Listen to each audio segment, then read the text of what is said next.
What's going on, everybody, and welcome back to the Hangout spot where you already know it's real talk, boxing talk. Live from my man cave, it's your boy Johnny, and I am your host for another edition of the Hangout Spot Live. This time, the Tuesday night edition. Let's get it. Let's get ready to rumble. Here's Johnny. And I just want to thank everybody for rocking out on this Tuesday night. More importantly, man, thank you guys that rocked out. Thank you to all of you guys that rocked out on Sunday night, man. We did another long show, 5.5 hours, but it was a banger, bro. It was an absolute banger, man. If you guys didn't catch that show, make sure you catch it, man, because we had an epic back and forth debate. Round one of probably a few more rounds to come between Coach Hector Bermudez and Coach Brian Norman Sr. I actually clipped that part of the show and I put it on a separate video on YouTube, man. And it's actually doing very, very well, man. People love to see that shit, man. People love to see debates, especially when it comes to Brian Norman Sr. But it was an epic show, man. You know, we had some great dialogue, great panel members. As always, we talked about the fights from this weekend, Oscar Duarte and Kenneth Sims. Very, very good fight. We also had a great main event between Regis Prograis and Jojo Diaz, man. We had a little bit of everything on Sunday night, man. So thank you guys for rocking out into the wee hours, man. And tonight is no different, man. Tonight we got another banger in store for you. In fact, in just a few minutes, we got undefeated super lightweight, the boogeyman, J'Hon Ingram is going to be in the building. Yes, sir, man. Yes, sir. J'Hon's my guy. He's 7-0 with 5 knockouts, 24 years old. And he sparred with some great fighters, man. Floyd Mayweather. He's actually a Floyd Mayweather protege. He sparred with the great Floyd Mayweather. How many young fighters can say that they shared the ring with the great Floyd Mayweather, man? He's also sparred with Tank Davis, Rolly Romero. And right now he is signed to Mitfits Pro, and he's coming off of a second-round knockout this past June over in Manchester Arena in the UK. And he's also a fellow Millions.co athlete, bro, because you know we rock out with Millions.co, man. So shout out to him. He's actually wrapping up a training session, and he'll be on in just a little bit. But you guys know the rules. You guys know the ground rules here at the Hangout Spot, man. If you're watching this live on YouTube, make sure you guys smash that like button, man. Help this channel get out into the homepage, into the algorithm of other true hardcore boxing fans like us, so that they know we rock out weeknights, Tuesdays through Thursdays, 9 p.m. Eastern Standard Time. We're also doing our epic Sunday night shows. That goes on at 8 o'clock Eastern Standard Time. Not to mention that we are doing post-fight live, open up the chat, get immediate fight reactions. We've did it for the past, 3 or 4 weeks, because we had a banging month of July. Every single week, we have fights on Friday and Saturdays, and we opened up the phone lines right after those main events on Saturdays, and we usually go 3 or 4 hours, man. You know, there's no light work here at the Hangout Spot, man. We're putting in the hours. In fact, today, I had a little bit of an allergy issue. You're probably going to hear it in my voice, but that don't matter, bro. The show goes on. We are here to provide the best boxing content out there on these YouTube streets. We are on the come up, man. But again, smash that like button. It'll help us get it out to more callers. We've had a bunch of people the last couple of weeks, man, that have jumped in the chat on the panel and said that this show, you know, hopped on their feed, their homepage. They gave it a look. They like what they saw. Now they are subscribers. They are family members as well. That's the only way we're gonna be able to grow this platform, man. So I need everybody's help. Smash that like button. It's free. And you guys know the deal. If you're watching this live on X or you're watching this live on Millions.co, we are simultaneously streaming on 3 different platforms, man. Make sure you guys throw me a like on X. Make sure you guys shoot me a retweet and share. We are trying to grow that platform. Follow me there. More importantly, come on over to YouTube and subscribe to the channel. And if you've done that already, you know the deal here. You know the deal. There are power in numbers, man. Text somebody, tell a friend to subscribe to the Hangout Spot. If we intend to turn this train into a locomotive, we are going to need more passengers. And last but not least, the most important ground rule we got, you guys got to cook in the chat, man. You guys have to cook and interact in the chat. I've already seen a lot of chatter already. Appreciate that. But if you guys have a question for our guests, who we're going to bring in just a minute or so, you know the deal, man. It's hard for me to determine which questions are in the chat as opposed to the comments. So the best way to be able to get that question off and make sure it gets read to our guests is via super chat, man. That is the best way. It comes up as a star message. I will see it. I will read it. It also provides your boy with a little bit of a donation, which never ever hurts because we putting in the work late night here at the Hangout spot. Any donations are welcome. It could be a super chat, super sticker, super thank you, or Cash App, which is scrolling down below. Y'all know the deal. We actually put a 10 super chat goal. If y'all can help a brother get there, that will be absolutely amazing. But yeah, man, without further ado, man, like I said, man, I've been rocking with my guy Boogieman, man. He's doing big things. He's up and coming. He's 7-0 with 5 wins via night, and he is coming off a second round knockout this past June over in Manchester. And we are excited to bring him on the panel. So without further ado, I got my man J'Hon Ingram. The Boogeyman is in the building. Yes, sir. Yes, sir. How you doing today? What's good, my brother? How you doing? Welcome to the Hangout spot, I'm man. doing good. I'm doing good. I appreciate you for having me on the show. I appreciate you jumping on, man. And shout out to my man Malcolm. Actually, my man Malcolm is one of our viewers, man. He's a huge supporter of the channel, and he rocks with you as well. Shot you that tweet, tagged me, and I was like, we got to get him on. I was like, absolutely, man. Let's give it a shot. And you replied. We've had some dialogue. So thank you for coming aboard, man. It's my pleasure to have you here, champ. Yes, sir. Thank you. Thank you. So listen, man, let's get right into it, man. The chat is cooking right now, man. Yeah, man. So you coming off a big win, man. A big win this past June, man. Second round via night, bro. Yes, Talk to sir. me about that fight, man. What did you rate your performance, man?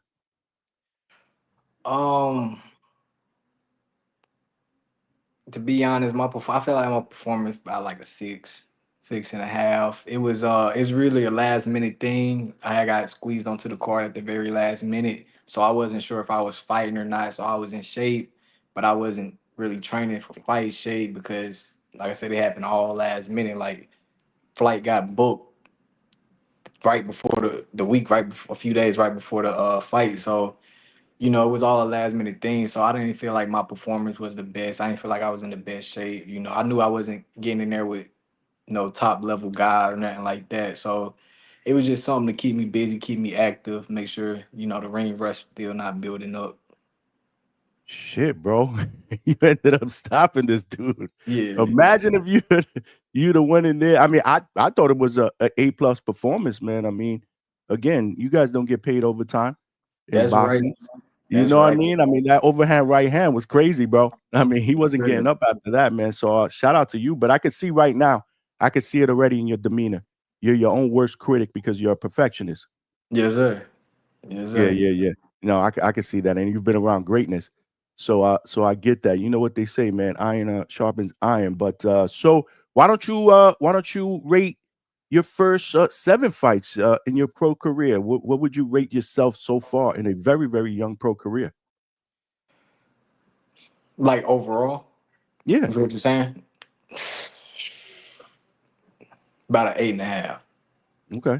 And the reason I say it is because my career started off real good. I fought 3 fights back to back, and then I ended up signing with Mayweather Promotions, and it came to a halt. I was still doing exhibitions. Floyd had me doing exhibitions and stuff with him, so I was still active, but I wasn't active fighting league pro. So it made me build up a lot of ring rust because I'm just sparring a lot, working out a lot. Sparring ain't nothing like the real fight. You got on 8-ounce gloves. You don't have no headgear on, so it's this whole Right. crowd in front of you. So it's a whole different experience, a whole different environment. So it made me feel like I got real rusty a lot. So I feel like I'm just now finally knocking off that rush and ready to get back into that move and activity like how I was. No doubt. You kind of skipped ahead. I actually want to get to that, but we'll get to that in just a little bit. We here with J'Hon Ingram, y'all. Make sure y'all smash that like button, man, and subscribe to the channel, man. Show future champ here at the Hangout Yes, spot some sir. love, man. He doing big things so far, man. So this was actually your second fight in Newcastle Arena over in the UK, man. So Yes, sir. how is it like fighting over there as opposed to fighting in the States, man? Oh, I love it. I love it. I love both, but over there it's a different feel. It's a different environment. The fans are, and I'm not trying to knock the fans in the US, but the fans there are pure fans. They coming to see you fight. They're not coming to see a certain person fight. They just coming to see fights. They don't care who fighting. So, they show a lot of love to every fighter that steps in that ring and not just wait for a certain fight to happen. So it's a great experience over there. I love it over there a lot. That's why I asked you that question because I get that from a lot of fighters and trainers. It's the experience over there. Like they are very, very diehard fight fans over there. Yes, sir. And if you're one of their fighters, they will support you through thick and thin. Definitely. Which sometimes could be a little bit different than over here in the States, unfortunately, right? Yeah. But nah, that's dope. That's dope. Do you so this was so you're now with Misfits Pro, right? I am with Misfits Pro. Okay, was this and how many fights have you been with them? Was this your first 2 fights with them? Yes. No. Yes. Yes.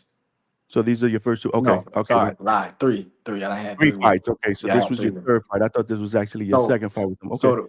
so because they're partners with Washington Boxing. So when Right. I'm over there in Newcastle, I'm fighting on the other promotion side, which is Washington Boxing. So my first fight I had with them was in Miami on an actual Misfits card on the Zone, and then my last two being on Watson's cards in the UK. Okay. Okay. And so far, how's that relationship been, man? It's good. I like the mixture. I like that they have that joint partnership in the promotion, so I can be able to go overseas and fight over there and build a fan base over there.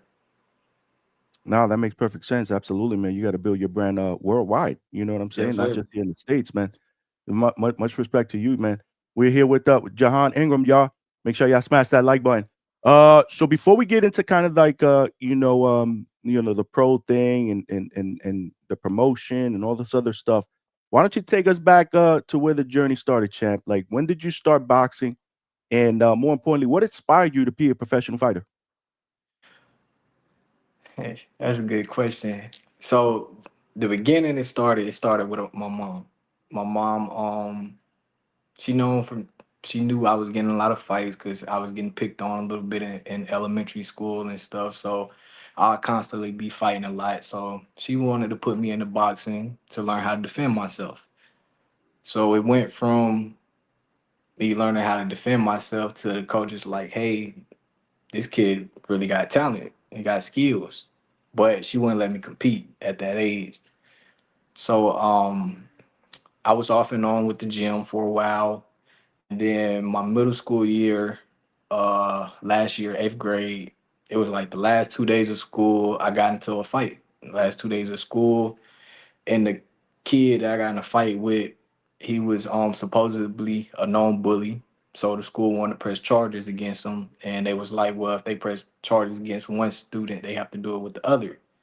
So then I had to go meet like a guidance counselor before I go to court, and they had determined if I have to go to court or not with the situation. And they seen I was a good kid. I wasn't no troublemaker or nothing like that. And they gave me a boxing flyer. They was like, but if you want to fight, you like to fight, you should go try out this gym. So then I got back into boxing that summer going into my freshman year of high school, and that's when I started competing in the amateurs. And it was just something to do at first.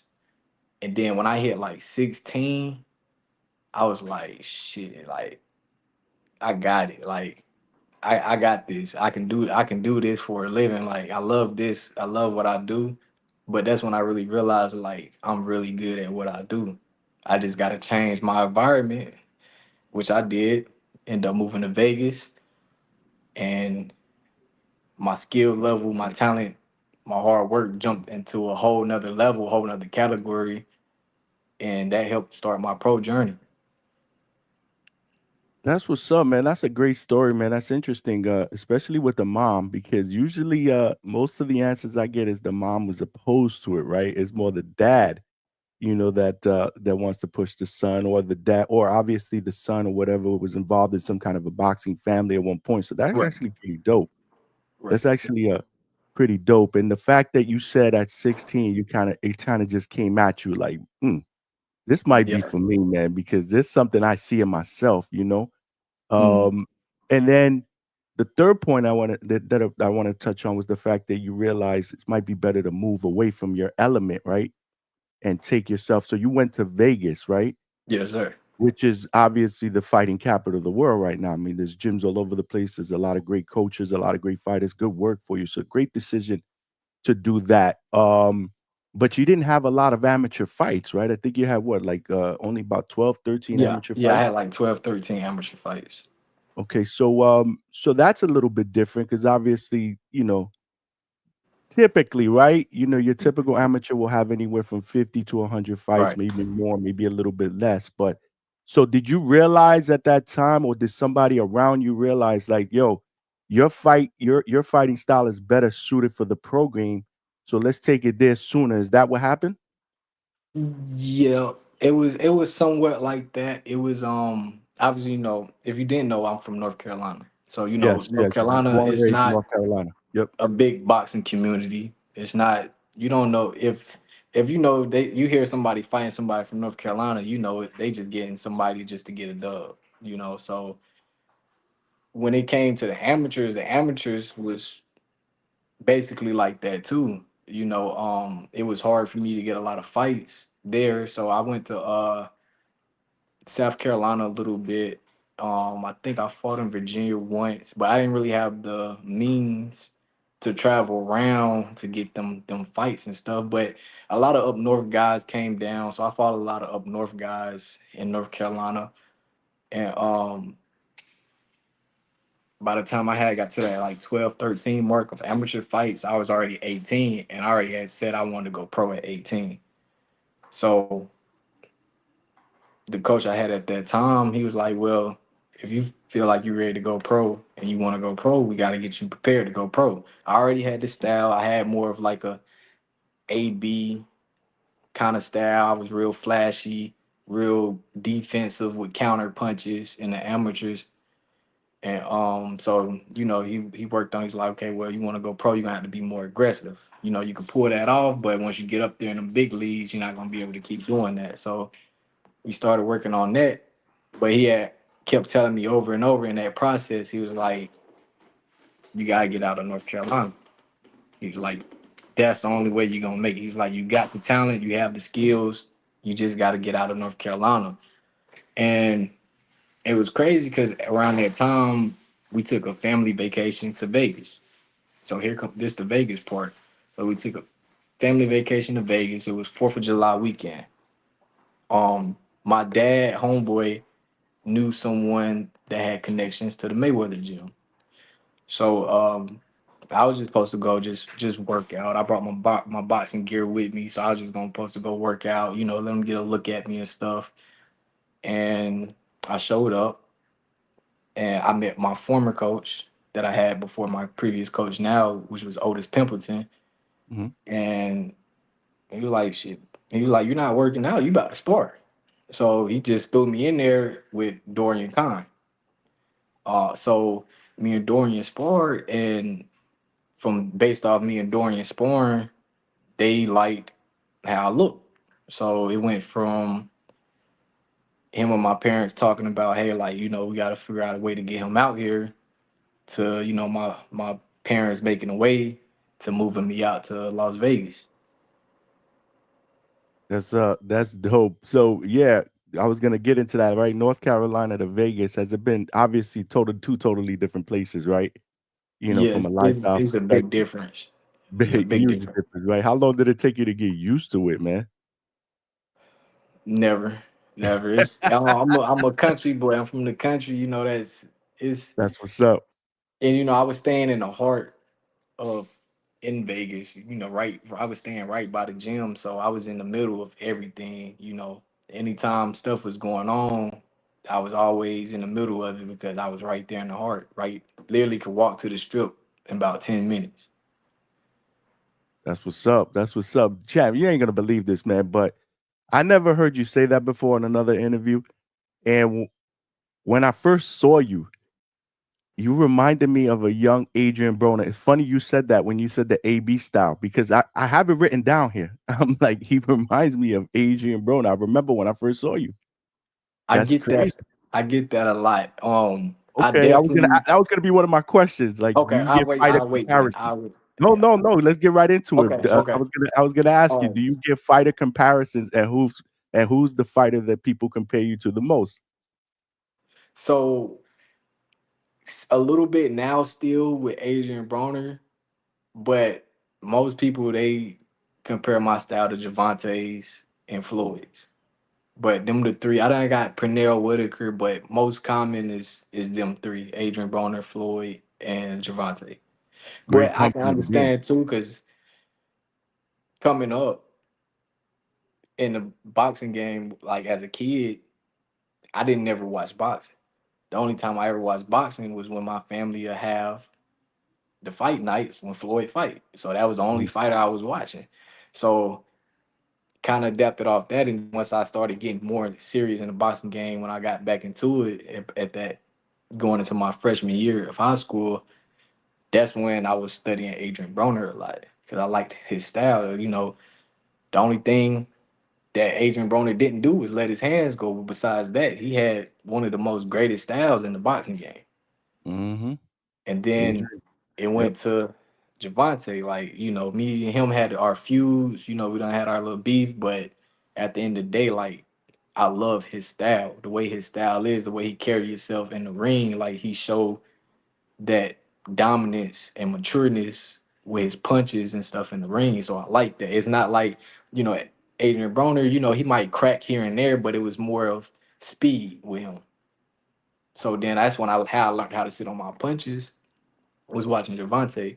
And then I don't know if you heard of Boza, that's in Floyd gym. He taught um Javante how to throw certain punches, and he also taught me how to do them things too. So that's how I done learned how to sit on my punches and throw my punches with more power. That's dope, man.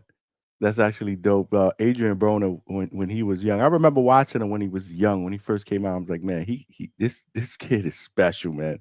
He had it all. He also was charismatic. I love his personality. I think that type of personality is good for boxing. You know Definitely, what I'm saying? definitely, Talk your shit. Go in there, talk definitely. your shit. And Comb your the hair after the and fight. that's But another reason they compare me to, because it's crazy. Because in the gym and in the ring, I'm just like that. Outside, I'm more chill, relaxed. I don't really like the drama or the limelight and all that. But when I'm in the gym or in the spotlight in the ring, like I'm just like that. I'm popping it. that's what's up, man. No, that's what's up. One before we get to the next question, I just wanted to bring this up because it looks like grandmama is in the building, Yeah, man. that's grandma. Yeah, that's Velvet grandma. Braxton. We appreciate the love and support. She says she love you, grandson. That's what's up, man. I That's love dope. you too. Thank you. Thank My you for family rocking showed me out a with whole us, lot man. of support. Your grandson is amazing. He's gonna do big things in the sport of boxing, man.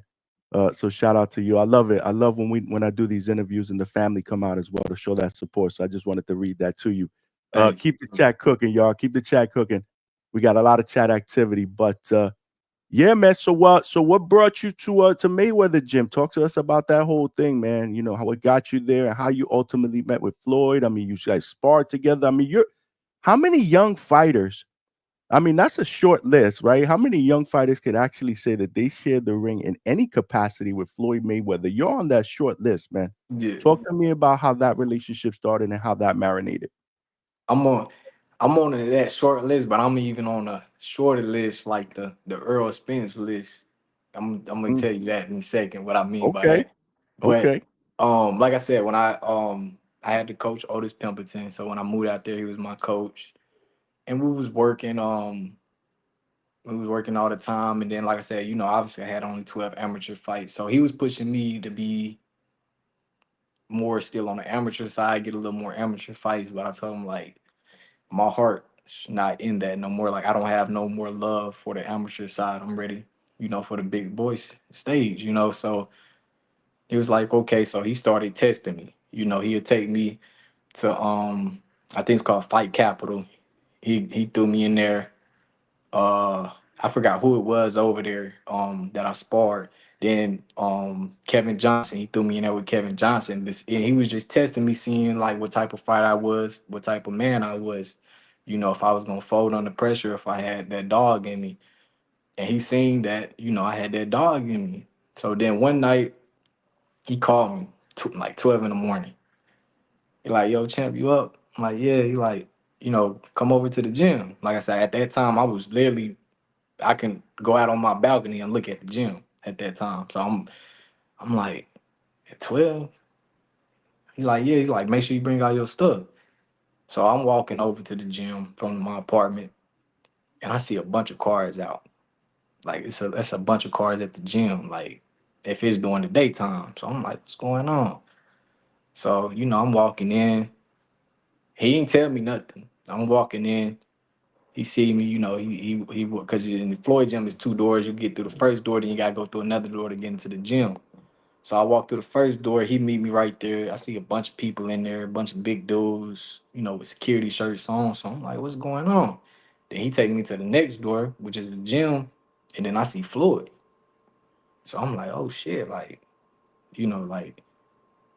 ain't no dick riders. I'm like, oh shit, like you Word, feel no, me? that's a big deal, So bro. yeah, so I'm like, he didn't tell me I'm meeting him. I'm not prepared. Like I would have thrown a little fit or something, look nice or something. I don't know, but I wasn't ready at that moment. So I was like, I'm like, I said, and I said, oh, I'm like, look at him. He's like, yeah, get your stuff on. You sparring. I'm like, I'm sparring. So I'm thinking I'm about to spar in front of him. I'm like, okay, bet. Then he was like, yeah, you sparring him. So I'm like, oh, so What? my first time meeting him, my introduction to him was sparring. That's incredible, man. So, that's a dope part of my life that I really appreciate and look at because it went from somebody that I used to go over to my cousin's house to watch fight night and watch him on the TV to now I'm sparring him. I'm so it was a I wouldn't use the word achievement, but it was like a big moment in my life, to do that. And then it went from that to me being he liked how I fought. So I was his sparring partner for that when that was when he had the exhibition with thinking I want to say Don Moore. That's when I was his sparring partner for that. And it was just an experience. I had learned so much. It made me so much better as a boxer and a man sparring him. So it was a big part in my boxing career. Absolutely, man. It doesn't get any better than that. What a story, man. You got people in the chat putting out like, wow. That is dope. That's something that you should cherish for the rest of your life. I mean, It we're not is. just talking about any fighter, bro. And the reason I cherish it more, this was the other part talking about the small part when he's like Go the ahead. small, which I put myself kind of in that Earl category because after that he wouldn't spar me no more. Why do you say So that? Why not? because like I was doing my thing. You was Like don't getting get me that wrong. work in, champ. You Don't was get me getting that wrong. work. Don't get me wrong. Floyd, he the best for a reason. Like he showed me why he the best. After I did that to him, he showed me why he was the best. Like, cause one of this our last two sparring sessions, the one before that, I put hands on him bad. What? I don't know if he was going through something that day, was feeling under the weather or what, but I put hands on him bad and he didn't like that. So that next time we spar like 3 days later after that. That was our last time sparring before he went to go to Dubai for the exhibition. And I don't think I touched him once. I'm talking about no, I ain't clinch. No, I couldn't touch him one time. So and he showed me why he's the best at the game, but it also was a learning experience. I had learned so much from him, but after that, he seen because it messed me up the way he did me. Like for me not to touch him once, like I was devastated too. So because we was in LA at that time. So when we went back to Vegas, like I took my whole training to a whole another level and he seen that. So every time I called him out to spar again, he would always tell me no, because he was like, he see how I'm coming. And then, at that time, that's when I had started knocking out dudes in the gym and stuff too. So he hearing about it and stuff, and just kept telling me, nah, like, he ain't about to do it. Stay away from this young buck. That's dope, man. That's dope. But that's what I was gonna ask you. Like after that session where you got the best of him. He's the one of the most competitive athletes ever. So Right. I'm assuming that there had to be some kind of a give back. So that's dope that you said that. Yes. Yeah. He Yeah, did man. me bad after that.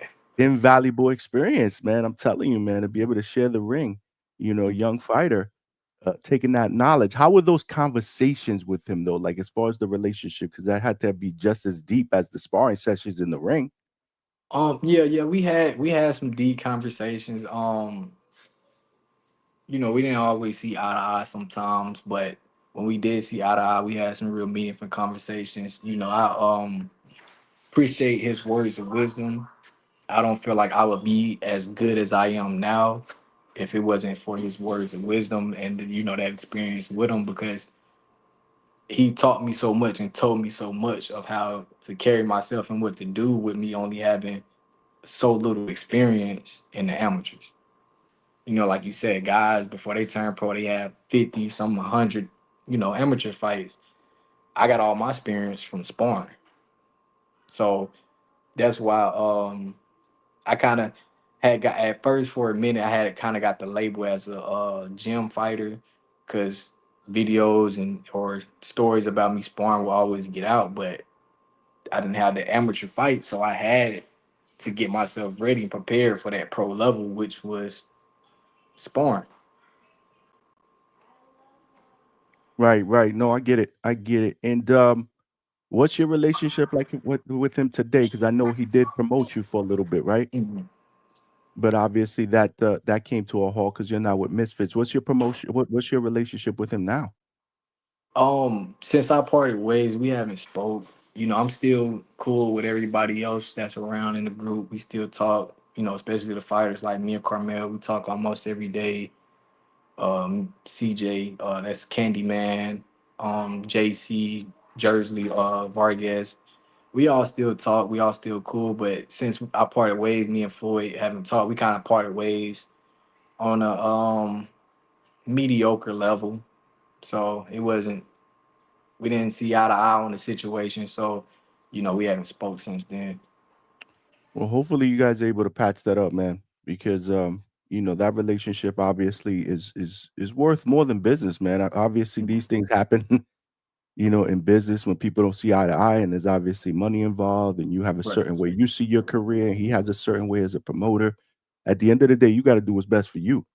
So Yep. I get that, but it'd be crazy, man, for you guys not to patch that up because that's a special time of your life, man. That would be pretty dope if you guys were able to, Yeah, you I know, think time heals all on wounds. down the line we will. Yeah, time heals all wounds, man. Time heals. Because how long has that been? It hasn't really been that long, right? Couple years, 2 years, maybe. Yeah. A little over a year. A little over. A little I over a think it's year. a little over a year. Yeah. Yeah, that's Yeah, a what's little up, over a man. year. That's what's up, man. Smash that like button, y'all. Yeah, I think you have an uncle in here as well, Rufus Jefferson. Yes, sir. Yes, sir, So, nephew. That's what's up. Oh, your aunt. yeah, that's my uncle. Yeah, I said Oh, you said unc. Okay, I thought you said Yeah, aunt. I'm yeah. like, whoa, whoa, hold on a My second. accent. My accent. Nah, you good. Yeah. I just didn't want to mess that up. I was like, did I read the name wrong or whatnot? We appreciate you, Uncle, for rocking out, man. We appreciate everybody for rocking out. We got a great crowd in here. We're watching this live on YouTube, so make sure you smash that like button. We're watching this live on X, and we're also watching this. You are fellow Millions family member, Millions.co. We Yes, also sir. stream it live on Millions.co as well. We'll talk about that a little bit later, so you can hype up, your T-shirts and all that other stuff. But yeah, man. So you said, it's interesting. You say that instead of amateur experience, you have kind of like the sparring equivalent, right? So that Right. type of experience, right? And you sparred with some really, really big names besides Floyd. Obviously, Tank is one of those. You sparred Yes. with Rolly as well. Talk to me about some of those experiences. Yeah, I done had some great experiences with sparring, and I felt, with my sparring, with me sparring so much, it was better than me getting them amateur fights. Because even now, like if you go watch a sparring session and then go watch a fight of that same guy that just sparred, 9 times out of 10, that sparring session and that fight gonna look like two different things. Because that's how they always say, you take the most damage sparring. Because guys really go at it when they sparring because they It's got the it's a headgear. fight. Right. Tell people about it. It's a fight. People think it's Yeah. just just practice. It's a fight. Nah. It's out of all these years, I probably done had maybe 10 times where I was just practicing. We was just jabs or touching. Like besides that, it might start off that way and then we in there banging it out, So that experience, I feel like that's what took me to another level too. Also, because when I'm going to these fights, I'm like, this ain't nothing like the sparring. This easy. The sparring, I'm sparring these top guys. It's hard. Like you said, I sparred Javante. That was a great experience. It showed me where I was at as a fighter. Because at the time, I sparred him once before the Vegas. I sparred him in Baltimore when I was younger, like 16, 17.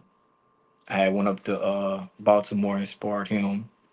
Then when we sparred in Vegas, I'm bigger, stronger. So, we was really going at it. And at that time I didn't have no pro fights. I was still about to get my first pro fight in. So we was banging out, we was going at it. And that's what showed me like I knew I was ready when we stood in the middle of the ring and we was trading punches for about a good minute. And I was like, okay, like, I'm one of them ones. If I can stand there and hold. And at this time, this was for the Cruz fight too that he fought. So we 2 weeks out. So it's not like he out of shape. He in dog shape because we 2 weeks out before the fight. So that showed me a lot of what I'm ready for and what I can handle, and that I know I can compete on that type of level he on. Then like you said, I sparred Rolly. Um, we had sparred three or four times before, that intense sparring. The times we sparred, it wasn't really like that when it was more like we was in there working. We wasn't in there. I wasn't trying to kill him. He wasn't in there trying to kill me.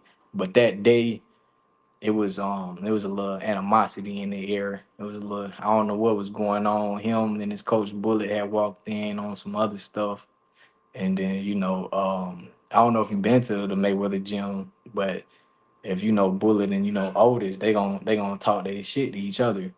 So Mhm. once that started, he's like, "Yeah, I got a fighter for you to spar," because Bullet walked in saying, Rolly would beat any of his fighters. So I'm thinking he about to tell him throw Kevin in there. Kevin Johnson, he bigger than me. He fight like Mhm. 147. So I'm like, Rolly big, So I'm thinking he about to throw him with me. I see it's serious, It's not no play. Like, bro ain't just trying to come work. He trying to come, hurt somebody. Word. And he said me. So I'm like, I ain't no punk. So I'm like, bet. So that's when we got in there, and the sparring was intense. It was still like a regular day of sparring. I was still talking my smack. I was talking smack to Bullet the whole time, to Rolly, but everything was just on point. But I knew even the times we sparred before that, everything was still on point because he's just not a smart fighter. So it wasn't. I wasn't worried about that. I just knew I had to be more cautious because Rolly can crack. Like Yeah. that's one of the hardest punches I done ever ran into. Like he can really crack. And sparred with him. Me and H2O, we worked. That's some of the best work I done got was H2O. He's a lot of people try to knock him down for somebody catching a lucky punch on him, but H2O, It's he a hell of boxing, a man. fighter. I learned a Yeah. lot, working with him because he a switcher. He do that switching like Kid Austin do. So, you don't run into a lot of guys that do that in the boxing game. So, experiencing that and learning how to work and box with somebody that does that. That was experience. Me and Carmel, we worked all the time. So I done been in there with a lot of guys.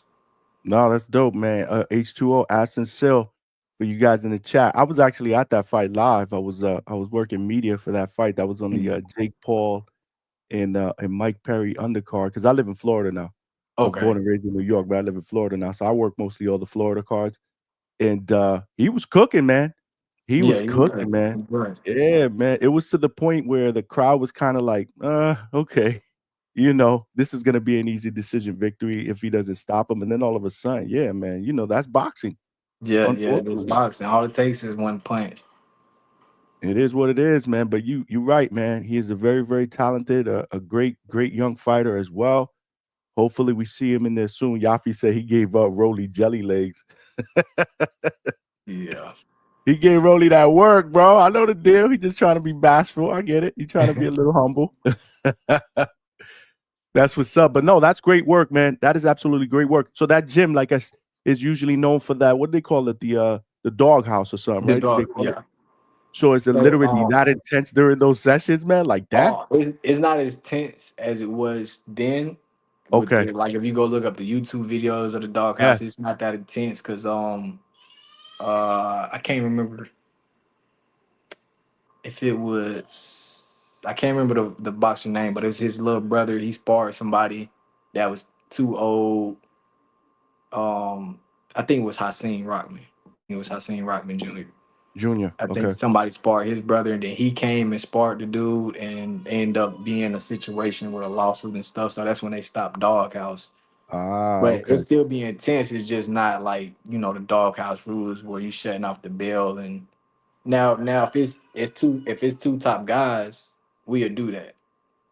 Like if it's two top guys, we do it. But if it's somebody that's just coming in, it'll be intense. But it still go by the bell. We have somebody in there, ref, and a lot of refs will come up to the gym and they do they practice, but we refing us.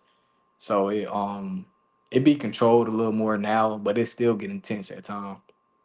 I gotta make it there, man. That's on my bucket list. I gotta make it there. So I know that you mentioned, offline that now you moved. You don't live in Vegas anymore. Right. I moved to Arizona. Okay, so you don't go back to train over there, or do you? How's that whole dynamic working? Um, I go back to Vegas, and get some work with some guys and train, but I haven't been to the Mayweather gym since I left. Okay, okay. And what made you go to AZ? What made you leave Vegas and go to AZ? Like I said, I'm not no city guy. And I just Vegas was just too much for me. It was too fast paced. I was like, I want a different look, something new. The only reason I stayed there too was because ended up signing with Mayweather Promotions. So I was like, Arizona right here. We came out here for a camp and we liked how it was out here. So it was like, let's try Arizona. Okay, all right. And do you like it at Arizona? Obviously, yeah, different lifestyle. I'm sure the cost of living is probably a lot more affordable than Yeah, it's different. Las I'm Vegas. on the countryside of it too. I'm not in the heart of the city no more. So I like it. Out here by a certain time, like 6, 8, it's quiet. You don't hear nothing going on. Barely hear cars driving by. So, it reminds me of home a lot. But I don't like the heat. I don't like the heat. Yeah, The it other gets pretty day it was crazy. like 116. Is the heat is crazy. Training at the gym is crazy. I know the deal, especially the gyms, bro. If people haven't been in the gym, it's Man. pretty crazy. We got Coach Hector Bermudez in the building with the first super chat of the day. Appreciate you, Coach Bermudez. He actually trains Rohan Polanco, Yo Okay. Hernandez, Nelly Hernandez, Yo Hernandez, Kurt Scooby. He has Thomas Bloomfield. He has a lot of great fighters in his stable. He trains fighters out in Springfield, Massachusetts. And he's family here at the Hangout spot. He For said, "What sure. weight he feel comfortable because he has hit a few classes." Yeah, so when I first turned pro, I was supposed to be fighting at 130. Um, I didn't have luck with the manager I had at that time. The opponents he was getting me, I didn't have luck with fighting them at 130. So I had two at 135 with him. And then my third fight, it was at 130, but the opponent ended up getting arrested the night before weigh-ins. So they got somebody at 140 to fight me on that fight. And that's when I had got from out with my manager. I was already, messing with Floyd at that time. That I wasn't signed at that time, but I was around him and stuff. And then that's when we was doing the exhibitions. So at that time of doing exhibitions, it wasn't really no weight that had to be made. I cut, but I was only cutting a little bit of weight just to make sure I was in good enough shape, to compete.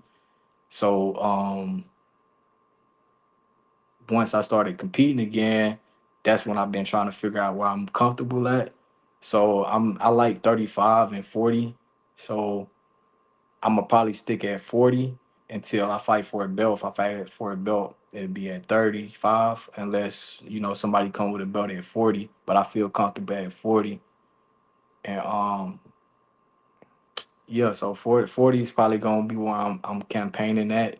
Like I said, if I get an opportunity to fight for a belt at 35, that's where I'm gonna be back at, is at 35, but 40 right now. And I heard you mention, you said he trained Kurt Scooby, so I seen his last fight was at 40. So trying to clash, if y'all cool with that, you know what I'm Oh saying? shit, we promoting here. That's what I'm talking about. I'm trying to clash. Okay. I'm Okay. cool with OTX. OTX know my people, so I don't think that'd be something hard to work out. There, you heard it, coach. You heard it. You heard it. That's what's up. J'Hon Ingram is in the building. We got Adrian with the $2. Said, would you be open to fighting on that 3-day September card? I believe he's talking about the weekend of Canelo and Crawford. Uh, yeah, yeah, definitely, definitely. That's a big show. That's a major show to fight on. That's like guys that got the fight on Floyd shows. That's a major card. So yeah, I would love to fight on something like that. Now, but listen, man, Kurt Scooby did his thing in that sparring session that they had that Turkey held in for Ring Magazine. Maybe he gets an invite. That'd be pretty dope, man, that you actually said that you'd be open to fighting him, man. Do you guys have any history together before? Have you crossed paths? Nah. I DM'd him the other day ago, though, like 2 weeks ago, maybe. I told him like, let's get it in. He said he down, so I let my manager know and my promoter know that he said he down. So I'm trying to get it cracked. We trying to get Coach up in here so we could try to make that fight happen. I think that would be a great fight too, man. Two young bulls there. That's what's up, man. That's what's up. Speaking of a young bull, man, Kamel Moten's doing this thing as well. And I know you guys are very, very close, man. How proud are you of him so far and what he's doing in his career, man? Oh yeah, I'm very proud of Carmel. He from when I first got out to Vegas and met him, he done showed so much growth. He gonna be a real beast in the sport. He gonna be a real top dog, a real good competitive fighter to fight against. I just feel like he kind of in that position where I'm at right now, where we're not active enough, but we still here. We still making noise. It's just I ain't saying I don't think we should be too active like how they got Abdullah. Abdullah fighting constantly back to back, but I feel like we should be more active. Like me personally, I feel like I should have been in the double digits right now with fights. Like 13, 14, and no, not 7-0, but everything happens for a reason. That when I signed with Mayweather Promotions and I had that hope of waiting to see about getting a fight, you know, that all happened for a reason. And they actually did get me a fight, but I had got injured. They had got me the last Showtime card. I can't remember. That was somewhere like in the Midwest, I think, but it was the last Showtime card before Showtime stopped. But they had offered me an opportunity on that one, but I had got injured right after I accepted it. Got you. Got you. Do you I know you guys are close, but do you ever foresee maybe perhaps fighting them down the road? Uh, as a business standpoint, I can see that happening in the future. I can see, them trying to match me and him up together. We already have the past history of being in the same camp together, working and sparring together. So I definitely could see that on down the line. It's a business. Friends fight all the time. Earl Spence, Sean Porter, they fought each other. It won't be no bad blood or nothing like that, but it'll be for sure something that I could see happening in the future. Okay, that's what's up. Because we all, I asked that question because again, I know that a lot of times you're actually seeing it. There's been a lot of chatter from the fight fans. They want to see Shakur fight Keyshawn, but again, they're Right. not trying to make that happen because of their friendship. So that's just something I threw out there because again, you guys are it looks like career wise where you're headed. It could be Yeah. guys winning titles in different sanctioning bodies, maybe a unification or something big, bro. Just Yeah, I wanted to can. see if you was with it or opposed to it. Nah, yeah. Like I said, that's my guy. That's my boy. I can definitely see like with the promotion he with, the promotion I'm out with. I can see them trying to push for that and making that happen. So on down the line, I could see that happening.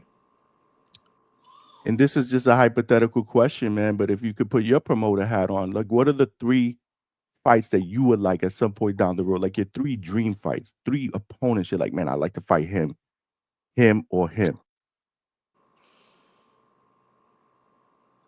Keyshawn, Abdullah, Kid Austin. Ooh, wow, that's what's up, bro. He didn't even hesitate, man. Yeah, Abdullah's going for his first title. What, November Mm. 22nd against Sam Noakes? Only a matter of time before he moves up, I believe, Yeah. to 140. Keyshawn is already there if he's going to continue fighting. And then Kid Austin, man, who made some noise, man, stopping Tevin Farmer. That's what's up, man. Did you watch that fight? No, I seen the knockout and all that in the highlights, but I didn't watch it. Do you watch, like, are you a fan of boxing, like, when you're not training or whatever? I ask fighters this all the time because it's crazy how many people tell me, "Nah, not really, man. I don't be watching." I'm like, "What? You're a fighter." Nah, like if it's somebody I might be possibly fighting, or if it's a fighter I know or a fighter I like, I'll watch them. But besides that, I wouldn't. If you be like, oh, boxing on, I wouldn't just tune into Really? Not even if it's a big card or something? Like, for example, Canelo and Crawford, will you be watching that? it. That most likely probably not. I'll Wow, probably that's I'll what's up. probably be out doing something, but it's never no telling. Like I'm sometimes I tune into the cards, but most of the time I don't. Like I'm a fan of Canelo, so I might end up tuning in to watch it. But like his last fight, I didn't watch his last fight. But So you ain't missed much in his last fight, so. I seen the highlights. He didn't have that good of a performance. Yeah, man. That's what's up. That's what's up. Yeah, man, we here with J'Hon Ingram, man. Undefeated, 7-0 in the building. Great interview so far. That's what I was gonna ask you. Like, what fighters do you admire that you would say, yeah, I gotta see him fight? I gotta see him fight. Like some of your favorites now. Anthony Joshua for sure. Deontay Wilder. Um, if he come back and fight Earl Spence, Javante, Devin, Jermaine Ortiz. Um, if he come back and fight Robert Easter Jr. Um, it's a lot. It's a lot. I just Mm. can't think of everybody off the top of my head, but it's a lot. But it's them guys, they fight every blue moon. So that's why I don't really be watching like the Charlo brothers, they fight every blue moon now, so it's not. I watch Bam Rodriguez too. Um I just can't think of everybody off the top of my head right now, but it's still a lot of guys I tune into and watch, but it's just they don't everybody not active right now. Everybody fighting every once in a while, so I don't really be tuning in into it. Yeah, no. Great list, man. Coach Hector Bermudez wants to jump up in here. For sure. Uh since uh since you want that smoke with one of his fighters. What's up, coach? Hey, how you doing? What's going on, Ingram? What's How up? you What's up? How you feeling? doing? I'm good. Well, I Yeah, just wanted coach, you to heard him, bro. You heard listen. him. It's just too early for me to jump on. You know, I jump on at 1 in the morning, He usually gets and on at 1 in the morning. We're here till like 3 or 4 o'clock in the morning. So Oh, yeah, this is dang. really early. So you must have said something you said that piqued something, his, that piqued his interest. and then this guy was breathing down my back. Yo, check this Oh out. shit. No. I'm gonna say this real quick. Check this out. We can make the fight happen. 100%. Like I said, you go to the barbershop, you're gonna get a haircut. So tell Floyd whatever you gotta do to get you off the shelf, put you in the store, and let me go shopping. All right. That's cute. Yeah, it is real cute. Fix your hat. Fresh Prince of Bel-Air, huh? That's why I'm undefeated. Yeah, all right. No, we gonna make the fight happen. That's why I'm undefeated. I'm undefeated for a reason. You made the list now. I'm you made the undefeated list. for a reason. Now you gonna get checked off. We gonna see. No. Make sure your manager's on board with whatever you saying, because he can't save you. Nobody else can save you. already on board. The coach can't save you. They already on board. Nobody can. Who your manager actually? I'll call him for you. They already on board. No. Who your manager? So I can call him. They already working shit out. No. Who's your manager? So I can call him for you. That's how I do business. His name's Sal. Sal what? Sal, I'll send you his Instagram. No. I DM you. Say it right here so everybody can say it. Okay, here. Sal Joe. I'll send you his Instagram so you can say it with bass in your voice too. That's cute, bro. I told you, bro. They already working on it. I ain't gonna do you like Tank did. I'm gonna do you worse than that. I'm gonna have you running away from the gym. Whatever gym you going to, I'm gonna have you running away from it. I live at this gym right here. I'm calling your car, son. Listen. I'm calling your car, son. Make sure you. This is what I do. I do this for a reason. I'm undefeated for a reason. This is what I do. You on the shelf. Remember that. I'm not on the shelf. You're on the shelf, my son. You're on the shelf. I just so whatever you do, I'm calling you. I'm calling your car. I'm calling your manager. Whatever. I just fought, so I'm on the shelf. That's it. Say less. And if I'm on the shelf, I'm on the shelf. Say less. No. I'm on the shelf with an Odo, right? Don't say nothing else. I'm on the shelf with an Odo, Don't say nothing else. I'm gonna handle that. Oh, you got gonna handle that. You got one handle that. You ain't gonna have it for long. You gotta have 2 losses. You ain't gonna have it for long. You gotta have 2 losses. You ain't gonna have it for long, my son. Remember that. 2 losses, dog. Remember that. Light work. It's easy work. Remember that. Oh, child, man. Yeah, coach. Let me wrap up, man. Let me wrap up. I'll talk to you in a bit. I'll come back later, man. Hey, Ingram, man, stay up, man. You too. My bad. Yeah, they wanted to come in, man, and try to set up a fight with you, man. Look, I already told him we can get it cracking. I ain't trying to do all the extra talking, man. I told you how I get in the ring. Outside the ring, I ain't trying to do all the talking, bro. Nah, I hear you, man. And that's crazy, man. Yeah, that's crazy. Hopefully I didn't you didn't feel like any type of way, man. Nah. It's boxing, I love it. Yeah, no doubt. Listen, I'm rooting for a reason, you know what I'm saying?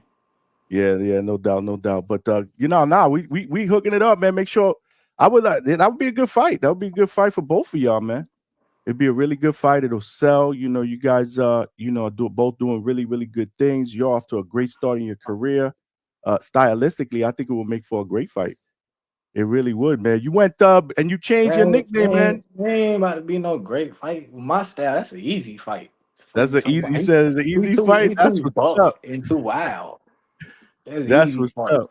I don't even gotta knock them out. I can pick them apart the whole time. I can do them like Devin do niggas. Like that's easy.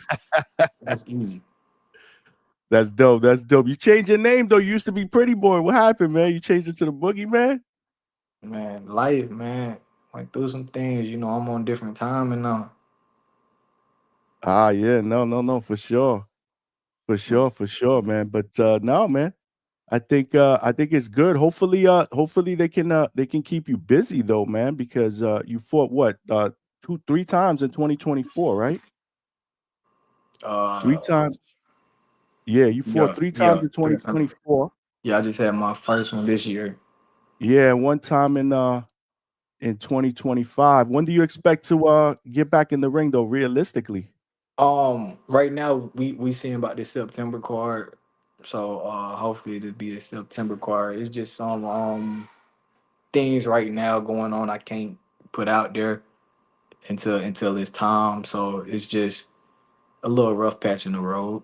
But it ain't rough where like, I'm about to be sitting for a year or something like that. It's just like I said, they aiming to get me on this September card that's about to pop up. So hopefully that happens. And we back right at it. I just fought, so that it's not even this is about the average wait time to be fighting again if I get on this September card. So it ain't nothing to like I'm not with Misfits, I'm not sitting at all. Like I said, it's just some small things going on that I can't discuss. And once they handle that, it'll be better flow for everybody that's with Misfits Pro. That's dope. And did you fight? Did you sign like a contract with them, like a fight deal or something like that? No, I'm signed to them. Okay, Yeah. good. So you'll be there for the foreseeable future is what I'm saying. Yeah. Yes, sir. Okay, that's good. So you got solid promotion. Again, just getting you busy, man, keeping you in the ring, getting you those big fights, man. You have a lot of talent. I want you to finish this sentence for me. I will be a world champion by the age of. I'm 20. Yeah, I'm 24 right now. I will be a world champion by the age of 26. Okay. That's what's up. So you're probably being that's good, man. That's good, man. That's good to give you time to get a few more fights under your belt. Again, your style. I mean, you look at what you're doing with so limited amateur experience, bro. Look, I'm not him. I'm me for a reason. You know what I'm saying? Like this is what I Talk do. that shit. That's what I I'm love talking what about. I do. This is what I do. Like, bro, if I could drop these sparring videos and really let y'all see how wicked I get in there, like it get ugly. It get ugly. I can box. I can brawl. I can fight off the back foot. I can take the fight to you. I can do everything. I'm an all around fighter. These guys, they not all around fighters. These guys, they out here doing football training and shit, getting ready for boxing fights. You can't do that. You know what I'm saying? Like this is what I do. Yeah, no doubt. What's the best piece of advice someone's ever given you? I'm gonna tell you the second one, because the first one, they might learn something off the first one, because Floyd told me the first one, but I give you the second. I tell you the first one off camera, but the second one, it was I can't remember it word for word, but it was basically like dang, I just had it and it slipped. Make sure you guys smash that like button, man, and subscribe to the channel, man. We here with J'Hon Ingram, man. The boogeyman's in the building with us, 7-0, 5 knockouts. I mean, I'm sure you probably got I'm sure you probably got a lot of advice from people like Yeah, Floyd. I You've been have. I surrounded have. yourself with so many good people in the world of boxing so far at such a young age. It just slipped because the first one keeps sitting on my mind, so the second one slipped off once I said that. But some of the best advice I got was you always gotta be you. When you in there in the ring, you gotta always be you. Don't try to be something you not. You know what I'm saying? When the way I took it when they gave me that advice was basically like, uh, I use Javante as an example. Like a lot of young fighters look up to Javante, but a lot of young fighters can't fight like how you fight. They Right. don't have the heart he has. They don't have the power he has, the speed, the twitches, and all that. So that's how I took it as don't be something in the ring you're not. You got to be you. My style comes with me from being me and perfecting my style and doing my style. Yeah, no, I get it, man. Absolutely. You got to stay true. I get it. What do Hold, you like hold to on, hold on, hold on, real second. talk to Come me? to me. This nigga Kurt had hopped on the call and shit. Say, tell him tell him something. Tell him something. He had hopped on. Yeah. What's He good? What's gone now, good? but he had hopped on him and his coach or something. Who did? Who did? Kurt Scooby. Kurt Scooby, man. Kurt What did he Scooby. say? What are you I talking didn't know about? he was gonna hop on. I thought his coach, because we were talking about that coach was actually in the chat, and J'Hon mentioned possibly wanting to fight with him. Yeah, to make the fight happen, that he wants to fight him, basically. I mean, they say that, but you know what I'm saying? We send something over and they rejecting it. You know what I'm saying? That's just for the likes and clicks, you know. But we stand on ours. Yeah, no doubt. I'm sure they're You know, listening right so now. But yeah, he said he wanted that fight, so that's basically what they went on. They went back and forth with. yeah, definitely, man. You know what I'm saying? I mean, we could put it out there, you know what I'm saying? And if it comes to tuition, we willing to take any fight. They ain't no smoke that we'll duck. You know, we not the Schofields of them, man. We real fighters over here. That's what's up. I said that would be a great fight. I would love to see you guys match up with each other, man. See, he keeps saying, I told him, Well, you he can't said it's say gonna be great. easy. That's a one-way fight. I'm a pure boxer. He don't know how to box. He just gonna come forward and try to brawl with them wild ass punches. This is a one-way street fight. All I gotta do is beat him off points. That's easy. Easy dub. Got you, man. I I got mean, you, it'll man. be entertaining because everybody thinks we ever hit a home run, but they ain't seen what what we seen. They ain't been in the ring. The same people we shared the ring with. We already know that we could outbox him.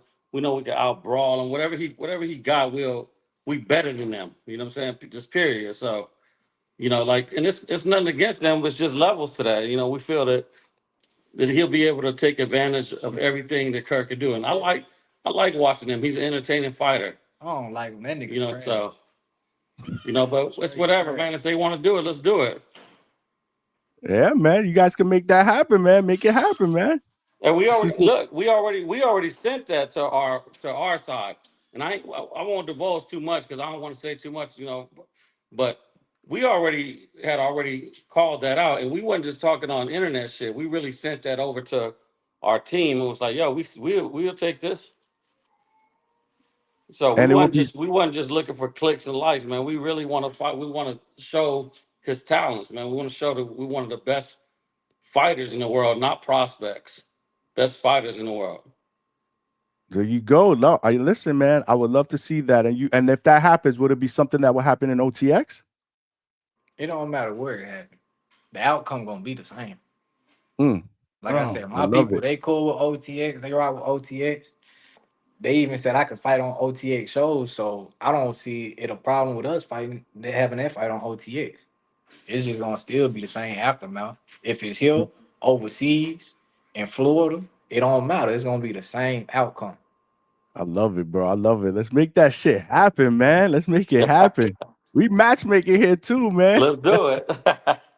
Let's get it, man. J'Hon, man, this was great, man. Great interview.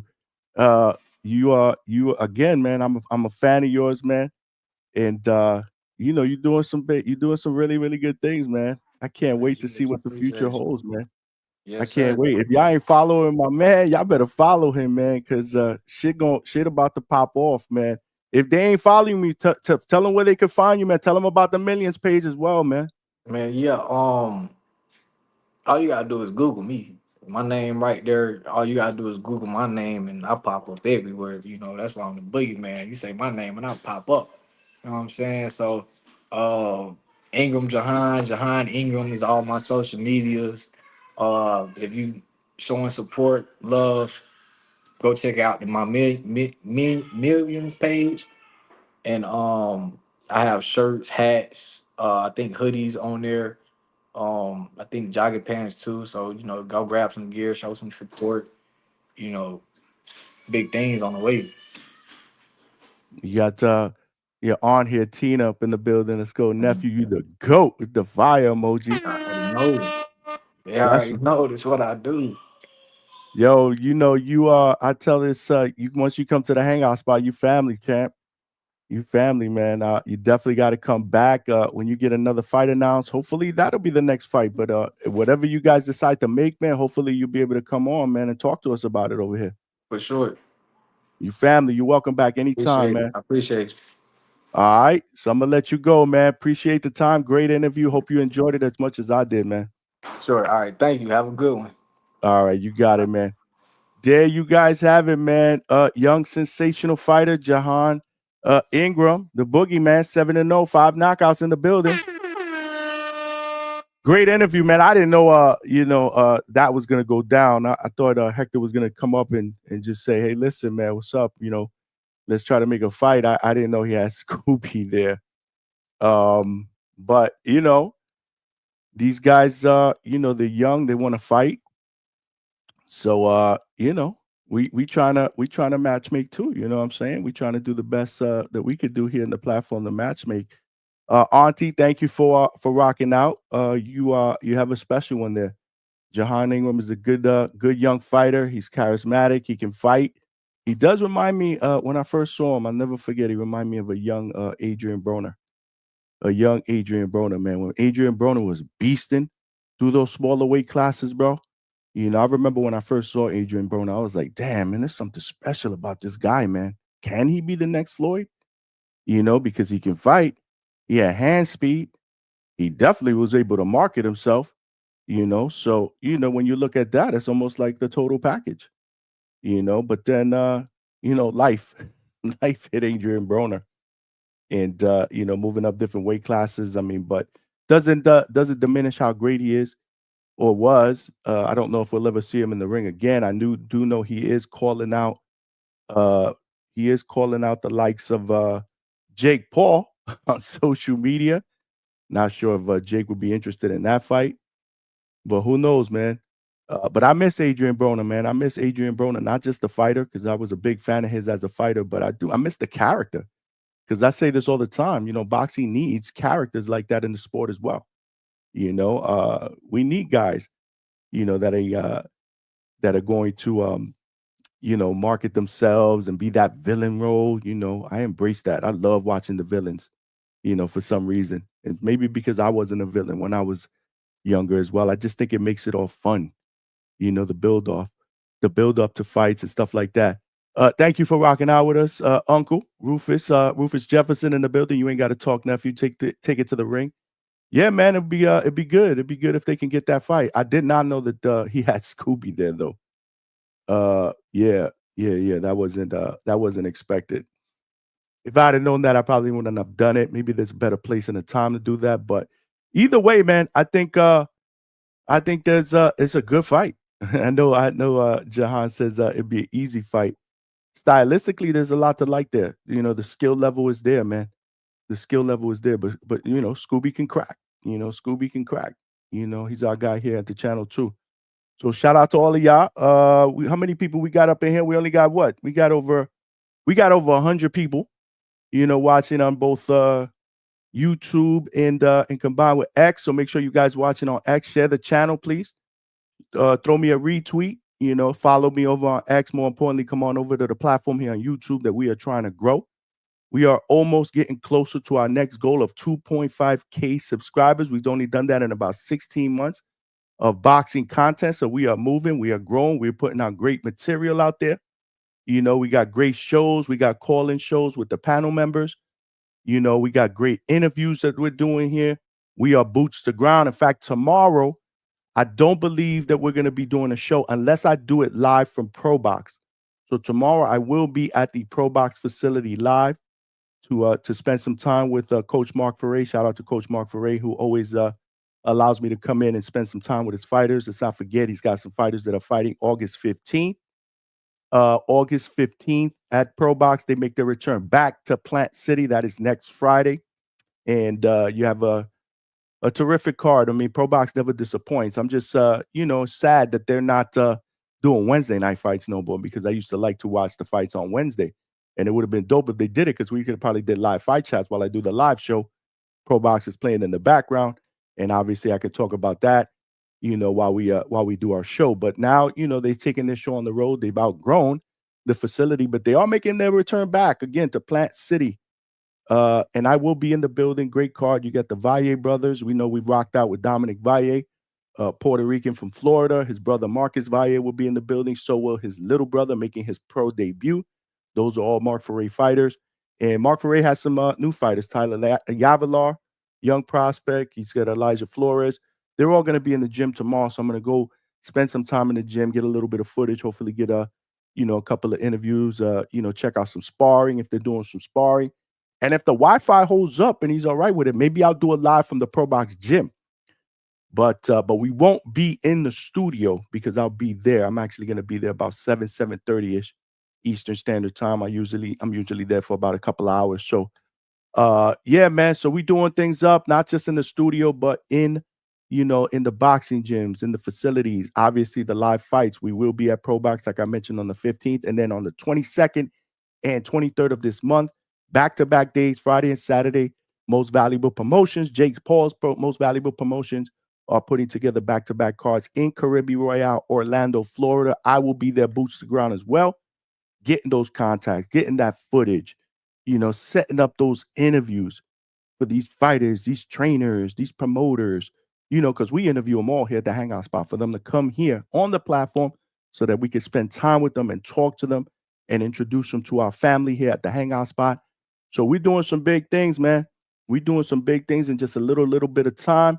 But I wouldn't be here if it wasn't for you guys showing me love, rocking out with me here at the Hangout spot. But yeah, man. Hopefully you guys enjoyed that interview. We are cooking in the chat. What you guys think, man? What you guys think of that interview? Let me put the link.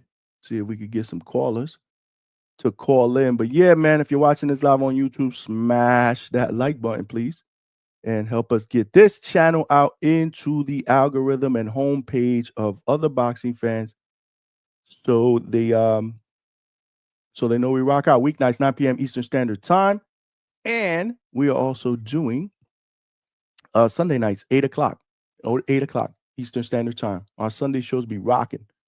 And this is becoming the late night spot, man. This is where we do it up for the third shift workers. Some of the guys that are working overtime shift, they get to listen to us. We got great panel members, that come up and we talk boxing. We do some debates. We do some laughing.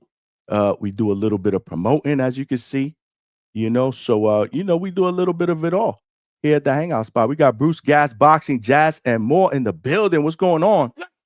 Salute, fam, at the Hangout spot. Salute to you and salute to all of y'all that are rocking out here on this Tuesday night. Jay Williams, what's good, brother? He said OTX Joe's Johnny a finder's fee. If they make that fight, man, we could say that we made that fight here at the Hangout spot, bro.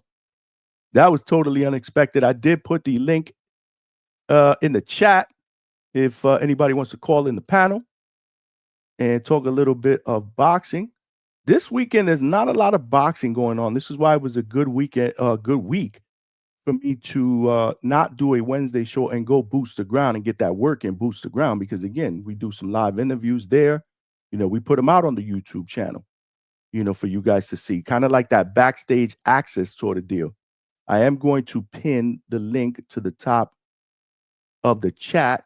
The link that was pinned in there was the link to my millions.co page. Shout out to J'Hon Ingram, who was in the building. He also is a Millions athlete.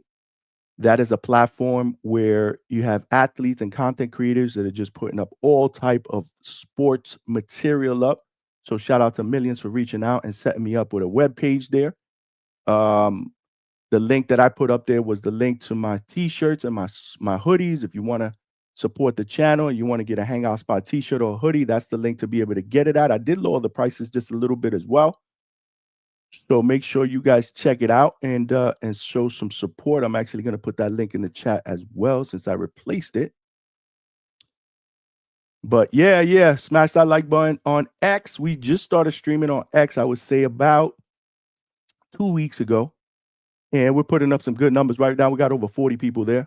And we're still trying to build our following there, our family member there at the Hangout spot. So shout out to everybody that's watching this live on X. And make sure you guys shoot me a retweet. More importantly, come on over, subscribe here. Like I said, there are power in numbers. This is the link to my t-shirts. Again, I've been asking, I've been asked a few times, are you selling t-shirts, hoodies? We'd love to be able to get one and support. There goes the link. If you guys want to check out the merchandise, J'Hon Ingram also has a page on millions.co as well. He said that all you need to do when you go to the millions.co website or app is type in his name in the search bar. His page will come up. You click on there, you can see his media, interviews he's done in the past. You can see his merchandise. You say he has hats, he has hoodies, hats and t-shirts and things like that. So check him out and support him as well. And definitely follow him on IG as well, because he's doing some big things. A good, young, exciting fighter with a lot of experience, man. The story with Floyd was legendary. How many young fighters can say that they shared the ring with Floyd? And he said he gave Floyd some work. The sparring session they did before Floyd got that give back and showed him exactly why Floyd is considered by many people as TBE, one of the best to ever do it, if not the best, right? That's invaluable experience, man. That's invaluable experience. I mean, realistically, how much, even as an amateur, you can fight an amateur, but getting that sparring with guys like Floyd, Tank Davis, Rolly, he's been in there with champions. You know, that's those are great stories. So if you didn't get a chance to check out that interview, make sure you check it out after this show is over. All of my interviews and live shows all of my interviews and recorded versions of my live shows will be at the Hangout spot on YouTube. While you're there, text somebody, tell a friend to call, to subscribe to the Hangout spot. I said call because I want somebody to call in so we can keep the show going. And definitely subscribe to the channel while you're there. Tell a friend because there's power in numbers. Most definitely. AB 2 times. What's good, champ? Let's go, champ. You think they'll actually try to make the fight, that fight with Scooby? Who knows? Hopefully. I mean, you saw the gentleman that came in at the end said they want to make that fight. You know, J'Hon said that fight would be easy work for him. Scooby came out firing gunshots up in here, you know. So I think maybe it's a fight that can be made. It's just a matter of the business of boxing will meet, you know, head on and make it happen. You know what I'm saying? I mean, that's the only thing. So we'll see. You know, we'll kind of see if it does. But like Jay said, OTX owes me a finder's fee if they make that fight happen. It's H-Town in the building. Said Bermuda's turning into a boxing stepdad. Word. I didn't know he had a Scooby back there though, man. Yeah, that wasn't it is what it is. I mean, there's a time and a place. But at the end of the day, this is boxing, right? And J'Hon is not you know, he's not shying away from that smoke. He said he wanted to make that fight. He said tell his people, you know, to make it happen. Ready to transplant Angelo. Smash that like button, everyone. Let's go. We got over what? 70 people up in here. Another 40 on X and only 50 likes. Come on, y'all. Let's get them likes up, man. It's free, man. So is subscribing to the channel, man. If you guys are watching this on X, like I said, or Millions, come on over and subscribe to the Hangout spot on YouTube. Yeah, man. Yeah, man. We got hella people in the chat, but I did pin the link to the chat, so it's up on the chat. Jackie Hernandez, what's going on? Shout out to you. Thanks for rocking out on a Tuesday night here at the Hangout spot. Bobby McRoy was like, "What up, man? You supposed to be training." That was for the young up and coming champion in the making, Jan Ingram. Yeah, man, it would be nice. We'd be interested in fighting on that 3-day fight festival for the Nello card. That would be dope if he can get up in there. Again, remember, there's rumors that Kurt Scooby may get up in there because of the work that he did in sparring. You know, in New York City, the sparring that Turkey put together, that Ring Magazine sparring. They said, you know, he showed out. So he may get that work. Hold on. Somebody said, pound for pound king, what's good? Salute to Johnny in the chat. What's good? What's good with you? Pound for pound king, what's good? He said the link ain't working. H-Town said the link ain't working. Hold on. Maybe I sent the wrong link. My bad. Let's get that link out of here. Let's get the right link up in here because I think H-Town wants to come in here. You know what? Yeah, that was not the right link. I guess I was putting the link that I was using on yesterday's show. And every time I start a new show, since it's usually a new person that I'm going to have on, I start up a new page that gives me a new link to log in. So give me 1 second. This one should be the right link.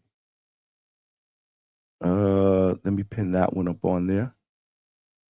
Let's pin that one up on there.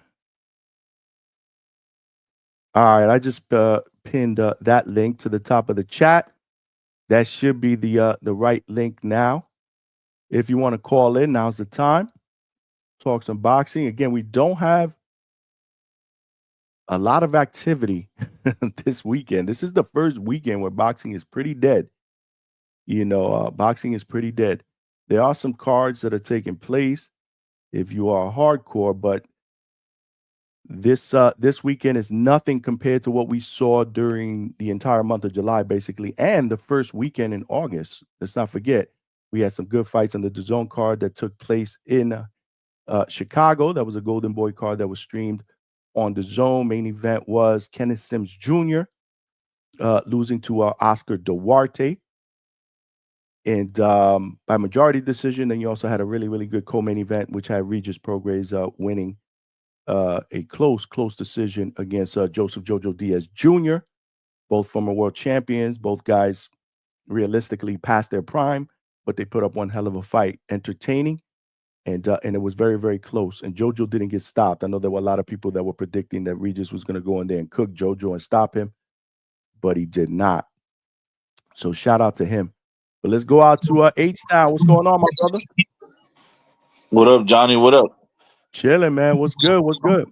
Nothing much, man. Good interview, bro. Hey, man. I don't know, man. I step back on that Scooby fight a little bit, man. He's a 7-0 prospect, man. That's a big step up, man. He's got a lot of skills, though, bro. If you've seen him fight, he's got a lot of skills, man. He's not your average 7-0 fighter. He's been in there with some big names sparring, man. Yeah, sparring is sparring, though, Johnny. I mean, but he told us right here that, most of that sparring that he did with these guys was very, very intense sparring, man. I mean, he trained in the Mayweather gym. The doghouse is no joke, bro. Yeah, shout out to J'Hon. I mean, if he wants it, he wants it. I'm with it. You know what I mean? That's exciting. You know, you don't get that from these young fighters these days. If he's ready, fuck it. Let's go to the fire. Yeah, that's what I'm saying. You gotta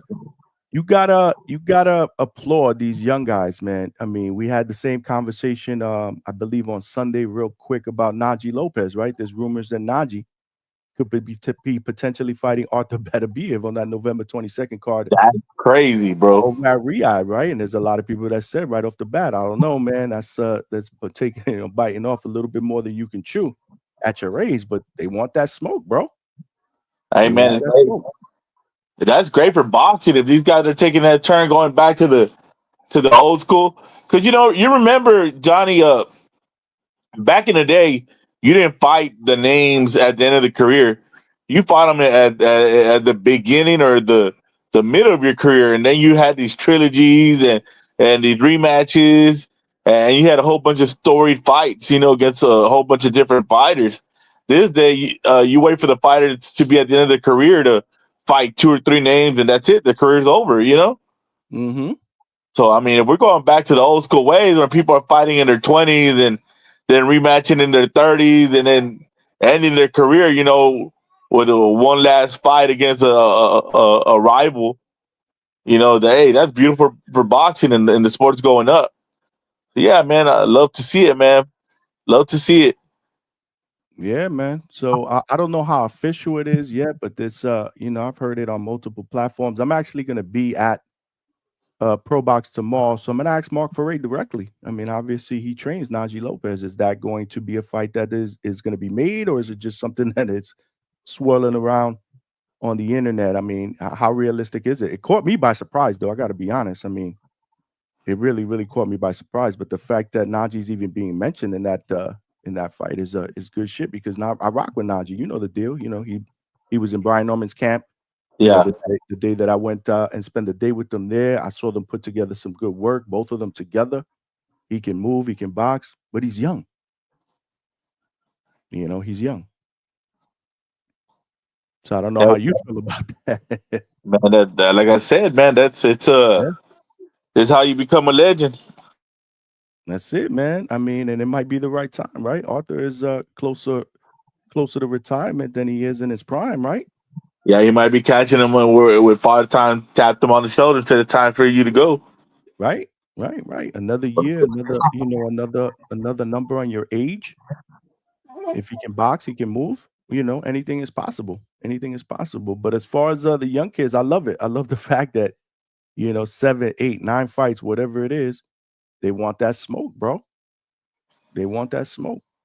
The other thing that's scary about the Beterbiev is the power is the last thing to go, and that man's got power.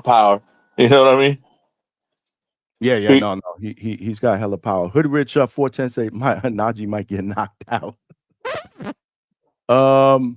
Hey man, that's he said he's been fighting pro box fighters. Pro box.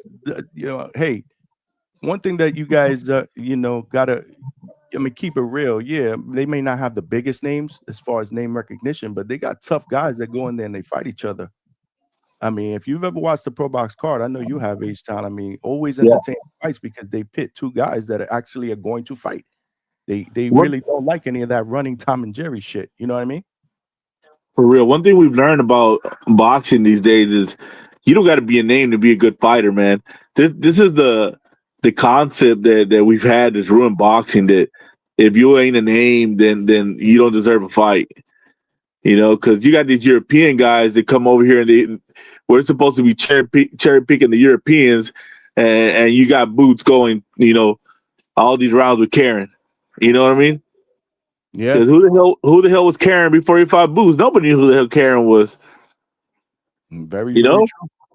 So Very, I very mean, true. if the Europeans got skillful fighters that nobody knows, I mean, come on, we got plenty of skillful fighters here in America that ain't a big name. Right. You know, For you sure. can't downplay these guys. You can have an OTX guy knock out your favorite fighter, and then you're gonna be saying what happened. You know, Yeah. Yeah, no doubt. Phil Flexen said Eubank and Ben rematch set for November. Okay, so that's official now. I didn't hear about that. I must have been when did they announce that? Did you know about that, H-Town? no, I haven't heard it, but if that's true, so much for the Shakur and Ben fight in December. No. I'd rather see Shakur fight Ben because that's more exciting to me. But you know, Shakur and Ben. yeah, man. I mean, he was gonna go up to 147 and fight Ben. That's huge, man. I don't care what nobody says. You still got to have balls. I don't care how unskillful you may think Ben is. Right. But you know, my thing is, I think Shakur be with it. But do you realistically think that this guy's gonna move back down to 147 and fight Shakur? Can he physically? I don't know, man. He might, but I don't think Eddie will let him because he knows Shakur's gonna embarrass him. Ray the Transplant Angelo said, yeah, breaking news. So this must have happened when we were doing the live during the interview. Says Ben versus Eubank rematch set for November 16th, November 15th, called The Ring Unfinished Business. So this is the week before the big November 22nd card. What's the weight, Johnny? That's the exact question I was about to ask. Well, not you, because I don't think that you heard about this fight either. Raider Transplant or anybody, Phil Flexen, did they mention what weight? Because obviously this is the reason why I didn't think there would be a rematch. Would Eubank want to do what he did the last time? Yeah, I can't see and all that to make the weight, man. I don't know. 160 or what? What was the last one? I believe the last one was 160, right? I think so, but I think Eubank said he had a hard time getting down to that. Dude, but did you see you know, did you see all the what you call it? Well, the videos, you know, the day before that, 2 days before that with Eubank. I mean, people thought that it obviously he didn't look healthy. You know what I mean? Like he cut it and he made the weight. And shout out to him, bro. Shout out to him. And we in a day and age where you got fighters all over the place that, you know what? Hey, if I can't make it, I can't make it. I'll come in overweight. If they take the fight, you know, I'll be undisciplined and unprofessional. Yeah, This get your guy made Keaton that Davis on. Yeah, I know what you're saying. Yeah, man. Yeah, You man. know? Hey, man, that's another stupid thing. Keyshawn so-called retiring, man. That guy, he became from one of my favorite fighters into a clown real quick, bro. What the hell's going on with Keyshawn? Keyshawn, right? I'm shocked at what I saw. I mean, first of all, it took him forever to come out. Now it's supposedly we don't know if he has one foot out the door. What's going on with these young guys, man? I don't know, man. Like I said, man, that's why I keep telling people, man. We're looking for an American hero. We got one, Brian Norman Jr. You know, everybody else disappointed us, Johnny. Everybody else disappointed us. Phil Flexer said just saw it on Twitter. The Ring tweeted it, so it's got to be official. But no, he said I didn't see anything about the weight. And if I recall, that was one of Eubank's big complaints that he didn't want to go back down. He needed to be at a bigger weight. And then Rated Transplant just said he'll be at Tottenham Hotspur Stadium, same weight, 160. That's what he's saying. That's crazy, bro. They must have gave Eubanks the bag, bro, because he did not want to cut no more weight. Would you want to? Shit, not as big as he is, but that guy's been the biggest disappointment in European boxing over there, man. He was supposed to be a name, supposed to be somebody, and like now at this point in his career, he's having some kind of a boost in his name, but only because of their fathers, really. You know what I mean? Right, Because right. nobody would have cared if these guys, if their dads weren't who they are. Let's be honest. Nobody be watching this fight if Eubanks' dad and Ben's dad didn't have those fights. Yeah, yeah. No doubt, no doubt. But wow, that's interesting, man. 160. That's gonna be really, really interesting. But like you say, Easton, they had to have thrown that bag at him. AB 2 times said trash fight. You didn't enjoy the first one? It's gonna be a good fight, dude. If it's Oh, man. I love the first one. I thought the first one was an excellent fight, bro. yeah, especially if it's back in the same weight class. Now, if it would have been in a bigger weight class, I think Eubanks knocks him out. Because I mean, the weight cut really, really made that fight great because he was in there. Man, I didn't think he was gonna make it past the 6th round the way he looked. You know what I mean? But hey, Yeah. it really brought him down to be a competitive fight with that weight cut, man. That just could show you how much weight cuts affect fights. Yeah, man. I mean, it's brutal, bro. These fighters come on here and they talk about it all the time, bro. I mean, cutting weight. I mean, living the life of a professional fighter isn't easy, bro. They're putting their body through shit that realistically the body's not really meant to go through, especially That- all that pounding that they take in the gym and sparring, getting punched in the face. I mean, you know what I mean? Oh yeah, man, they're literally killing themselves. That's not just a saying. They're literally killing themselves to make these fights. Cutting all that weight, dehydrating themselves. It's putting such a stress on your organs. You know what I mean? Mm-hmm. And yeah, that weight cut's dangerous. Period, man. But that's why I want the same deal day weigh-ins back, man. Even though Vega thinks, oh, these fights are not going to be made. No, because these fighters are not going to take the fight if they know they can't make the weight. Yeah, no, I agree. I said that a long time ago too. I think that would kind of alleviate some of the issues that we're having, right? But I mean, Vegas talking about the safety and the health of the fighters, right? Having the proper time to rehydrate so they don't get hit in the head or whatever. Isn't that the argument that he's making? Yeah, but that's a frivolous argument because you know where you're at if you can't make the weight, so you're gonna stay healthy. You know what I mean? You're not gonna dehydrate yourself 30 pounds if you know you're gonna fight the very same day. If you do that, you're just an idiot or you're just broke. You know what I mean? Mm-hmm. Are you just really having money problems where you're gonna literally put your life all the way on the line? Right. AB 2 times said, "What's the point of that fight? Money, I would assume, right? And the Big desire in for the UK. they may be calling for it. It's like if Mayweather had a son and De La Hoya had a son, and they were both mediocre fighters. We'll want to see the fight. For sure. For Hey, sure. What's Tam, up, man? We Johnny. got What's up, Reyes Reyes? Boxing up in the building. What's up, Reyes? Hey guys, yeah, no, I when you were doing the interview, I was sending you the report was like 30 minutes. It was 30 minutes hot, and when you were doing the interview, I was like, bro, breaking news. That's what I didn't get it. I didn't see you sent me a message? Yeah. No, anytime I'm on the comment, it's always Raider Transplant Angelo. Yeah, but I didn't see that come in. Would you send me a DM? No. It was you already showed it to the crowd. That's that's yours. Yeah. Okay, my bad. Yeah. I didn't know that was hello. I go on to different Raider podcasts like I was telling That's you. where it is. Because everybody knows me as Raider Transplant, because of the liver transplant and everything that happened with me. Shit, man. You've been commenting in here for forever, and I didn't know that was Yeah. I didn't know how to put two and two together. What's going on, champ? Yeah, there you go. No. I was just listening to H-Town. So I wanted to make a point about how, where he has a good point when he says, well, this fight wouldn't be as big as it is if it wasn't for the dads, which is true, right? But it just goes to show you, though, how powerful the fan base really is when it comes to boxing. Like, boxing is a number one sport outside of the US, and especially when you go across the Atlantic, they treat it like it's normal conversation, right?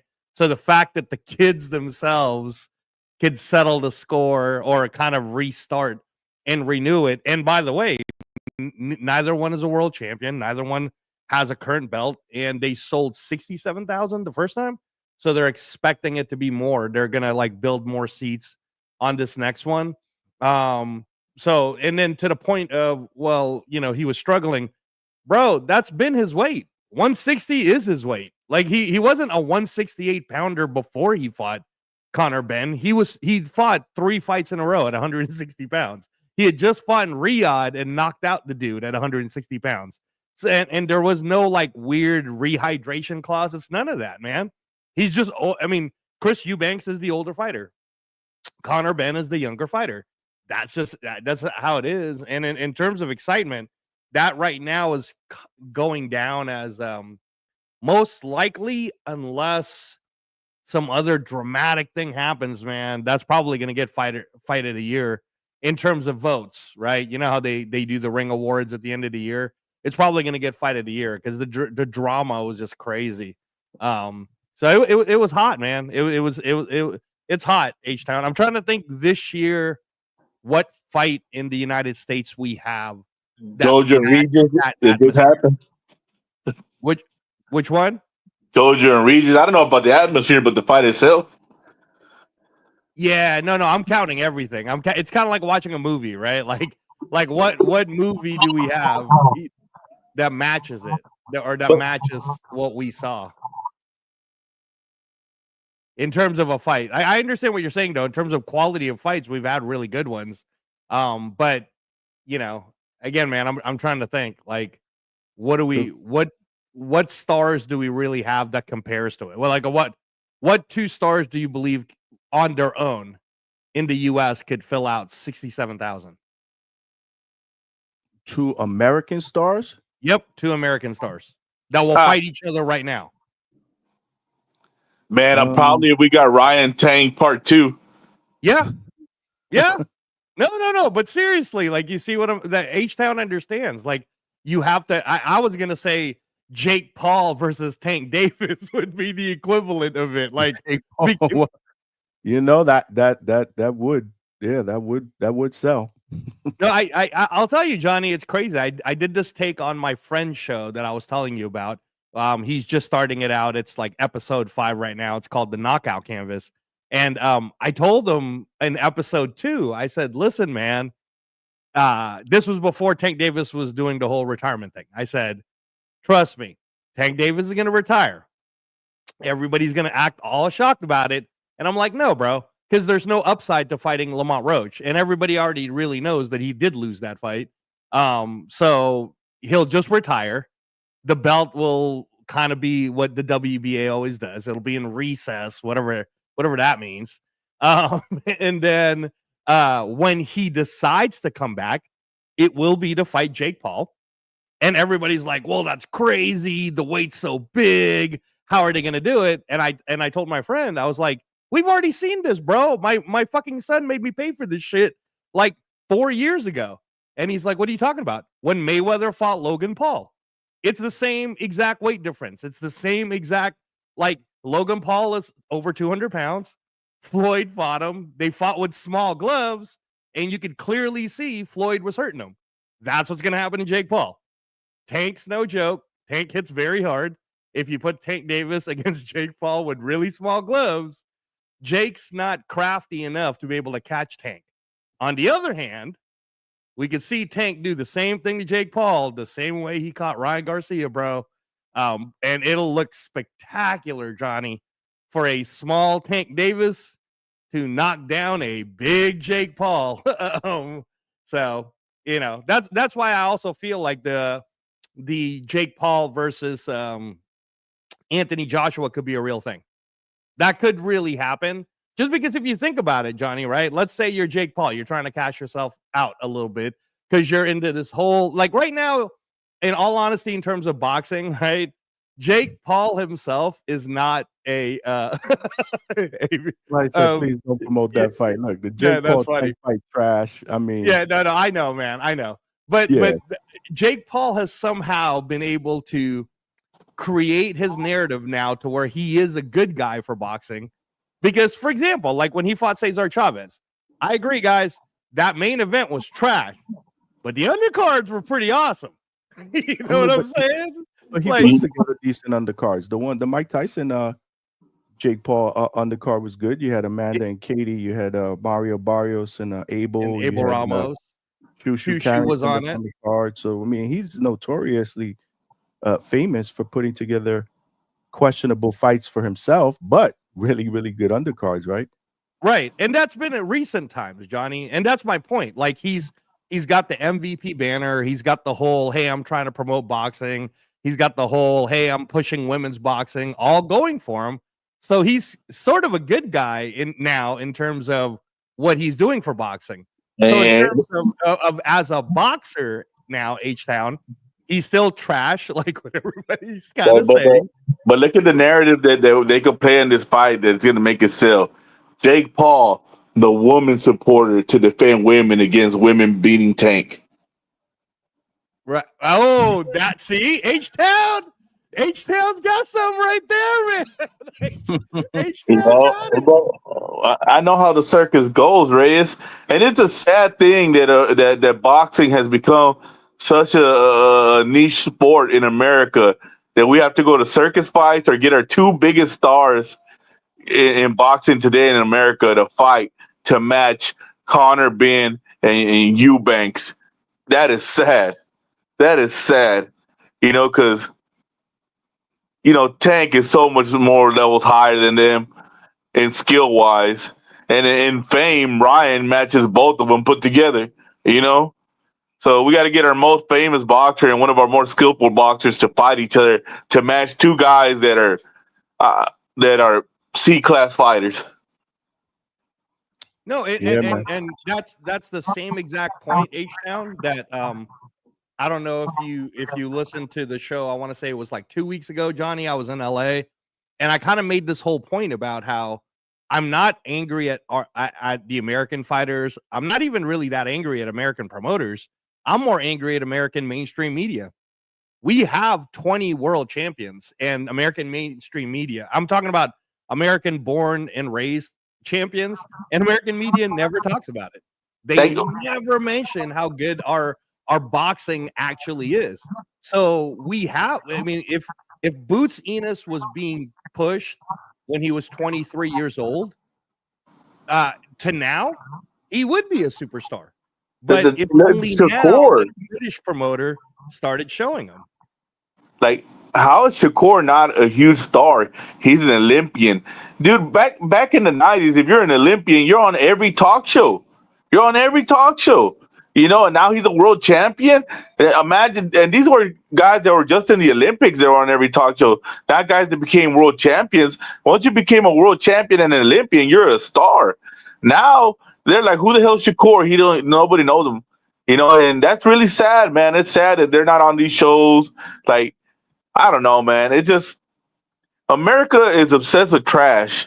And if you don't act like trash, we don't like you. It's one of the reasons people love Tank so much. If Tank was a clean-cut kid with no tattoos and didn't get in trouble, everybody would be like, he's not all that. But we love when people act like trash because we could relate to failure. It's the American way. We like to relate to failure. If you fail, that means if I fail, we're the same people. We don't like excellence. We say we want excellence, but take Daniel Cormier in MMA. That guy should have been the biggest star ever. Olympian, world champion. But who we love? John Bones Jones, who does drugs, crashes his car, gets caught with hookers.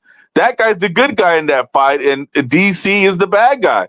Look, this has been happening for the last 15, 20 years that we've been going down this tunnel where we don't want people that are actually good people to do good. We want people that are screwing up to do good. So that way we can feel good about our screw ups and be like, you know what, we might do good one day too, because that screw up made it.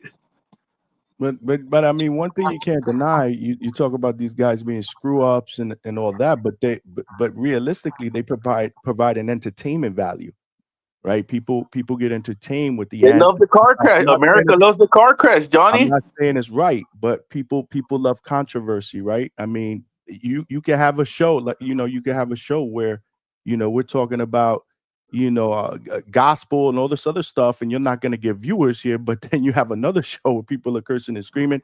Like for example, the back and forth with the coaches. People love that stuff, man. The back and forth between Scooby and J'Hon Ingram. People love that. It's crazy. But those guys also deliver too. Like John Jones is actually an exciting fighter, to his credit. Tank Davis knocks people out, and you already know how people feel about the knockout. It's like the home run in baseball. It's like the dunk in basketball. So that's what it is. Guys like Shakur Stevenson are called boring, when in fact this is boxing, right? It's supposed to be about the sweet science of the sport, right? The fact that people were walking out of the arena, midway through his fight, that's crazy to me, because I enjoy that shit, but there's a lot of people that don't like it. There's a lot of people that don't like And then you got the cameras showing that.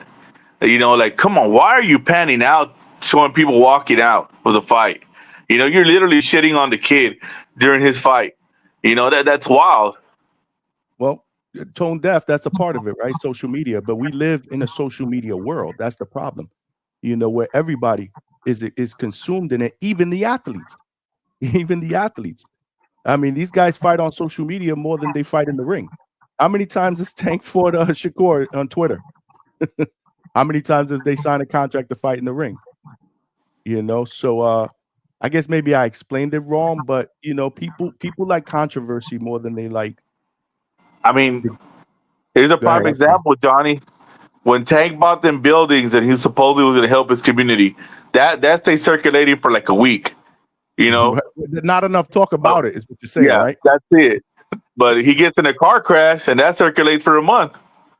Or he puts his hand on a girl, circulate for 2 months. Like, absolutely. It's just, like I said, we love the car crash. Everybody slows down and rubberneck to watch to see what happened, who got hurt, what's going on. It just that's just, I don't know, man. This modern society, man, with social media, it has convinced us that stupidity is a good thing. Right. Roger that said you're right. Johnny Tank don't got people walking out of his fights like Shakur, and then he comes back with, if Shakur fights the way he fought against Zepeda, he gonna get recognized more. And that's the reason why I believe he did fight the way he did against Zepeda. He fought outside of his comfort zone because I think he wanted to make a conscious effort to be more entertaining. These guys are on Twitter all the time, bro. They hear all the crap. They hear the shit that Turkey talks about with the Tom and Jerry stuff. They want to be able to build their brand and be more marketable. And that's why when coach says, they shouldn't worry about that because winning is what ultimately gets you big fights. I don't know if they even believe what coach is saying. I believe that they think marketability, what they do in the ring, as far as, these type of bloodbaths is what makes them, get the bigger fights. I don't know. But that's I just want to add to what you guys are saying, and this is where I was making that point about. I'm more angry at the American media more than I am about just the American casual public. Because H-Town, when you talk about MMA, for example, right? There was a time where everybody was like, MMA is not going to make it. And then what did Dana White? What did Dana White do in order to? H-Town, mute your thing while he talks because we're getting an echo. Go ahead. I'm sorry, Reyes. Oh, no problem. When Dana White was still in the infancies in the mid 90s, when MMA needed that push, what's the first thing he did? He put it on reality TV on Spike, and he created the ultimate the Ultimate Fighter, right? And then the next thing he does is he makes a deal with ESPN, and then he just continues to push it to the point where if you're just a casual person, you're going to have to see MMA on a Saturday night or on a Saturday afternoon. And he kept doing it, and it kept happening for so many years that when they peaked, when UFC was peaking, what it had eventually were American stars like a Ronda Rousey, right? Cormier helped. Then there's John Jones. But right now they have even the same, if not more, of the viewership. They have the same, if not more, of the American media. And yet they're losing a casual fan base. And do you know why, H-Town? It's because they don't have American champions now. And that's my point. My point is we have American champions. We got 20 of them, in fact. And if we showed it every single week the same way the UFC did, like you're honestly telling me that if the Ring magazine card that happened at Louis Armstrong, if that just wasn't shown on regular ABC TV, just like the UFC was a couple of weeks ago, they showed it. It was in like the Middle East. It was Robert Whittaker versus someone else, right? There was no real American stars to that. But my point is, if they showed the Louis Armstrong one the same way, they showed it on ABC, people would know about these fighters. And then they would be like, oh, I want to see it. Now, if they do that continuously, and I think that that's where Jake Paul's kind of helping out with MVP and Golden Boy's starting to do it. Like that Caden Griffith kid, Johnny, you know what I'm talking about, right? The white kid who's 147 pounds. Mm-hmm. I'll bet you by next year he'll be somewhat of a star because they're pushing him. They're pushing him, man. He might be like your next great white hype. So I'm telling you, the casuals need to see it and let them decide. Right. Did you hear what J'Hon Ingram actually said that he loves to fight, over, in the UK because, the fans are passionate. It doesn't even matter who their favorite fighter is. It's almost like they're, they just want to come out there and they want to see fights and they support all the fighters, So, I mean, fans out in the UK, obviously, we that's been mentioned H-Town all the time on the Boxing Voice, right? They feel like their fan base, comes out for their fighters a lot more than the fan base out here for the fighters in the United States, bro.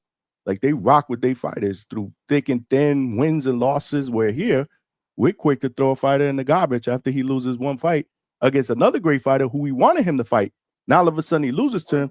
Oh, he was overrated. He was never as good as we thought he was, and they're ready to throw him out under the curb. So, yeah. But Johnny, but Mexican fans are the same way. Canadian fans are the same way. Only American fans throw their fighters away. That's what I mean, yeah. American. But I mean, we built this up after Floyd, man, and I hate to just blame it on Floyd, but when he put so much emphasis on that O, because without that O, Floyd ain't TBE. Sorry, dude. He fought everybody at a good and opportune time. He waited for Pacquiao to get brutally knocked out before he took the fight. It is what it is. This is the truth that people don't say. When he says 23 champions, or 26 champions, he don't say former champions. He just says champions because he's a marketing genius. If he said former champions, he'll be like, yeah, they're former champions. They've lost already. But when he just says champions, in your mind, you just go, he beat 26 champions, and you're thinking these guys were champs when he fought them? No, these guys already had lost some multiple times when Floyd fought them. He's once he had that De La Hoya fight, it was everything marketing because he got the reins from Golden Boy. He became the man after that fight. Us older guys, we all remember Pretty Boy. That's the guy we like. We don't like Money Mayweather. Money Mayweather wasted our time. But the youth loves Money Mayweather. That's what's crazy. Damn, you just remind me of a question, and I forgot to ask J'Hon Ingram. I was gonna ask him, who would you pick in a dream fight between Pretty Boy Floyd and Money Mayweather? So I guess I'm gonna ask Johnny. Different weight classes. Yeah, I know they fought when Money Mayweather happened for the De La Hoya fight. That's 154. But let's not even think about weight classes. Let's just talk about if they were in the same weight class. Let's just play again. This is a dream match. It's hypothetical, right? Skill for skill, two different fighters, right? I mean, I guess we can agree that Money Mayweather was a little bit of a different, right? A little bit more defensive. Obviously, a lot more defensive of a fighter. H-Town. The reason why H-Town is saying he fell in love with Pretty Boy was why H-Town. What I say? Because he fought, right? He was entertaining. Oh, he's in the pocket. He's trying to put you away. Proved my point. These guys. Pretty Boy was a dog. No, Pretty Boy is Abdullah Mason right now. Like that's like Abdullah Mason could outbox you, but he doesn't. He wants to be in the pocket. He wants to knock you out. Like that. I love that about that kid. Yeah. But I really want to ask you guys, and I want to ask the chat, and for future callers, again, we got the link is pinned to the top of the chat. If you guys want to call in and voice your opinion, Attorney Bailey with the $20.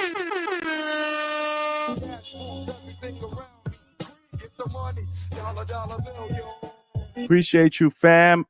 He said, Johnny H-Town had a great take. America loves a car crash. UK lives in the same car crash society, but UK has good fights. Sad but true. H-Town take nailed it. Fanboys may have taken over the US market. Appreciate that AB donation. Great super chat. Yeah, man. I mean, listen, yeah. We can become our own worst enemy when it comes to that. I don't disagree. But what do you guys think? Who would you have, Money May or Pretty Boy Floyd in a dream fight? Pretty Boy, man. Pretty Boy knocks out Money May. You know, he just I mean, the hand speed, man, he was just. To watch that kid at his prime or Floyd at his prime, man, I suggest every Floyd fan that likes Money May go back and watch the Pretty Boy fights, because I don't think I remember how he used to be. You know, because people just think he's this guy that sits in the shoulder roll defensively and he's gonna make you chase him around until you get tired. Then he's gonna start, picking you apart once he's abused your cardio. No, different man. This is a guy that, like, when Castillo beat him, because Castillo did beat him, but we have to remember he was the only American star coming up at the time. We couldn't have him losing to Castillo. So yes, they gave him that win, but he was a dog and was like, no, give it back to me. And he beat the shit out of Castillo the second time. I mean, beat the shit out of him.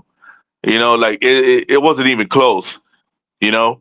So that guy's a different man. And I remember, I can't remember what fight it was, Johnny. I don't know if you remember, Reyes, where he almost broke down into tears in the post-fights interview. That was against Arturo Gotti. Yeah, where he said, "I'm tired of trying to please y'all, and I've been working hard, and I still don't have a fan base, and like he's still not getting the money he wants. He's in the Olympic." Yeah, man, that broke my heart that day, because I was like, man, this guy's giving everything to boxing, and he's not getting. That's when he turned into the villain. When he started the villain arc. Where he started trying to change it up. Because before he was like just an American kid, Olympian. Hardworking, a guy from Detroit. From Michigan.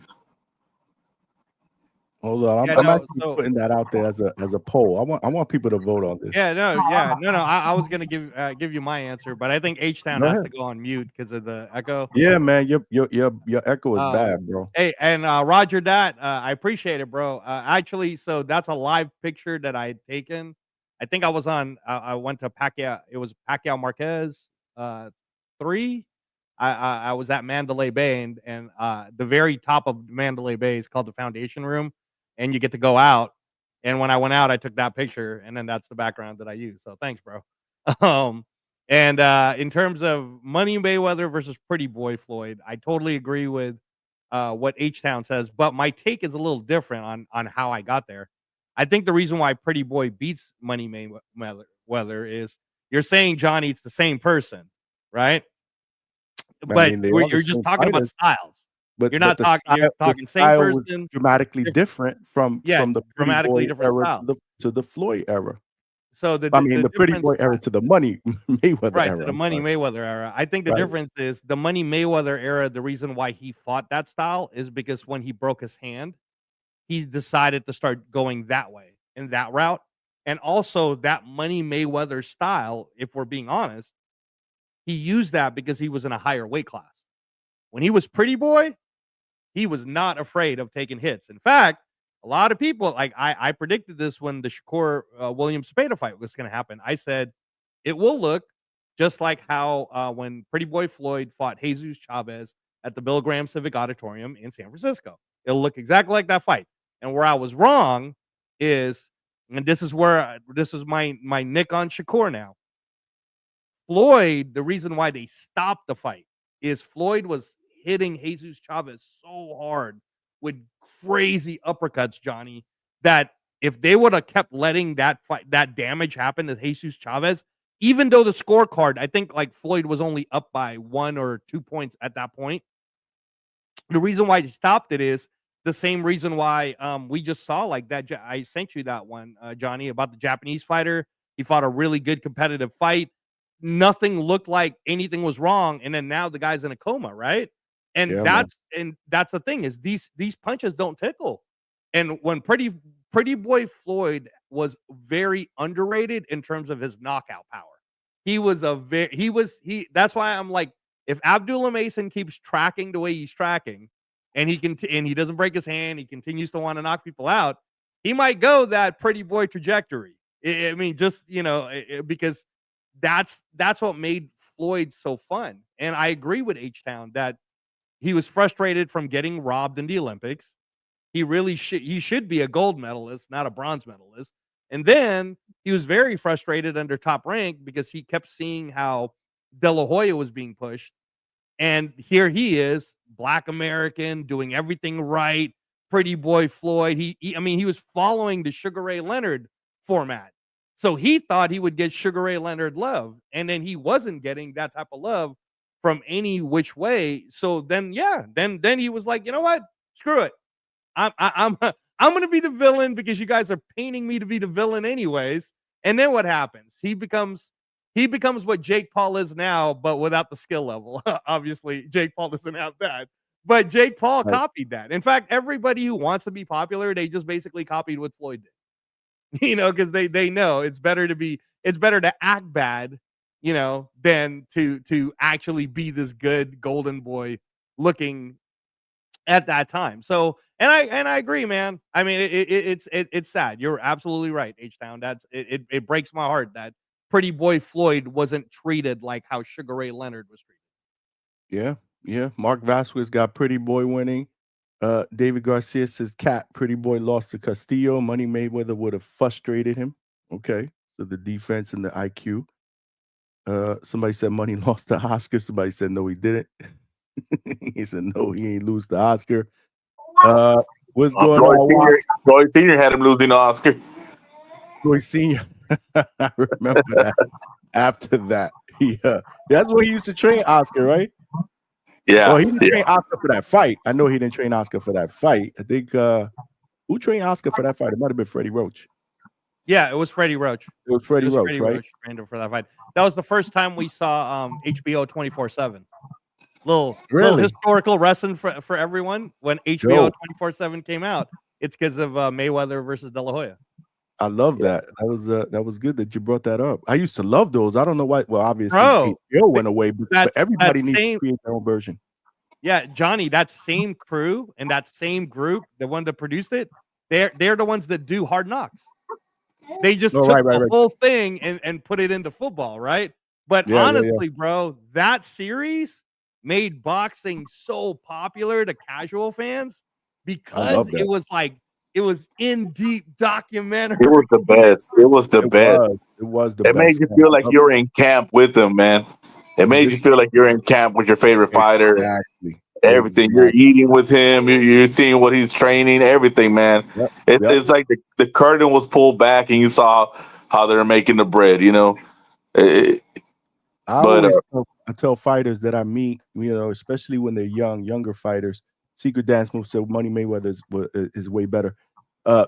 Put yourself out there, like before a fight.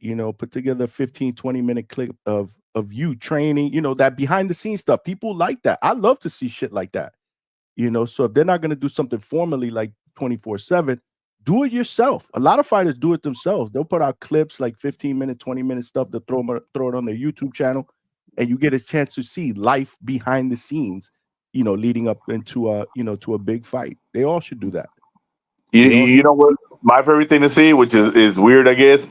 I like seeing a fighter wake up at the crack of dawn and do road work. Like that I don't know why that always just drew my attention. I always love seeing that because let me know this guy, he's waking up thinking about working. Like that's how locked in he is. It's 3:30 in the morning. He's getting up, getting dressed, getting his whatever hydration on, and he's out the door at 4, running till 6, 7 in the morning or whatever it was, and you see the sun coming up, and he's already halfway through his run. That I don't know. To me, that's just something that always caught my attention. It was like, man, this guy's locked in. Yeah, there've been other platforms that try to replicate that, but nothing's gonna replicate the original 24/7 group, man.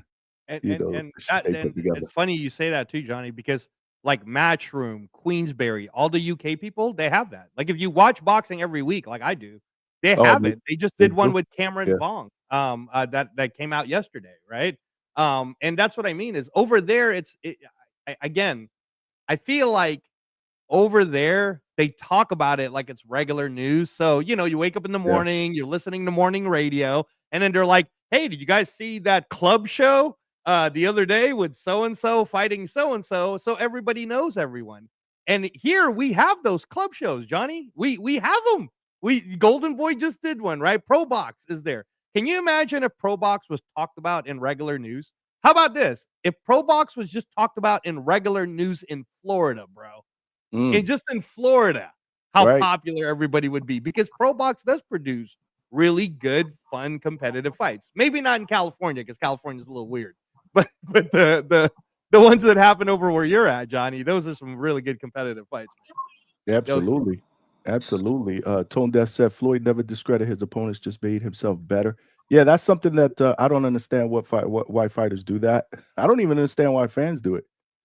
Like, why discredit the guy that your favorite fighter is fighting, right? Yeah, I that mean, makes no sense. Hey, yeah. Why man, would you Ray, if we could get OTX and Pro Box or somebody to give us Friday night fights back on a Friday night, dude, what was better than getting off after work, stopping at the bar, watching a fight, drinking a beer? You know, that was life, man. That was life, man. We can't get boxing at a bar no more. We can't get boxing at a Buffalo Wild Wings. I go when I go eat wings or something, they always got the UFC on and whatever sport is in season. And if you ask them to put on boxing, they're like, they don't even know what channel it's on. And that's the exact conversation, H-Town. That's why I'm so happy that we have the Hangout spot, right? And I know Johnny's only been at this for 16 months, I think, right? But my Yeah, point man. is, do you know how very few places you can go to and have an intellectual conversation with someone like you, H-Town, and Johnny, and the chat, and everybody is at least in the same lane when we're talking boxing? Nobody's gonna go off the wall and say something crazy that we're like, bro, do you even watch it? Right? And that's the thing, is that just like H-Town is saying, OTX, good product, right? That Elijah Pierce, Das Marinas fight, that was great. If that was on free, just like H-Town said, if that was free on a Tuesday night USA Network fight, or a free Friday night fight, and then you could just chill at at a bar, Buffalo Wild Wings, Dave and Buster's, wherever, right? And they actually just talked about it, or Pro Box. I'm talking like Pro Box, Johnny. I'm telling you, man, it's not like you guys don't have local news. Does local news cover Pro Box, bro? Does the local news anchor see? That news anchor should be spanked, bro. Like Not that I see. seriously. No diddy. Not that I see. Heavy Chevy guy, what's good, brother? He said bars don't want to buy pay-per-view boxing. Well, speaking of boxing, on Friday, next Friday, again, Pro Box makes its return back to Plant City, Florida. I'm excited about that because I haven't been to a Pro Box card since before they left, because I haven't traveled to any of the cards that they've done. I believe in Texas, like you said, they've done a couple in California, but they are coming back again. Solid card, man. Regardless if I think that's what it is, right? It's the name recognition, isn't what I believe is drawing fans in, but H-Town knows the deal. You know the deal. We've watched these fights, man. You're gonna get good, competitive 50-50 caliber fights, man. It's main event against Yakubov and William Foster is gonna be a good fight. You got the Valle brothers, you got Gary Antonio Russell, one of the Russell brothers will be on that card as well. Kid making his pro debut. One of the other Valle brothers. It's gonna be a good card, man. And what really good card. one thing that'll bring boxing back, if we get these stay busy fights for free like we used to, you know, because then we know we could see Boots or we could see Shakur or Tank on a Friday night, you know, for free. Yeah, he's fighting a nobody, but you get to see the star, and it pushes the undercard forward, you know, because you're tuning in for the star, but you get to know these younger fighters, and that's how boxing used to keep growing back in the day. Because you had the, you know, Chavez fighting a nobody on a Friday night or a Thursday night, and then you're learning, oh, who are these other guys, you know? And they don't do that no more because everything's so money driven when it comes to the stars, and there's no TV deals no more. You know, you got to remember that they had TV deals back then, so they don't really have to worry about having two big stars fight each other to make money because they're already getting paid off from the TV deal. But Yeah. you know, all these things that need to be back in America to make boxing big here, and us as fans need to push for this instead of just arguing about my fighter makes more money, so you shouldn't fight your fighter. You know, that's just dumb. The sport's never going to grow again, and we're going to be back to it's a European sport again. You know, it started off a European sport, now it's back to being a European sport. Vega said, "What kind of question is this? We're having fun. It's a fantasy question. That's Man, all. why you gotta take the room down, Vega? I know you like the I don't know, like the Debbie Bro. Downer of the group. Like it's just a fun question. We were talking about entertaining styles and why people don't like the Shakurs of the world, but they like the Tank Davises of the world, right? They want to do fight parties for Tank, but not Shakur. So I'm like, you know, two different styles, two great fighters. Who wins if it was a fantasy matchup? Pretty Boy Floyd or Money Mayweather? That's all. He a Debbie Downer, bro. That's negative Vega at his best. Gotta read the room, Vega. Gotta read the room, man. It's just for fun, man. It's just for fun. Right now, I was gonna say, Johnny, you kind of hurt my feelings, man, when you were talking did I about pro box, and you didn't talk about my guy, Welljin Mindoro, bro, the Trigger Man. Shit, I don't have the fight. Let me see. What's it? Yeah, Welljin Mindoro. Hey, check this out, H-Town. If you don't know who this kid is, first of all, being a Filipino man myself, it is very rare that we have a middleweight, power punching full Filipino, bro. That is very rare, right? I apologize because I was live. This kid, Welljin Mindoro, yes, he's gonna get signed by someone big if unless Gary is hanging on to him, because this kid is gonna be something, man. 14 wins, 14 knockouts. He's exciting. He hits hard. You know, he's not ready. Don't get me wrong, Johnny. He's not ready for the high big boys yet, right? But this is what happens to Filipino fighters if they get pushed too soon. They become an opponent. And I think this kid, if they build him right, if he just stays with pro box, keep like learning the craft, this kid could be a superstar, man. I like him, the Trigger Man. Listen, I apologize for that because it's crazy. I was at that fight last year in when they fought, I believe it was in Kissimmee, and he knocked some dude out where his head just bounced off the canvas like 3 or 4 times, and the entire crowd was like, "Yo, this Filipino is for real." He fights like a beast, man. He fights like a man possessed. So yeah, again, entertaining, man. If you guys like the knockout, right, and you like these guys, you know, that go for blood, you know, you're gonna enjoy a pro box card. Yeah, this kid is the goods, man. But you know, I gotta see him. I gotta see more of him. Obviously, I gotta see you know, an uptick in competition, just like anybody else. But I like him. Was he fighting again, Reyes, this weekend? No, he's fighting where Johnny's going. He's fighting a pro box. Yeah. He's a pro box guy. I just don't know how the contract is. But he's again, man. They just got it. They can't. It's so easy for someone like him because I know how that system works.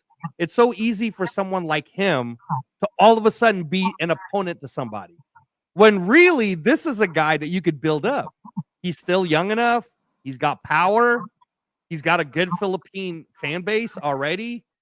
And he's 14-0, 14 knockouts, man. Like, this is the type of a Filipino fighter that I would, if Gary, like, let's say he wins by knockout next Friday, maybe Gary gets him one more fight.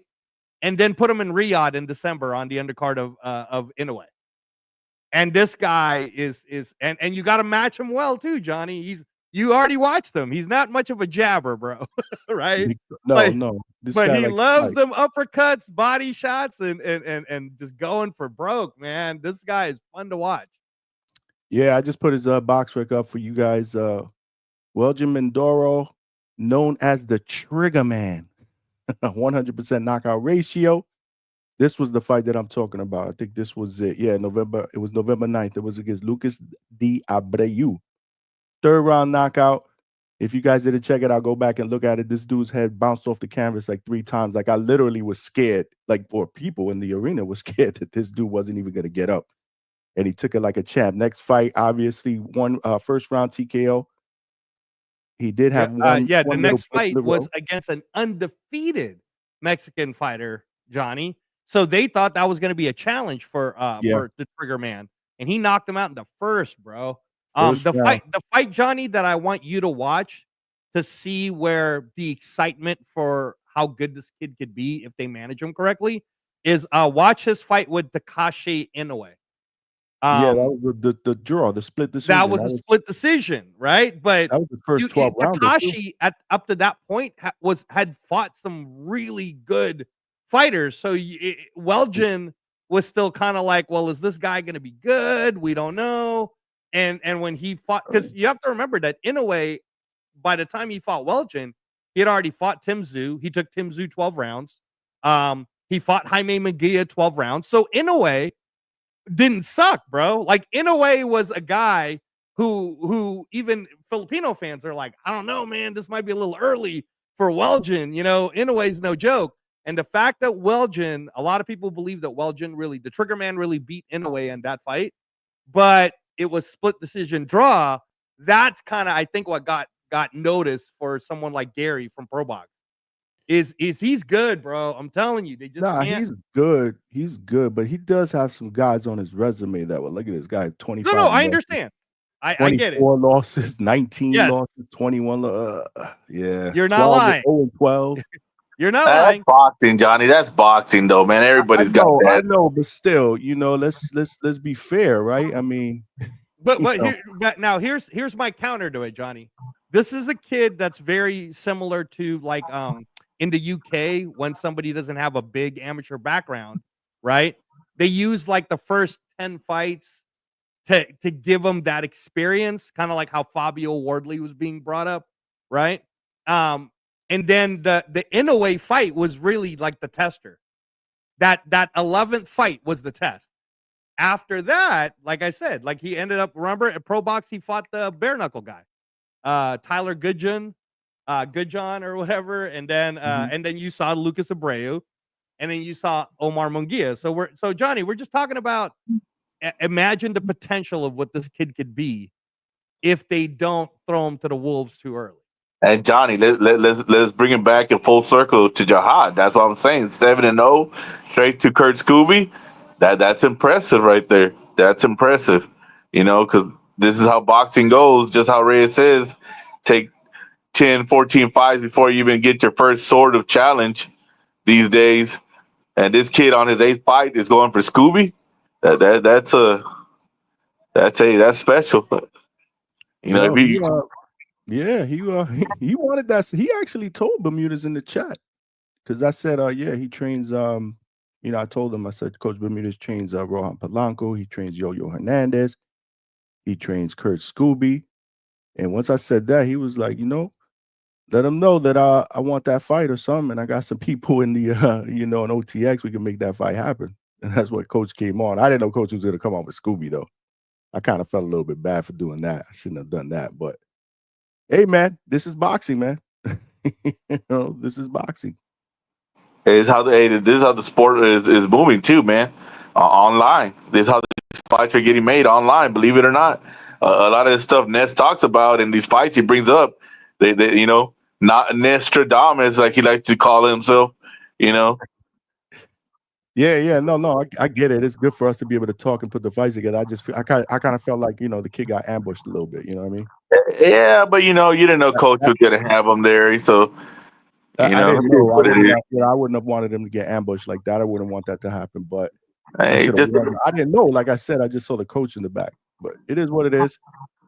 You know, it is what it is. Hey, I just wanted to address. So Roger, that Mindoro doesn't fight at 54. He's at 160, and he's moving up. So he's got to stay at 160 for a bit, and then he'll eventually go up to 68. But no, I mean, if he could stay at 160, it might be the right division for him, man. Because again, there's not as many sharks in the water like they are at 154 and exactly 168. You know, 168. Right? 168. Hey, you know, and I think Canelo's fixing to drop them belts too, man. I think he's gonna go and fight Bivol again, and once he fights Bivol, if he beats Bivol, it'll be a trilogy, and then that's how he'll end his career, a trilogy with Bivol, and he'll be done. You know, that's what I see for Canelo. Of course, if he gets past this, the god of a man that is Bud Crawford, you know, with the fans now, they got Bud walking Canelo down, and look how he wrestles, look how big he is. Ridiculous. But yeah, though I won't believe it till I see it, man. And yeah. Hey, but you can't front, man. There's a lot of intrigue now, right? When that fight got first announced, there were a lot of boxing fans that said, why is this fight happening? I mean, you know, Bud was coming off that Majimov performance, and the people were criticizing him for that, even though he won the fight. You know, Two-Tone, I tell Two-Tone this all the time. I was like, bro, after that Majimov fight, you were one of the first people that went on your platform and goes, stay away from Canelo. Bud, you better stay away from Canelo, right?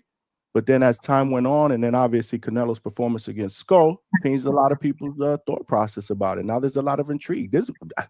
Bro, I'm all over the social media waves. I'm seeing people DM me, people put shit in my comments. There's a lot of people that actually feel like Bud Crawford will stop Canelo. It's crazy. You know what? People keep on saying that Canelo has a problem with boxers, but nobody brings up the Plant fight. Right. Well, Plant was a pure boxer. It don't fit the narrative. That's why it don't fit the narrative, Johnny. And if it don't fit the written narrative, we'll exclude it from the conversation. Plant was cooking in that fight too. You know, he was doing some really, really good work. But just like anybody up to that point, right? What does Canelo do, right? He starts breaking his fighters down and he starts hitting the body. I don't know. Like I said, there's a lot of intrigue around this fight. Now, obviously, with everybody, I think everybody feels a lot more confident that Bud can pull this off because physically they see him, you know, as a big dude. Like when they did the face-off, there really wasn't much of a difference, to be honest with you. Bud looked like he was a little bit taller. So it's not like physically, it doesn't look like a mismatch anymore. And if you look at it that way, and then you look at the skill level, there's a lot of people that believe that you know, Crawford is the more skillful all-around fighter. But so, Johnny, this is the greatness. I'm telling you what people are saying out there. But this is the greatness of Canelo. His shadow is so big in boxing. People think he's bigger than Bud. No, Bud is a bigger man. Bud is a bigger man. Yeah, a lot taller, everything. But Canelo is so good. And people they act like he has no skill. He's been slow-footed his whole career. And they still bring that up. But he's slow-footed. He's been slow-footed his whole damn career. He hasn't had the reach advantage. And I don't even know when's the last time he had the reach advantage. I mean, fuck. Reyes, when's the last time he had a reach advantage? A reach advantage? When? Because he's small, man. I mean, I watched. I'm like, reach advantage. When did Canelo have a reach advantage? Never.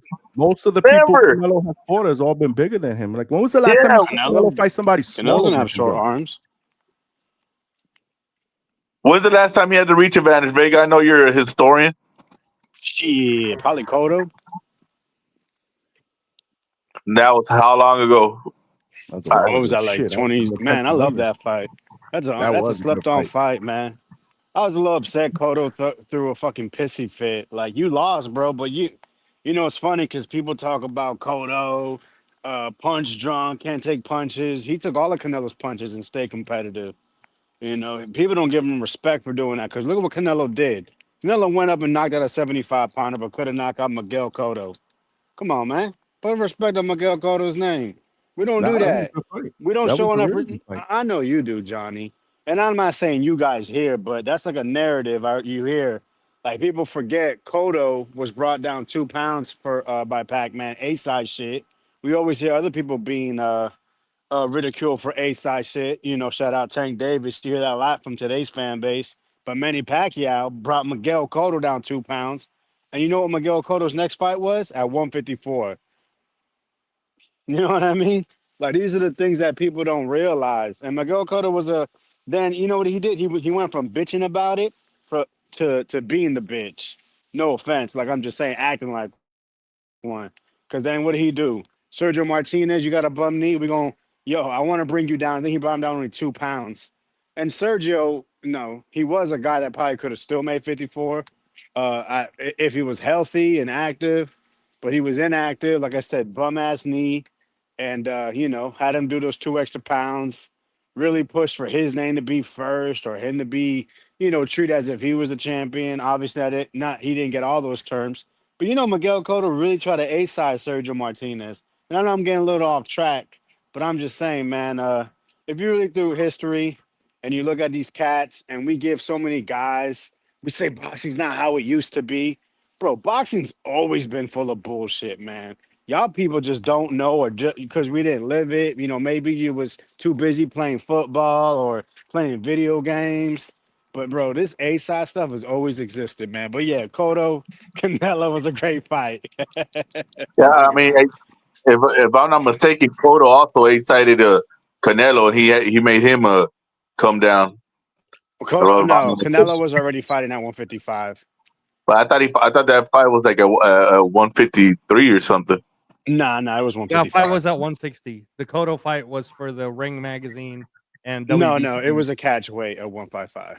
I remember I'm just telling you that weight. title-wise, it was fought. Yeah, it was a middleweight. It was a middleweight fight, but it wasn't at 160. No, I understand, but I'm just saying. All right, hold on. I'm gonna actually change since what the hell just happened? What we're gonna do? The next fantasy question is: if Floyd was a woman, would he be greater than Clarissa? You nasty, bro. I got one for you. If Vega couldn't talk, how would he hate? Would he learn sign language? They say that I always look like I'm upset. So why are you always in a bad mood? You're like You're like a grouchy old man who's not old. H-Town, H-Town is getting on my motherfucking nerves, but at least when we interact, like he get me, bro. Listen. I love negativity, man. My mom was a super negative person, loving but negative, always thinking of the worst thing that could happen. You know what I'm saying? Please don't stay out past late night because you could get, there could be a car accident and shit like that, like stupid shit. My mom's always been like that. And so, yeah, bro, I She's lived through Hispanic, it. Bro. My mom was that's every Latina mom, bro. I was about to say everything. Yeah, my mom was a little more though, but anyways, I thrive on it. Yo, unfortunately I'm back to work. I gotta wake up in like 5 hours. Shout out H-Town. I know he's on the same type of time. Hell yeah, man. Yeah, we got like prep days and shit like that. And we gotta run it as if it's a regular day to make sure, everything goes smoothly. But anyways, yeah, man, you're not gonna see me drinking anymore. It sucks, man, because I loved hearing all the bullshit. That's the thing I don't understand. The more y'all talk shit, the more excited I would get. The more I want the interactions. But yeah, man, it's gonna have to be put on hold till Christmas time. I'm gonna miss it. I'm gonna miss y'all. Now y'all gotta deal with more of a sensible Vega. It's gonna and probably a little more angry because y'all always think I'm mad. Like now, you always mad. I told you, you're like a grumpy old man who ain't old, bro. Imagine how you gonna get when you do get old, bro. Like nobody's gonna want to be around you. Nah, yeah, you better man. What you mean, bro? They love me grumpy. Everyone just thinks it's kind of funny. Somebody says the time of the month for you, bro. Look. Yeah, it will be the time of the month whenever you come to my face and say that, and you bleed all over your face. Oh Lord, Vega want that. Vega, you better stop. You better stop talking shit, bro. You got to go to bed, bro. Yeah, don't make me call Michelangelo. Then what they call you over at the Boxing Voice, Diva Vega? I heard that shit. Yeah, bro. Man, listen, I love it. That's the thing. Either Like I way, said, that shit gets me pumped, man. I love it. It makes look me at feel. Malcolm. It makes me feel good. They talking Alex, shit about Malcolm over there too. They call him, what do they call him? A bag beater? A bag beat. Yeah, I mean, Bag they don't beater. call him that. It's just Nestor Gibbs. Vegas, why are you even entertaining that you're gonna fight again, bro? We all know you're retired, bro. Why are you even entertaining that? This is Nah, crazy. that's not true. This is a great question, Malcolm. So you're saying you're less angry when you're drinking? It's supposed to be the opposite. No, he's actually loud when he drinks. He's not angry. He's just loud.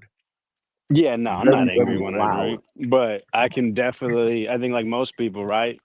You can I can change moods quick. You can go from 0 to 100. See, since you shitted on my fantasy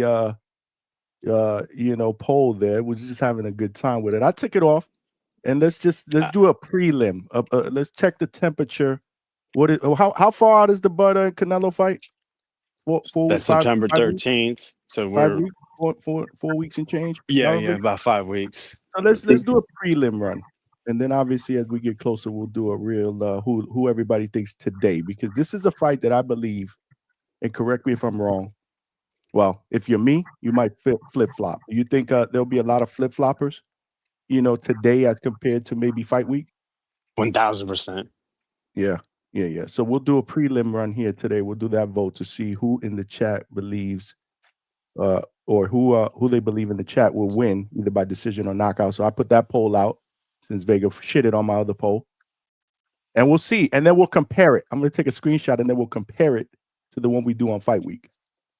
Yeah, that's a good idea. I like that. Yeah. We don't do And then stuff we'll like that compare it. enough. None of you guys are going to that fight. What were you going to say? They don't Canelo-Crawford? do stuff like that on the Boxing Voice? Nah, I'm not going. Really? The Boxing Wow. Voice is family, bro, but we're the hangout spot. Oh, I'm sorry, we're the normal spot over there, right? You Is that know, what they call it? yeah, it's definitely the Norman spot, bro. Vegas has become so expensive, bro. Like, yeah, I'm good. See, Malcolm, you is that real? Or you just trolling? He said I put Bud KO. There's a lot of people. I'm telling you, man. There's a lot of people. Like Canelo's never been. When's the last time you saw Canelo stop? How about never? But I mean, look, that Bud's gonna simple, stop bro. him. Like, that's crazy to me. I was there.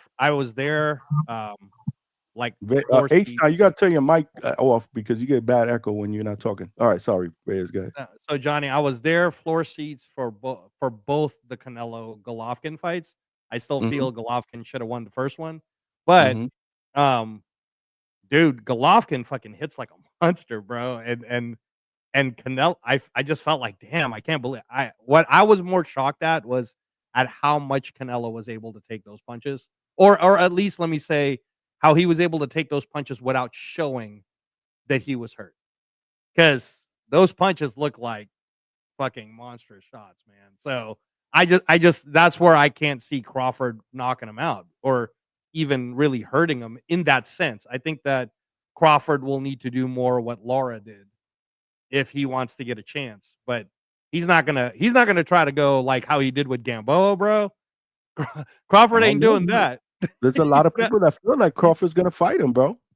He's not doing that, man. He's not doing like what he did with Benavidez. No,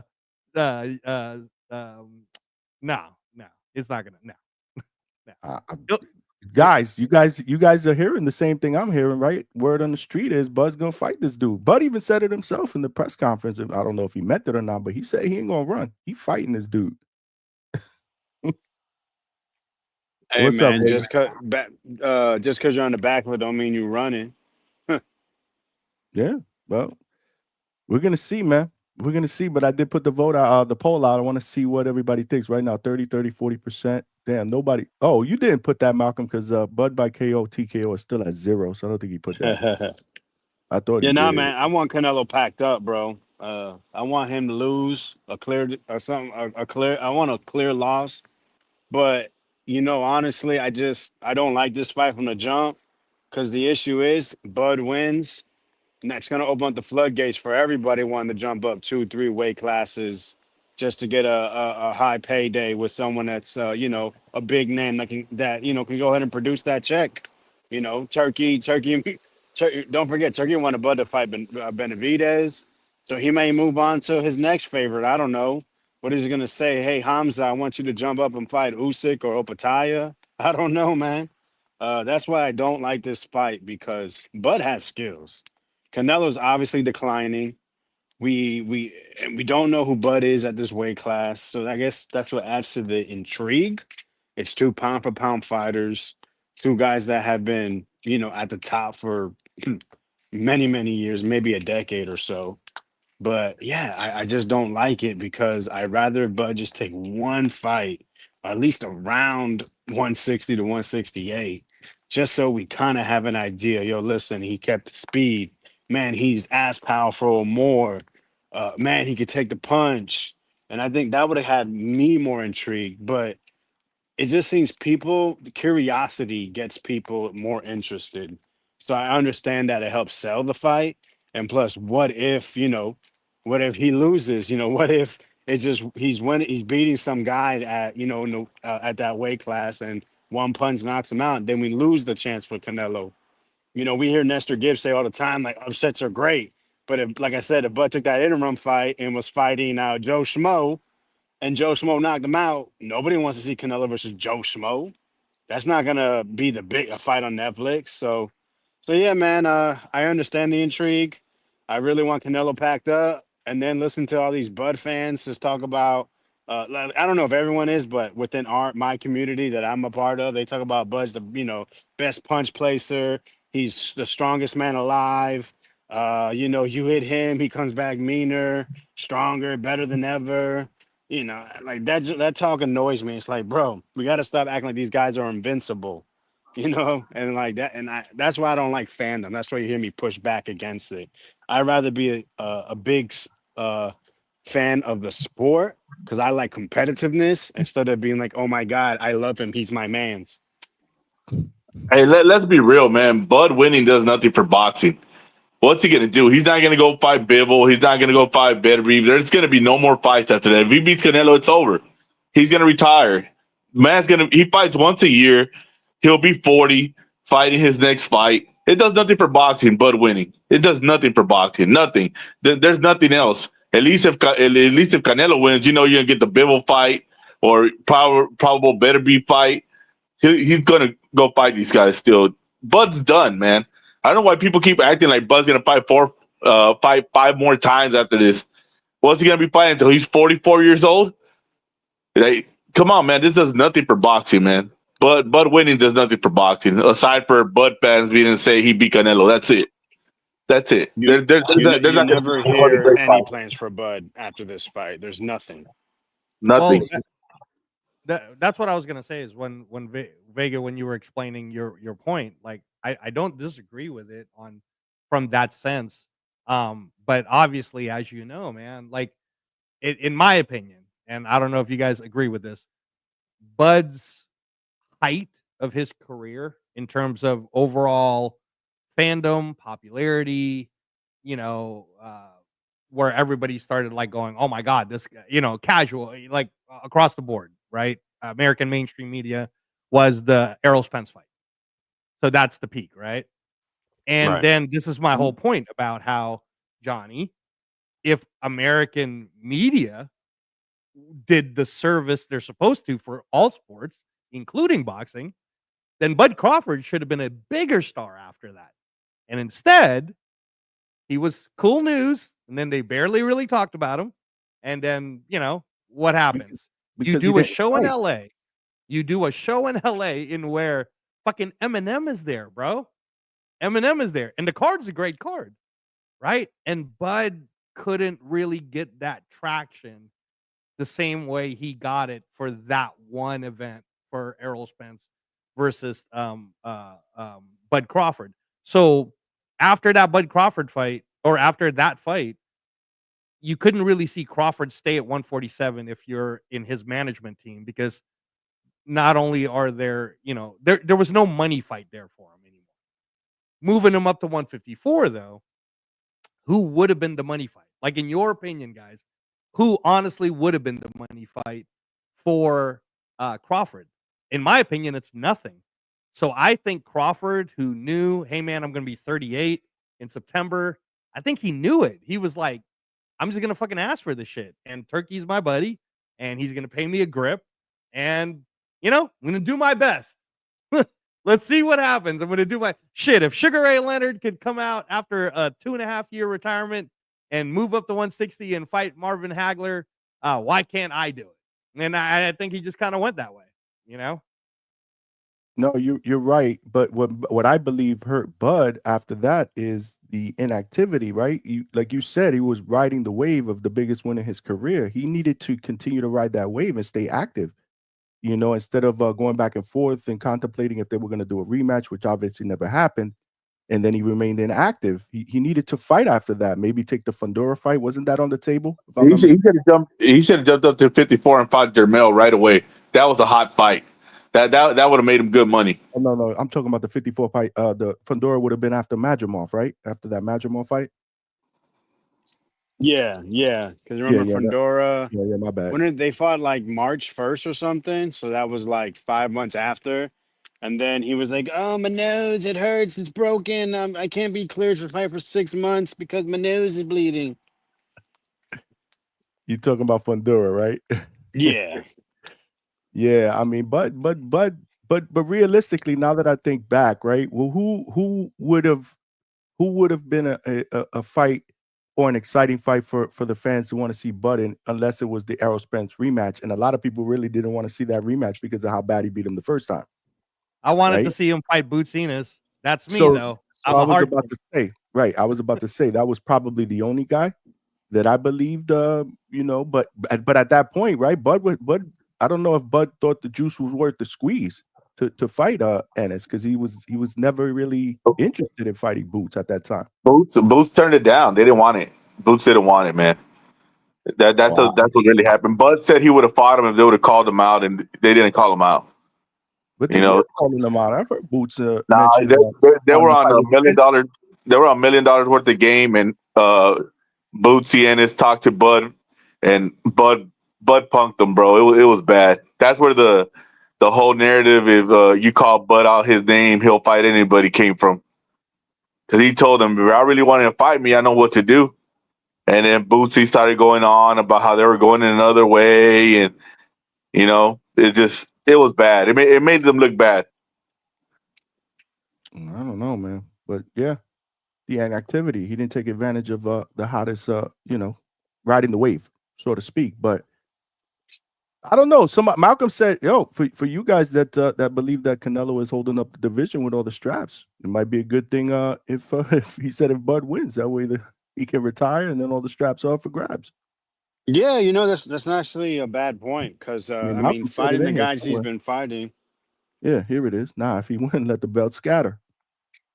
Yeah, let's get some new blood. Like, people, the belts don't matter when someone wins them, becomes a name. Then they just start abusing these belts, and I feel like that's what Canelo's been doing. Like, Munguia had one fight at 168. He fought him. Berlanga fought Patty McCrory, became mandatory. Like, bro, nobody was calling for those fights. You know what I mean? He fought Jermell Charlo, who hadn't fought for almost 2 years. Dude, it's like you couldn't give us one fight we wanted in between that time at all. No, and listen, we didn't really want Triple G, but people know the name. The third one, I'm sorry. People know the name. They could sell it. They were able to make decent amount of money, blah, blah, blah. But dude, and Bivol, that wasn't on anyone's radar. And he beat him. But dude, when was the last time there was a fight that was set up? You're like, yo, Canelo, that's who I wanted. Bro, it's been years, and everyone's just okay with it because they say he's earned it. God damn, man, how many free passes does he get to the movies? Hey, but why are we pretending like we didn't have him ducking the Charlo brothers for years, and he gave us Jermell? Like, come on, man. People wanted that fight, but it didn't go the way people thought it was going to go, and now they're like, nobody wanted that. People had Jermell beating Canelo before that fight, bro. And after what the fight, year? What year did people want that fight? People still wanted it, nigga. People had him losing that fight. Vega, people weren't just Bro, saying Canelo. you're talking about 8% of people that that are boxing fans worldwide. No, it is what it is. People just keep harping back to the Benavidez thing, and they don't even look at the whole picture, man. There's a couple times the fight could have happened. Benavidez scheduled a fight. He's like, I'm not gonna wait for him to call me out. That was one time. Then the other time the offer wasn't big enough. His dad came on TVV and said that they got offered 10%, and why does David have to take that much? And then they came on again and they said that we get enough money without Heyman. We're happy with Al. When people were saying, well, now that Canelo's over there, how come you're not pushing for the fight? There's been plenty of situations where if they really wanted that fight, they could have really pushed for it. That's just a bullshit, fight to me too, because I don't think Benavidez wanted it, man. I don't think he wanted it. He saw a way to make a name for himself, get his name out there, and now he's gone. He could have waited a fucking week. All he had to do was wait a week, and then he asked for 2 weeks. And they asked him, what do you want to be, 68 or 75? He said 75. So, I mean, that's just a bullshit narrative. The kid's a big kid. We all know he's been struggling to make 168, and people keep harping back to this. If he would have fought Benavidez, if Benavidez would have been on cocaine and Miss Wade, then he would have fought Benavidez. That's crazy to me. Like, hey, you want me to reward you because you've been fucking up? I don't know, man. Manuel LG said better be versus Dion Nicholson, November 22nd. That better not be true. Is that true? Manuel OG, where'd you see that? No, Reyes is. You know who Dion is, right? Who's Dion Nicholson? He's from Alabama. Who's he? Yeah, he's not ringing a bell. Yeah. Now, the only fight I've seen him fight twice. The only one I remember, he went up to cruiserweight. I think it was like a short notice fight, and fought freaking that monster from Nigeria, Apochi, and he got cleaned up. Trying to see if I remember him. The only reason why I remember that fight was, bro, I had there was like a program running longer, and I had to watch on like NBC Business Channel or some shit like that. I just checked it. That shit is fucking real. It's real? Yeah. Breaking news. Former undisputed light heavyweight champion Artur Beterbiev will begin his road to redemption on November 22nd as part of the Ring 4 Night of the Champions in Riyadh. Beterbiev will collide. Deserves a layup, right? I guess 2 undisputed fights, been unified champ. That's what they're gonna say. And I'm not saying like, yo, he doesn't deserve something maybe a little bit below world class. But if you're gonna try to convince me that I want to see better be Bivol 3 or Bivol better be 3, how is beating Dion Nicholson gonna convince me to want to watch that again? It's not. Yeah, 22-1. I honestly don't want to really. I mean, I'm not clamoring to see Beterbiev versus Bivol. I would want to see Beterbiev versus Benavidez. I mean, from a excitement standpoint, that's who I'd love to see him fight next. Now, insert H-Town saying Benavidez don't want that fight. Go for it. Hold on before you go for it. He got knocked out in 2021 in the 3rd round by a guy who was 10-0. Yeah, Pochi. That's what I was talking about. Pochi. He fought on Pro Box. He fought a Cuban dude on Pro Box. I think he sparked him out in like 1 or 2 rounds or some shit. Recently? Something from Meta, like a year or 2 ago. Something from Meta. I believe he was Cuban or Dominican. I got his box rec up if you wanna. So Dion Nicholson fought on the undercard of Deontay Wilder versus Herndon recently on June 27th, and he beat a guy by the name of Devontae Williams. Yeah. Yep. He knocked him out in the 4th round. Hey man, that means Wilder has a chance to get Usyk, bro. BOK Prime's positioning these guys, bro. But I gotta go, man. I'm gonna listen. Oh, Vega, you gotta go. All right, bro. Yeah, I gotta go to that one. See, we're gonna miss you, Vega. We're gonna miss you, bro. You start to lighten up. I know. You see, he comes on Debbie Downer, but then he starts lighting up, and then we start to like him again, and then he leaves, man. We're gonna miss Vega, man. Gonna miss you, bro. Vega hung out tough these past I believe it was like a month and a half or something like that, he was off. He was jumping on panels. He was talking his boxing shit, man. Vega know his shit. Yeah, no, I like Vega. I like it when you have him on. So H-Town's great though, man. I love having H-Town on. H-Town's that old school. Let's bring it back. Except his background noise is shit sometimes. and I don't know what it is. And he never turns his camera on because he's half asleep. Half is that what it is? Look, bro, I'm giving my son a bath to get him ready for bed. That's how dedicated I am, Johnny. Damn, I'm multitasking. I'm multitasking, brother. Hey, you're a good father, man. That's awesome. Yeah, man, for sure. For sure. I'm going to jump on in a few. Malcolm, jump on. Give us your take, man, for real. I didn't get a response to Vega. Yes, Vega. Yes, he hasn't been calling for that fight. He's called for Bivol. He hasn't called for Beterbiev. Oh, that would be such a good fight, though. Yeah, Benavidez. I'd love to see it. I'd love to see Benavidez versus Beterbiev. David Garcia. Honestly, I think here's what my take, H-Town, on what happened. Turkey had a contract ready signed, and he was like, "All right, we're gonna do Beterbiev versus Bivol 3. It's gonna happen in Riyadh. It's gonna be in October. Blah blah blah." Right, and then somebody convinced Bivol that Russia, the IBA group, was gonna pay more money in Russia. That fell apart. But Turkey, he was happy. He was like, "Great, now I can wash my hands of that." Like I would have done it because I'm a man of my word sort of guy, but now I don't even have to worry about it. So that's fine with me.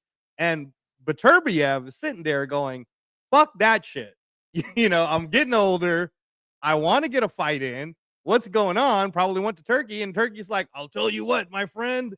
I'll give you whatever. You'll fight in Riyadh." And I'm telling you, man, Benavidez versus that's the fight. If Benavidez puts on the performance against Yard, and then, oh man, are you kidding me, dude? Do you know how hyped everybody would get for Benavidez versus Beterbiev for the world title? You're going, like, think about this 2026 narrative, H-Town. You're going to have the people that will sit there and go, "I thought Beterbiev never lost to Bivol anyways." In my head, I always felt that Beterbiev was the real champion anyway.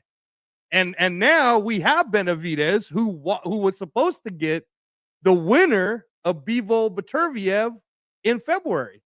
Now we're going to see who it is. And there's going to be a lot of people that will love it. Me personally, I would rather see that, Johnny. I would rather see Beterbiev versus Benavidez. I don't even know if I want to see Bivol versus Canelo again necessarily, but I'm just telling you, man, I definitely would be excited for Beterbiev versus Benavidez.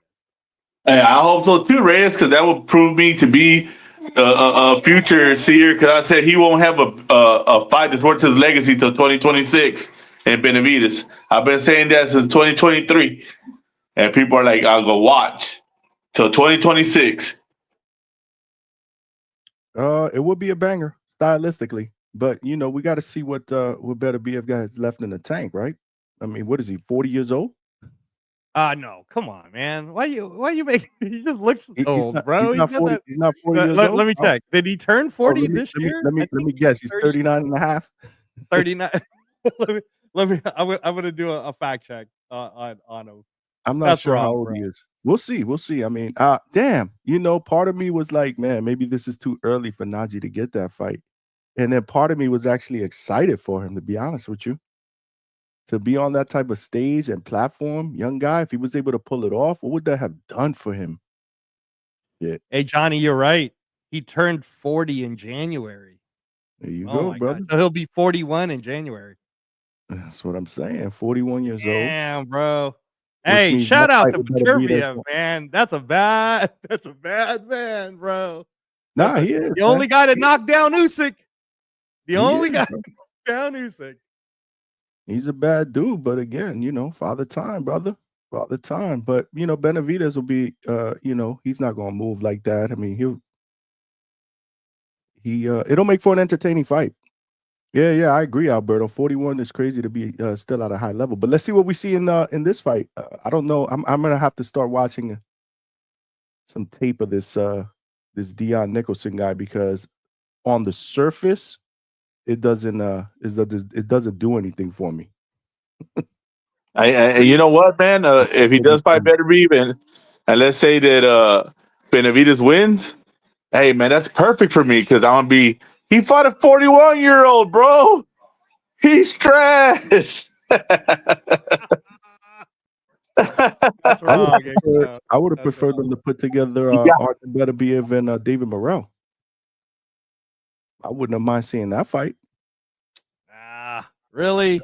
Because I kind of feel like I don't think David Morrell could handle Beterbiev.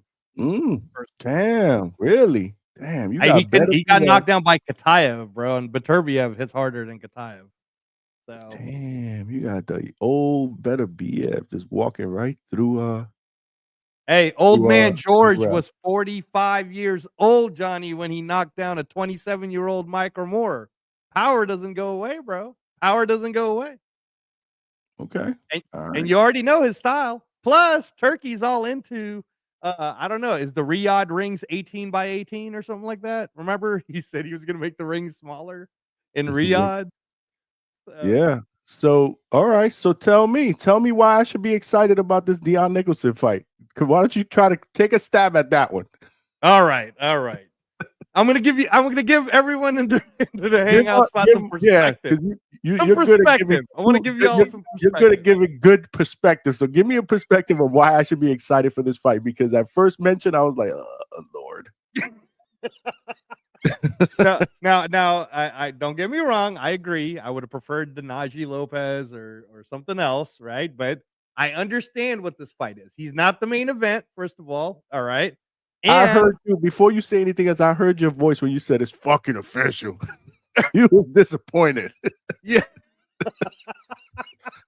That's true. You got me. That's true. But okay. So first of all, let me just say that to everyone in the chat, we're excited for November 22nd anyway, because November 22nd is giving us so many stars. It's like an all-star game of boxing. Like literally, when November 22nd was being made, we were like, oh my God, I can't believe that fight's happening.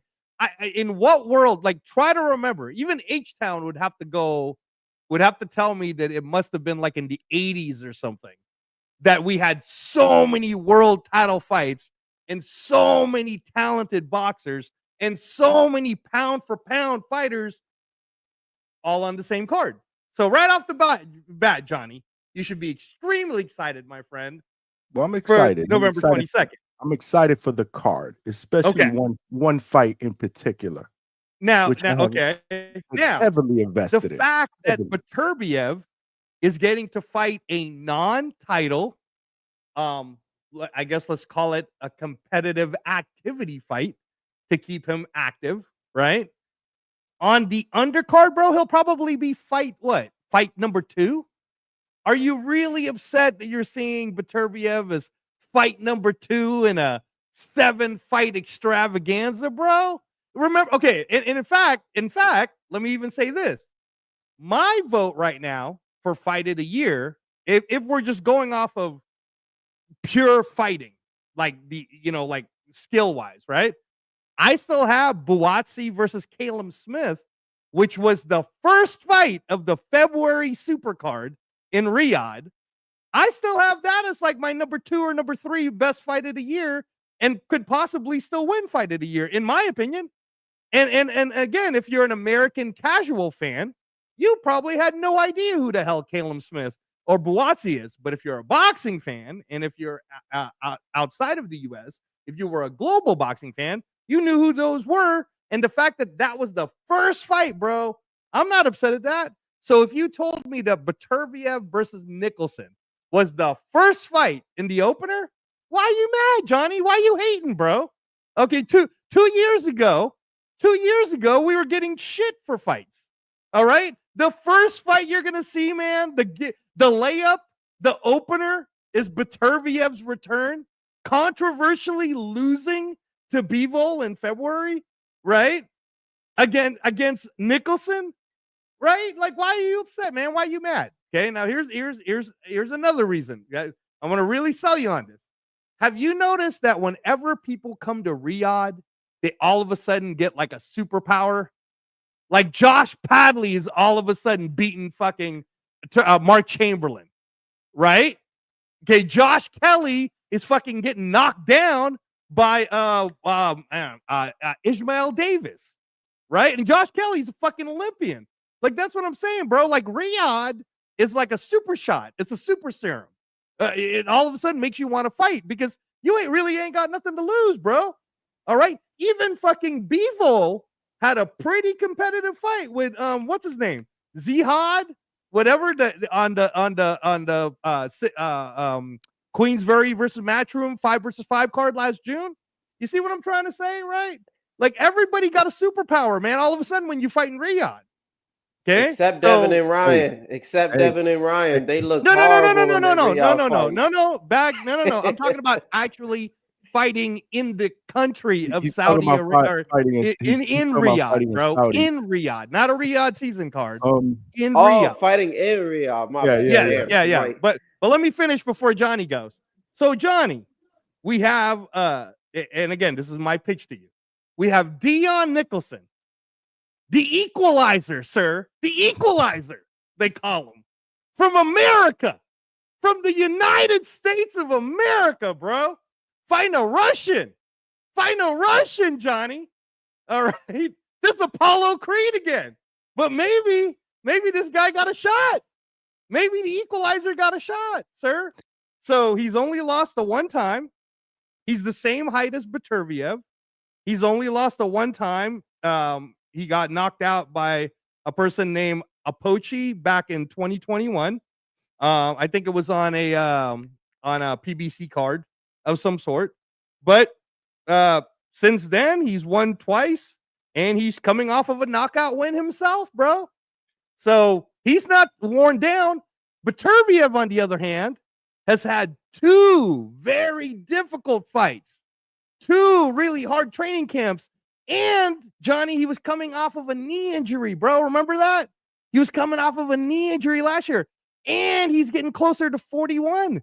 So how do we know, Johnny, that this might be it? We don't know. Wow. Are you done? This guy is good, man. This guy is good. And to think that he came out with all of that shit on the fly, like he freestyled that shit. Like he didn't have, an hour or two to put that whole soliloquy together. Hey, you made a good point with the Buatsi fight or whatever, that first fight of that card. I actually wasn't really excited about it. It ended up being a really, really good card. But we're talking about a severe, in my opinion, a severe gap in talent. Callum and Buatsi was a lot different. It didn't intrigue me as much as the other fights, but it didn't surprise me based on the skill level, right? The caliber of both guys. This is like, a guy. First of all, let me read some of the comments because somebody calling you a used car salesman. which Alberto, man, I love Alberto. No, I love Alberto, but what's funny? Alberto was actually I was thinking that. I was like, let me see if this dude can sell me a car with no transmission, because that's what he's trying to sell me here. So let's see some of the comments because I want to see if it's me. Somebody, Vega said Better Beef gonna pull out. Lord have mercy. Okay, so Ray is supporting the lie decently. Okay, not competitive. Toledo Treese or Trice, as in what Coach Bermudez calls him. He said, "You gasping for straws." That fight is shit. No one's interested. Like, okay, I get it. But listen, man, somebody said that I put a gun to your head and said, "Be excited."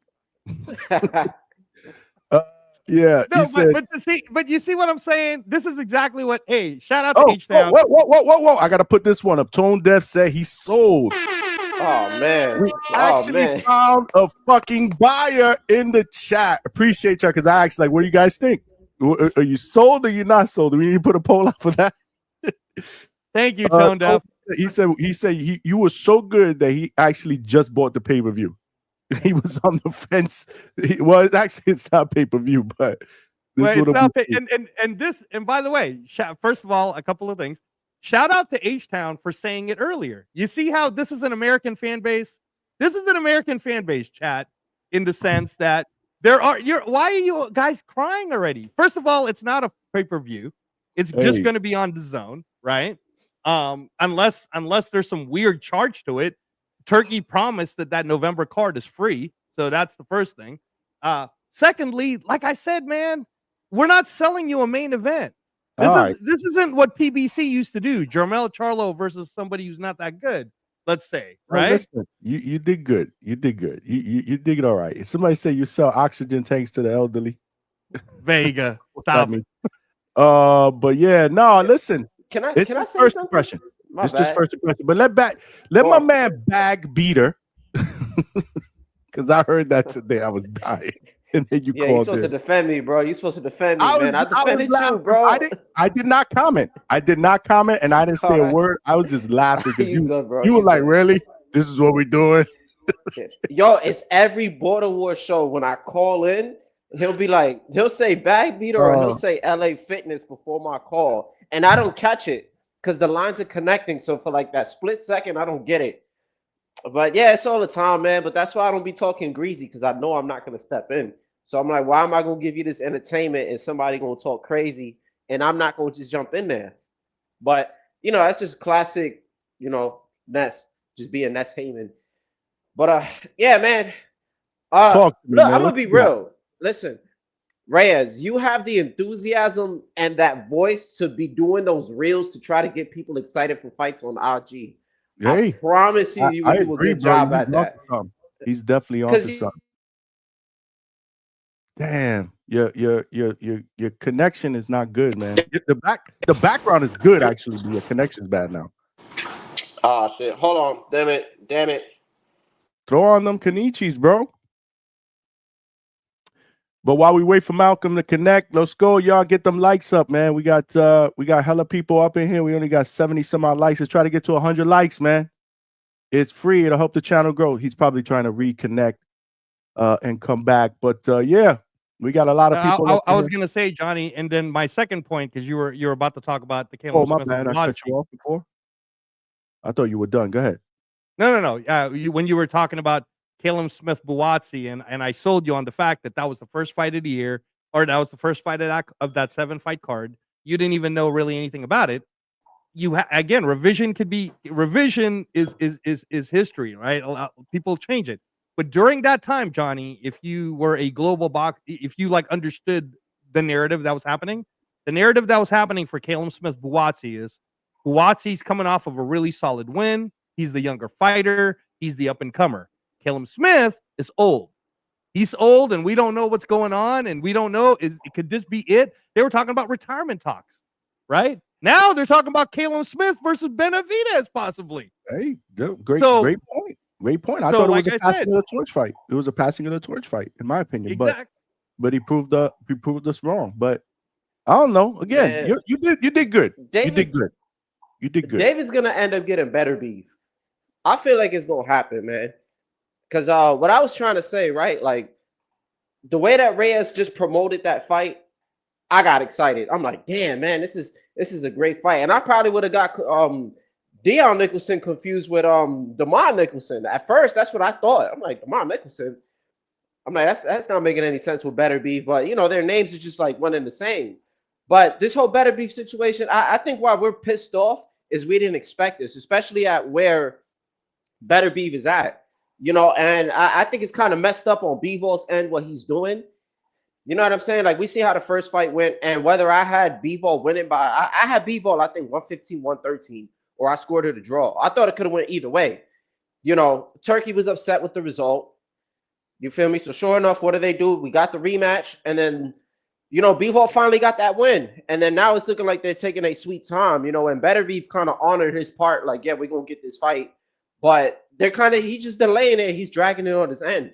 And I just don't think it's fair if we're talking about in terms of being honorable, and I don't know if that's really in the contract for there to be some kind of like trilogy. I think there was a rematch clause, but You know, it's just nasty, man. And now Beterbiev is stuck in this position. He's taking this. I guess it's a Reyes fight. Shout outs to you, Reyes, because you hyped it pretty well. But he's gonna take that, man, and they're just gonna give him off to. I think he's gonna end up fighting Benavidez at this point, because I don't see Bivol mixing it up with David at all. Might possibly move up to fight Opataya. I don't know what's good with Bivol, but I don't see him fighting Beterbiev unless he really ages him out. But I feel like it's gonna be Beterbiev and David. I'm calling it. I hope I'm right on that. I hope you're right too. I actually hope you're right. Speaking of H-Town with the $5. I thought he went to sleep. Reyes turning into the Filipino Teddy Atlas, sell the fight champ with a smiling emoji. He's running to the fire. Let's go, champ. My man. Nah, I like it. I like it, bro. I love his passion, bro. The chat loved it too, man. Keep cooking. We got 6 more. We need 6 more super chats, y'all, to get to the goal, man. Help a brother get there, man. It could be any denomination, bro, but we working overtime. Yeah. Yo, so talk to me, Malcolm. I know you my bad. done. What was H-Town gonna ask? What's up? What was H-Town gonna ask? Because he said that he had asked something to Vega and he never answered. Yeah, H-Town, if you're on the chat, bro, what were you gonna ask? Yeah. Throw it in the chat, H-Town, because I know he got to get up in the morning. That's why. And you know he pulling daddy duties, man. You know he multitasking. Got time to call in. I appreciate the support, brother. I appreciate the support. So bag beater, no, and that's the thing. Right? I said bag beater. See, you good, bro. That's the name, bro. Like you put it up there. Okay, that should call me off. Go ahead. Bag beater. Call you BB. You want to just so we don't have to say bag beater. You want us to just call you BB? Nah, no. You know what? I like bag beater. Call him bag beater. Call him bag beater. Call me off guard, man. This is go on. So, hey Vega, shout out, bro. I was actually gonna say that. I'm like, Steve Kim is American. But I thought he was Korean. No, he's Korean American. Oh, okay. So I'm pretty sure. I'm pretty sure. Maybe I'll be off on that one. But no, what I was gonna say is, so this is what I mean about, and H-Town was pointing this out. It wasn't that, like, guys, we've had so many great, but for example, like right now, it's only July. We have so many great fights that happen almost weekly, but definitely monthly, that it's like overload for the American hardcore fan base. It's overload. They forget that Caleb Smith versus Buatsi was just in February. They forget that Jai Opataya versus David Nika was in January. Because you're still thinking about, oh man, that Anthony Joshua versus Daniel Dubois fight was so long ago. Bro, that was in September. You know what I'm saying, right? Like when Missy Elliott and Busta Rhymes did their opening for Riyadh, dude, that was in October. Like, we've had so many great fights from 2023 when Riyadh began to now that you're forgetting. It's easy for an American fan base to forget that it was just the weekend right after the Super Bowl, that at that time we were looking at that as the Super Bowl of boxing. And February became March. March became April. And April, man, was insane, right? And then June and then July. If anything, in all honesty, it kind of, in my opinion, it forced PBC to like put on good fights for the $80 they were charging people. You know, because Benavidez versus Morrell was just in February, y'all. That was just in February. Tank versus Roach, that was just in March. And then you don't, and like, you're already forgetting that the best fight in the Tank Roach card, I think, am I going to mistake this? Because Gary Russell won on that fight, and then it was Puello Valenzuela. So on the undercard of the February fight, that's what I meant to say. Arguably the best fight of that February card with David Morrell versus Benavidez was Angel Fierro versus Isaac Cruz. That might be a fight of the year candidate. So that's what I'm saying, is there's so many great fights that happen. And I'm not even talking about like the small cards or the smaller shows. Like didn't you, like, for example, Johnny, on the MVP card with Jake Paul versus Cesar Chavez Jr. Didn't you like Raul Coriel versus the Argentina guy? I'm sorry, I'm forgetting the Argentina guy's name. But that was a banger of a fight, right? Yeah. No, listen, bro. So, you made your point, bro. You made your point. We're crappy fans. he made me feel like a shitty fan. I'm just saying that. Why are you guys thinking of the negative? Look, I just look at it like it's a nasty fight, just in general. Like that guy's not even ranked. I'm sorry, he's not even ranked. Like you could have at least gave us He's trying, bro. What's his name? Katiev? Y'all both off of a loss. You know, at least that fight, that would have been a great fight for us fans. Hey, backbeater. You know, at 175. That's what we do, Johnny. Yo, backbeater. You got to remember. Go back and watch the replay and pause it when he announces the fight because he saw it. He was the one that said it's true. Look, that's why he disappeared. And get his immediate reaction, and you can tell he did a good job trying to sell shit that he won't even eat. That's all I'm trying to tell you. Yeah, that's a nasty fight, man. No, it was good though. It was good. He's Reyes is dope. See, this is what I'm talking about. He's doing his thing though. He's promoting it, but I'll pass on that. I'm good on that. It's not gonna make me any more hype because it's already a solid card. Because this is what on the Devin card. Hell yeah! No, listen. My bad. The Benavidez card because he's headlining. So I gotta call it the Benavidez. I think you said it fine. Are you honestly telling me? Are you honestly telling me? Let me just make this as a final point to you, Bagbeater. So you already know that card is awesome, right? You got Haney Norman, Sam Noakes versus Abdullah Mason, Benavidez versus Yard, Bam Rodriguez versus Puma Martinez for a unification, right? And if you know anything about Puma Martinez, bro, that fight's gonna be dope, right? It is. So, Argentinian, right? Isn't he Argentinian? Yeah. And he beat Ioka, who was the champion, and he beat him twice in Japan, bro. And those fights were bangers. But here's my point, Peter. So you're honestly going to tell me that you know that card's going to happen. You're not going to miss any of those world title fights. So you're willing to sit there and go, you know what? I don't really care about the Better BF fight. I'm going to miss that one.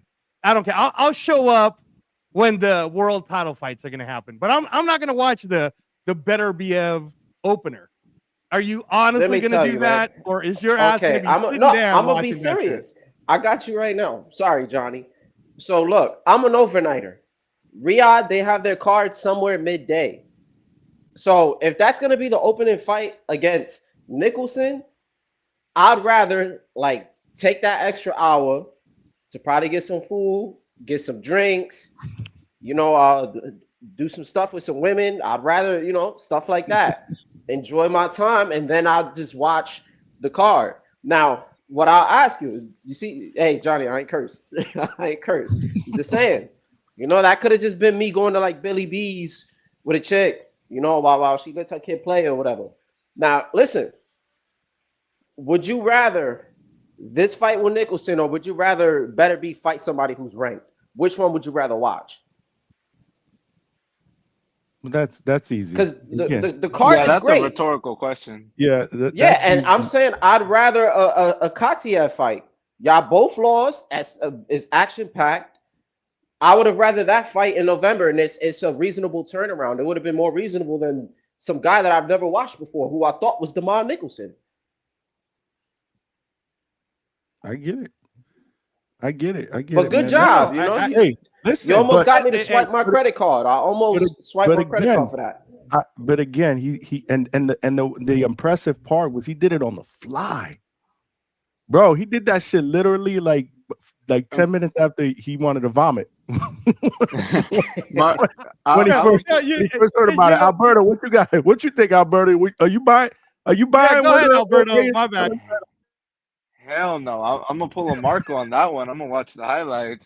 I'm not watching that because you got to realize, Johnny and fellas, that's like four headliners, right? So that's going to be a 4-hour show. I don't got time to be on the couch for like 5-6 hours to watch that bullshit. Well, listen, man. That's what we're getting. And then you got people with juice. Like really? Like Najee's ducking Better Be. We're gonna do that now. When there were people Sunday night show or whatever talking about, damn, bro, Najee shouldn't take that fight, bro. He's definitely too not as So who didn't experienced. take that fight? Who? Yeah, because I I seen don't the know news about that, and I don't know. I don't know what happened, but I'm going to Pro Box tomorrow. And I'm going to see Mark Ferre, who's his trainer. So I'm going to ask him, like, what happened? Like, how realistic was it? Was it just something that was thrown out there? Did it really have teeth? I mean, those are the questions I'll ask him. yeah, I like Nacho Lopez, man. His jab got better, but I don't think he's ready for that fight. But even if Better Be, yeah, even I'd be real with you. There was you know a lot saying? of Even though people saying Better that, Be though, looked not like just he's you. slowed down. Yeah, and I like Najee, man. He's, I feel like he's probably one of our better Puerto Rican fighters. But he's not ready for no Better Beef. Yeah, you I don't rock care with how Najee. I know slower you he rock looks. with Najee. Yeah, like I'm a little bit of a believer of Najee now. I had to see him, go through adversity. But he ain't ready for that fight. But if there was an offer presented and he turned it down, it's technically a duck. But it's one of those ducks where it's reasonable. Because unless there's an offer, you know what I'm saying, or there's some kind of mandatory, right? That's a big step up in competition, bro. So yeah. So if you're being realistic, I mean, didn't Boots do that before with? I think it was him with Bud. It was a while ago, and then he said he wasn't ready for that fight. This was before he became the mandatory. I think could have sworn it was him. They have alluded to that earlier. Yeah, but he was saying that he just wasn't ready for that fight. If you're honest about it, and you're up and coming, and you're saying you feel like you're not ready yet, and you need a couple more years, a couple more fights, then it's reasonable for me. But that's like, what I'm saying. like, How okay, is that that's considered a justified. duck? Right, and that's the reason why I don't consider it a duck. To me, I consider a duck two guys that should be fighting each other, and one of them just doesn't want to fight the other guy. Then that's a little bit different, right? But I still look at it like a duck. I don't know. But it's reasonable. I It's a reasonable reason to not take the fight because it's still getting an offer sent. It just depends. If there was some talks and somehow there's an offer on the table and you decide to just turn it down, then I'll look. I have to look at it as a duck just by those rules because isn't that what the ground rule of what a duck is? If you pull out of negotiations or you turn down the contract or some kind of mandatory, like it has to be one of those three. So if it applies, then I just don't even feel like that fight had a lot of I'm gonna find out if that really was something that they were looking to put together, or if it's something that was just maybe rumored about that ended up getting legs on social media. I just don't know for me to say that yet. You know what I mean? Hey Johnny, can I address Tone Deaf? He says don't shit on the opponent because we want to see active fighters, and I was telling him I totally agree to that, Tone Deaf, right? So we shitted on Dion, right? Is that what we did? Yeah. Now, Johnny, I don't mean to continue to make you American fans feel terrible about yourselves. All right. But this is how un-American some of you are. Okay. Okay. Check this out.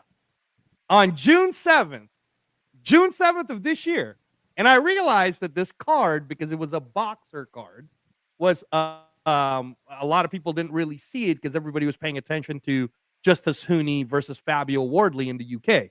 You remember me telling you about that fight, Johnny? It was in the rain, right? 18,000 people wearing raincoats in that fight because it was raining in the soccer stadium. And Fabio Wardley, who's like the Deontay Wilder of the UK, he was actually losing to the Olympic guy, Justice Hooney, who's the undefeated best prospect of Australia in a 3-week notice, bro. And then all of a sudden, with one punch, he knocks him out. Everybody's all excited, right? Well, one of the best fight cards of that particular same day in the UK was, and if you guys want to look it up, it's on YouTube for free. If you guys want to follow me on Reyes Boxing on Instagram, I'll send it to you. It's a great 3-hour card. But anyways, Boxer had a card in the UK, and it was Caleb Simpson versus Ivan Zuko. Multiple knockdowns, exciting outcome. That's the main event. The co-main event, Johnny, of that fight, when you guys are talking about, this Dion guy, he doesn't have a chance against Petreviev. The co-main event, sir, was the favorite by the name of Mark Jeffers from the UK. He was the favorite to beat this American guy who has 19 wins, 2 losses. His name is Sean Silky Hemphill, right? Goes to the UK as the co-main event and beats Mark Jeffers, bro. And who in the American media was talking about that big upset? Nobody. I don't hear nobody talking about that. And he's as American as apple pie, baby. So if Sean Silky can do it, then why can't the Equalizer equalize Beterbiev on November 22nd? Go ahead, Johnny. That's what I'm talking about. Oh man, I want to hear that. I want to hear that energy before the fight, right before the fight on fight week. I didn't know any of those boxes he just said. I'm gonna be honest. He just proved this point. I don't think he was the only one though. He Alberto, lost me. Yeah, he lost me for a bit. But Alberto, what's good? What's good, man? We haven't let you talk yet, man. Let Alberto get some love. Back beater, just hold on a second. Back beater, we'll get right back to you. I just feel like you know how boxing's kind of dry right now. There's like nothing on the U.S. schedule for like August, September. Well, September we have Canelo, but other than that, it's looking mad We got dry. fights in August, man. Stop. Who do we have in August, Johnny? What do you mean? I just finished talking about the Pro Box card next Friday. Good, solid card. Again, you're looking for name recognition, Mo, but it's going to probably be very, very entertaining. You forget the two cards that are most valuable promotions are putting together, 22nd and 23rd in Orlando. Yeah. Claggett and Jermaine Ortiz. Good scrap. You got your Tellez, Yohannelis Tellez, the WBA interim 154-pound champion. He'll be on that card. We got some boxing. I mean, we don't have obviously what was stacked up for us on in July. July was off the hook, bro. I ain't gonna lie. No, is he talking about in the United States though, Johnny? That's what you're talking about, Alberto? Is that what you're talking about, Alberto? Correct. What we got? Moses Atama. Well, yeah, because if you're talking just globally, bro, the Moses Atama card on August 16th. What is that? That's the 16th, right? That's Saturday. Yeah, that's the 16th. That's crazy, man. And the viewership for that's gonna be crazy because it's like the entertainment for esports, which esports already has a huge global following. So they're gonna be watching that boxing match as their halftime show. But that whole card is crazy. And then we also have what you mentioned, Johnny, which is the back-to-back MVP cards, right? Yanquiel Rivera and all that good stuff. So no, there's tons of really good boxing. I was going to mention it's not as big as July. Yeah. No. Yeah. And I was going to say too, Alberto, like even this week on Friday, and if you don't know this name, you could look it up. He was on the undercard of I think it was Lamont Roach versus Tank, but Mirko Cuello was fighting this kid. Man, I'm missing the kid's name, but it was on the free portion. It was a great fight, and it was a WBA 126-pound title eliminator. Mirko Cuello wins it, even though I kind of thought the other kid should have. But anyway, Mirko Cuello wins it, and Mirko Cuello was supposed to fight Nick Ball next. Something happens there, so Mirko Cuello is the main event on DAZN this Friday. So if you want to see some great boxing this Friday on DAZN, man. Yo, Reyes watches it all, Alberto. But get back to your point, Alberto. Hey, I'm gonna cut off, fellas. My bad, man. I'm gonna cut off. I just wanted to get my pieces. My fault about that, Berto. My bad, bro. Oh, you're good. But shout out to you, Berto. Shout out to you, Johnny. Even though you slandering me right now, it's all good, bro. Hey, shout out to you too, Reyes. That nickname, that's just hilarious. I'm just saying, but it's all good though, bro. Hey, and I'm gonna catch the replay. Catch the replay. Shout out to you for shooting that tweet out to our guy, J'Hon Ingram. Good interview. Good interview. 30%. Yo, Kurt Scooby pulled up on him though. During the interview? Yeah, man. I didn't know what happened was Bermuda sent a super chat and I read it and I told him who that was and he trained Scooby. He said, yo, I would like a fight with him, whatever. And then Bermuda's pulled up. I didn't know he was pulling up with Scooby. So you got real beef documented because I seen him tweet something and like an hour ago I seen a tweet about Kurt Scooby and I'm like, damn, I wish Johnny would have got this, but I didn't see the earlier show. Damn.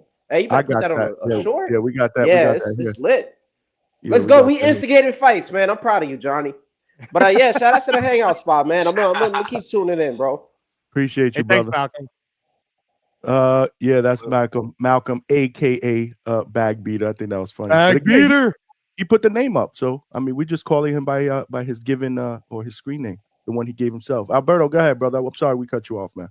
No, all good, Johnny. Yeah, I like how the Hangout spot is becoming like, I wouldn't say messy, but there's been like some controversy brewing here. Isn't Yesterday it the crazy? coaches. Like the last week and change, there has been some spiciness, which is not typical. But I got to be honest, like there's been a few people out there that matter that were like, maybe I need to add a little bit more spice. I don't know. It never hurts. As long as we do it Yeah, respectfully, right? I'm not trying to curse and scream and do all this other stuff. But if the fighters want to do it amongst each other and the coaches want to do it amongst each other, hey, go right ahead. yeah, definitely. Because that does at the end of the day, that's what sells. People like to see that shit. But no, my pushback to Reyes is, so I don't like Johnny and Reyes. I don't like these turkey like loaded up cards because look at the shit we got to deal with. Like, it's good. Like, November, we're going to eat, right? We're going to have all those fights. It's going to be a good ass day. But, like, look at the shit we have to go through to get to November. Like, each single one of those cards, like Benavides, headlines in the US. Haney Norman would have been a headlining show in the US. Bam, Puma, headlining show. Abdullah and Noakes, headlining. So we're deprived of that now. And instead, we could have got that spaced out, like individual shows in the US, had a nice little co-main. Like the fight you were talking about, Johnny. You brought up Steve Claggett and Jermaine Ortiz. That's a cool little co-main, but I don't know about that being, the main entree for a show. You get what I'm saying? Like, I'm gonna watch it because I love boxing, but that's not really a main event fight to me. That would have been cool as a co-main to one of those previously mentioned fights I said. So that's my only thing with Turkey. I feel like it's gonna weaken the U.S. boxing scene because those are dates now that are in Saudi Arabia. And my only pushback to that, Alberto, is, bro, before Turkey, boxing was weak because there were too many mismatches. Everything was too expensive. It wasn't accessible. Like, one thing I'll say is, since Turkey's taken over, like in 2024, anyone who did not like people, I would always tell them, if they didn't get to watch a fight, hey, follow me on my Instagram. I'll just send it to you. Because what Turkey was doing, bro, is if you didn't get to watch the pay-per-view for any reason and Turkey had control, he instantly puts it on his YouTube, and that's how you were able to watch it for free. Sometimes it was the same day, but it was definitely, at the very least, in less than 24 hours, you were able to watch these pay-per-view fights for free, man. Because I think that's what Turkey was trying to do. Is he was getting to a point where he's tired of the piracy because he thinks it's stupid, and he's like, I'll just give it to you. Like, for example, the ring card that happened at Louis Armstrong, it was less than 24 hours. It was already free on the Ring Magazine YouTube, and it was already free, I think, on Turkey's YouTube. And that's where my only pushback, Alberto, is prior to 2023, bro. It wasn't like that. It was like pulling teeth to get a casual fan to watch boxing. I couldn't have these type of conversations. Now we're being flooded with so many great boxing matches. And even people like John even said, like, he's like, I didn't know too much. I mean, he knew who Caleb Smith and Buatsi was, but he didn't know him like how he knows David Benavides, for example, right? But he watched it and he went, oh shit, that was a great fight. And now if Buatsi's going to fight again, Johnny's going to go, I might want to see that.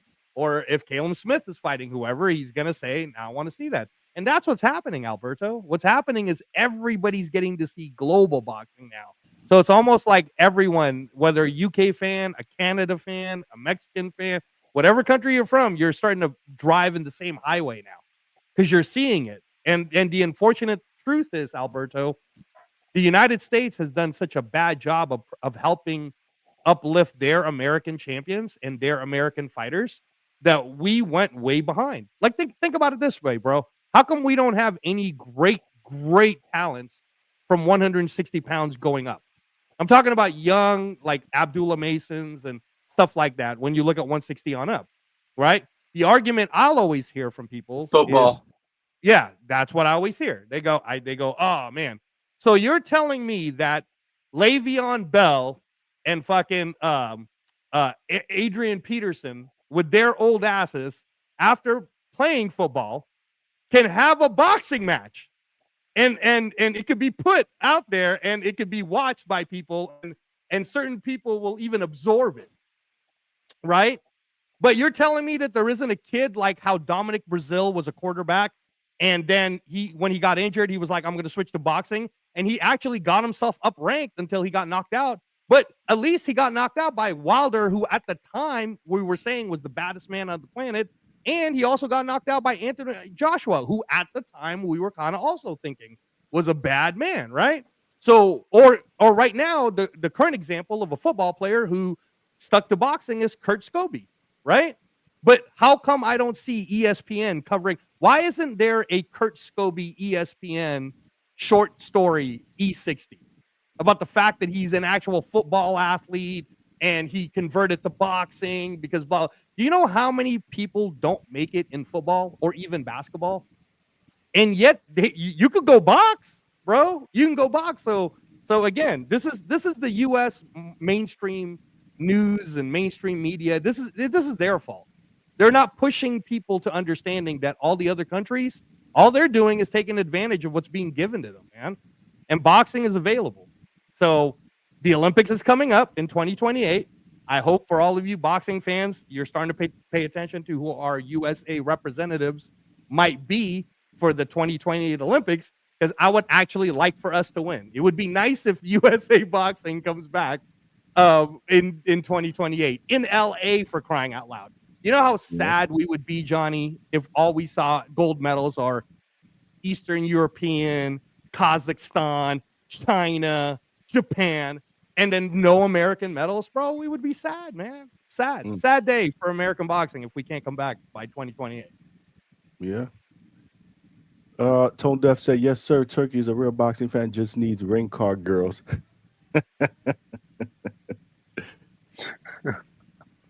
It's yeah, but I mean, I get Alberto's point too. You know what I mean? You got to look at both sides of it. I get what he's saying.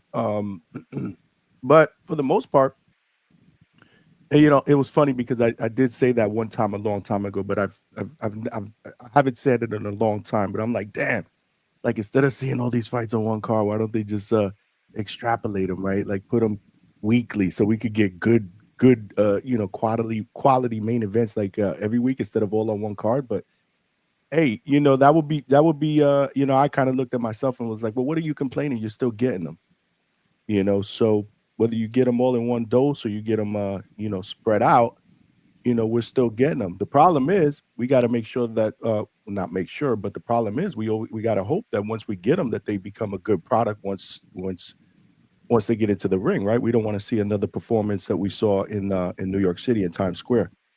But I do like what he's putting together as far as cards, a lot of name recognition guys that we wanted to see fight that maybe if Turkey's not here, we don't see those fights now or maybe even never.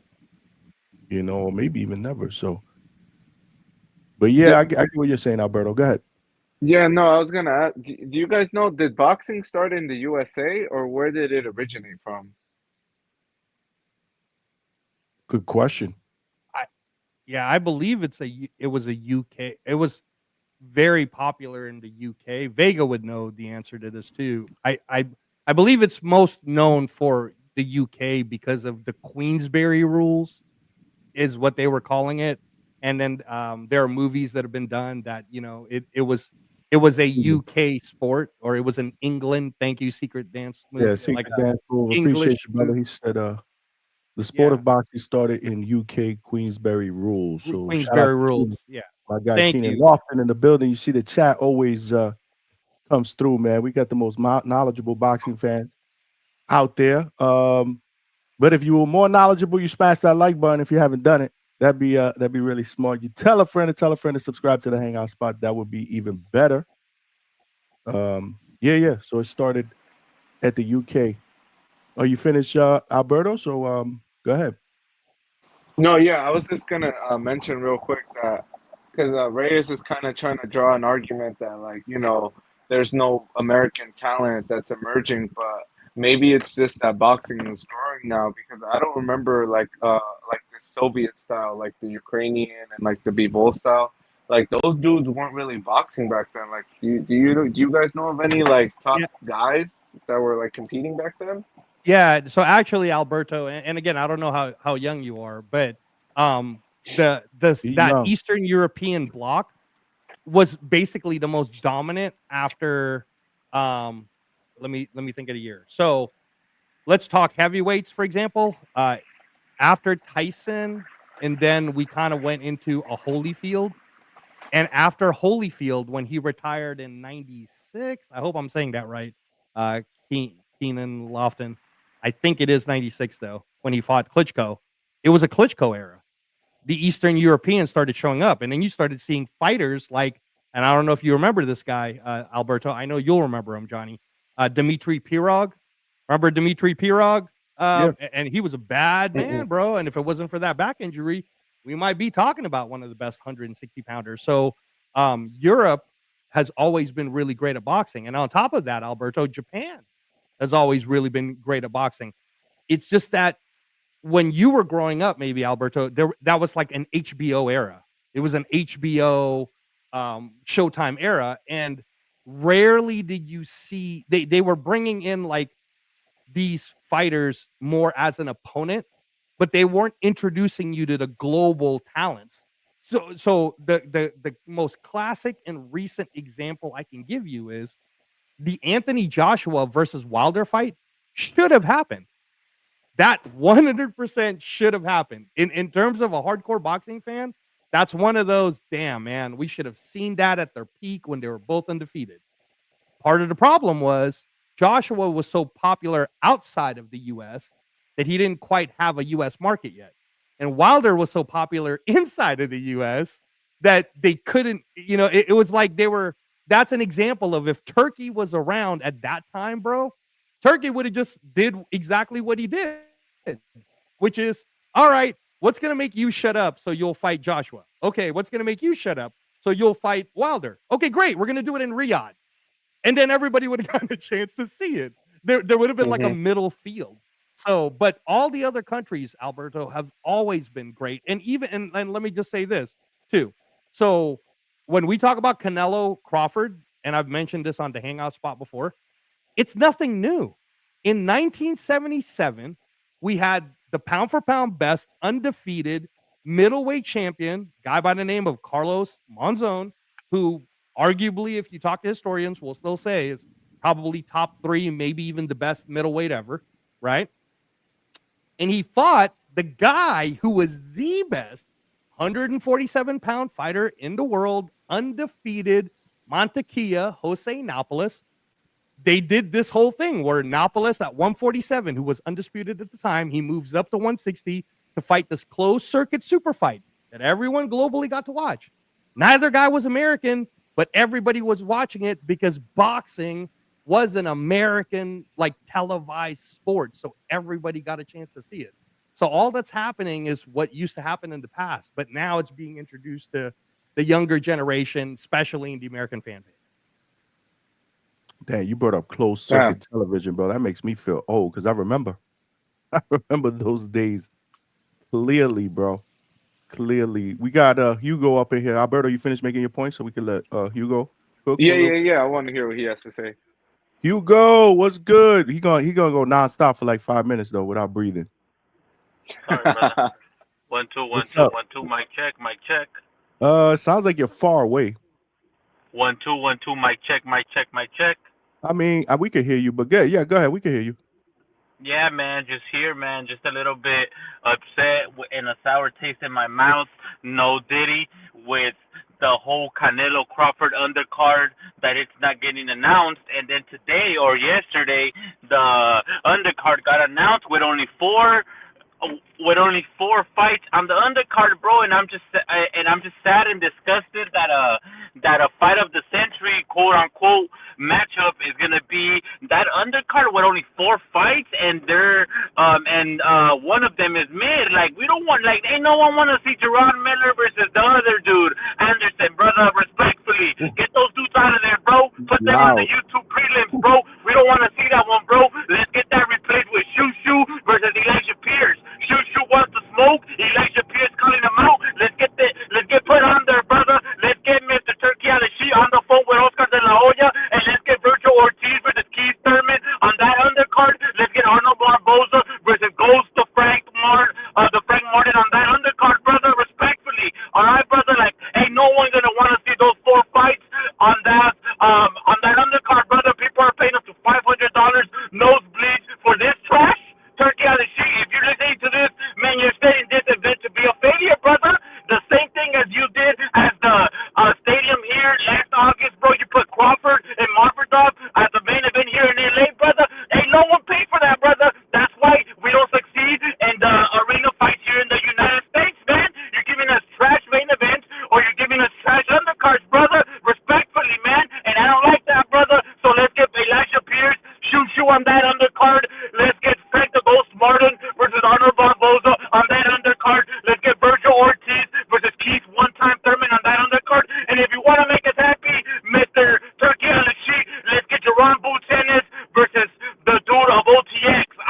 damn, man. God damn, man. That's the bell, champ. Respectfully, bro. You go Juice meant to say Katsarakis, by the way, guys. Hold on, wait. Okay. Hold on a God second. damn. That's the bell, champ. All right, brother. This is a 10-8 round for me, and I'm up, brother. Respectfully. I wish you had a better mic, bro, because your mic is Sound bad. like you're calling us from a payphone, bro.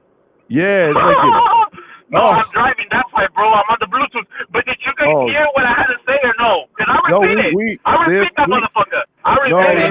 We heard you loud and clear, you guys. No. So what you guys think about that? I mean, respectfully, bro. Respectfully, what you guys think about that undercard, bro? Respectfully, bro. I'll give you a comeback. Can I give him a comeback, Johnny? Yeah, please mute him too, because it's the sound. It's not even what he said. I love the fact that he's cooking and he's crashing out. That's a major league crash out right there. All right, you gotta put yourself on mute, Hugo.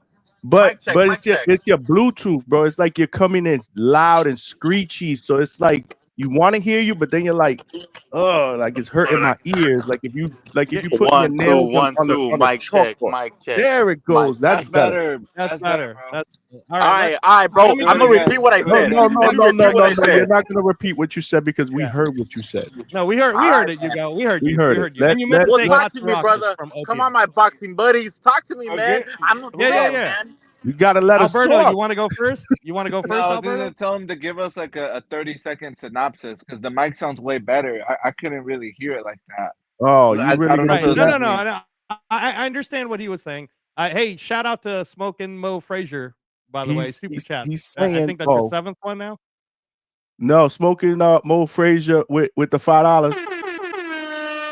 He said, "I bet Hugo can't name anyone on the undercard of Pac versus Floyd, Floyd versus Oscar, Hagler versus Leonard, Hagler versus Hearn. Stop crying and quit being a hater." I was in diapers, brother. Respectfully. He wasn't a boxing fan that far back. To be fair. And Smoking Mo, let me say this. So because again, these are youngsters, super right? Chat, by the way, appreciate the super chat. We need 5 more, y'all. 5 more. These guys, these are youngsters, which is why it's great to have Johnny here, and whenever I can come on and give some perspective, Johnny. Whenever I can come on to give some perspective. So let me give you some perspective, Hugo. Let me.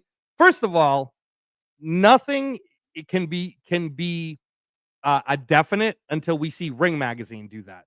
So right now there isn't an undercard yet. There are speculations. Is it like? So you mean that crash out wasn't even justified? Well, no. I know where he's getting it from because I've seen it, right?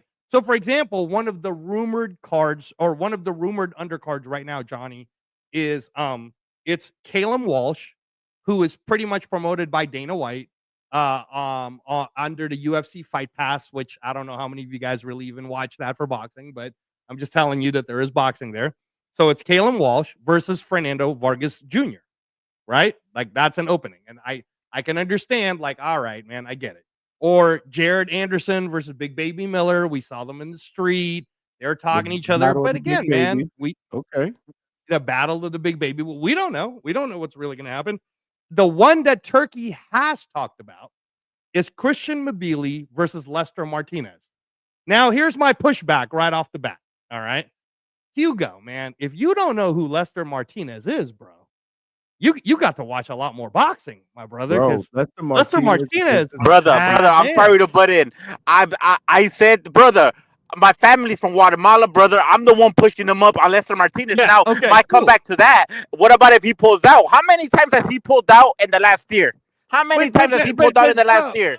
We can't do a what if on this one. All right, you just because it hasn't even been announced. But let's say it does get announced. If you're telling me that I'm going to get a chance to see Christian Mabili versus Lester Martinez, that's a main event fight to me.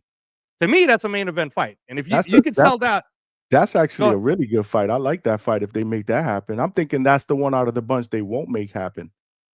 You don't think so, Johnny? Because that's the one that Turkey's saying. No. I hope they do. I'm just saying that I want to be optimistic that they make it happen. But the pessimist in me, again, boxing has pissed on our leg plenty of times. dangling right. Okay. fights that we say are great fights, and all of a sudden, oh, sorry, right.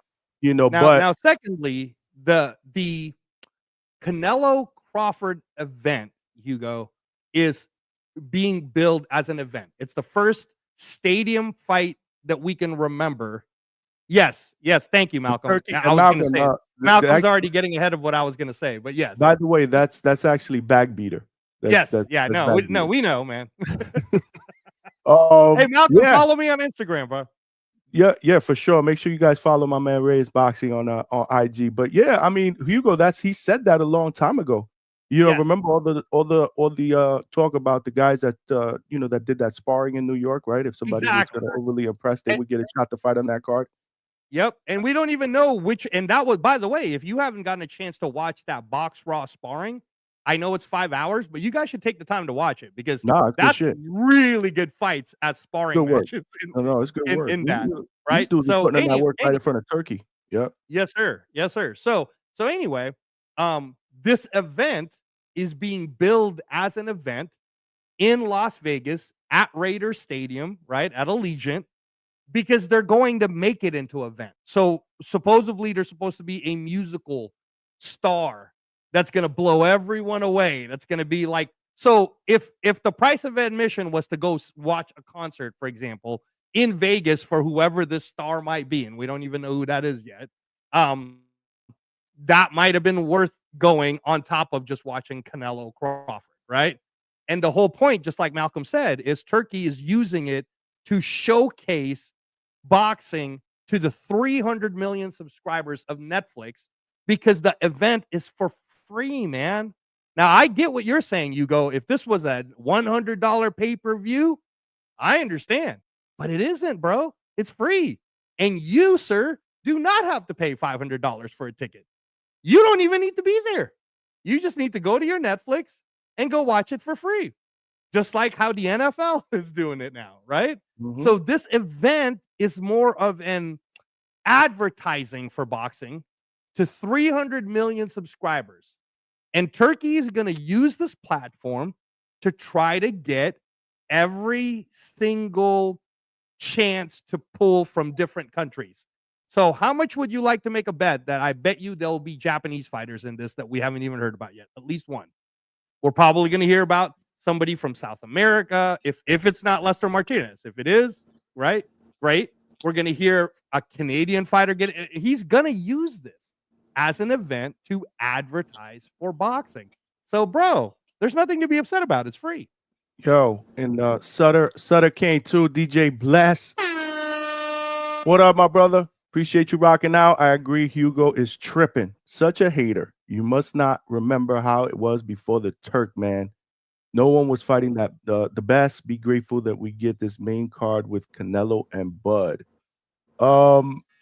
Hugo, I gotta be honest, bro. If they put in Billy against Lester Martinez, I like that fight, and I agree with Secret Dad's move. I like the Miller versus Anderson fight as well.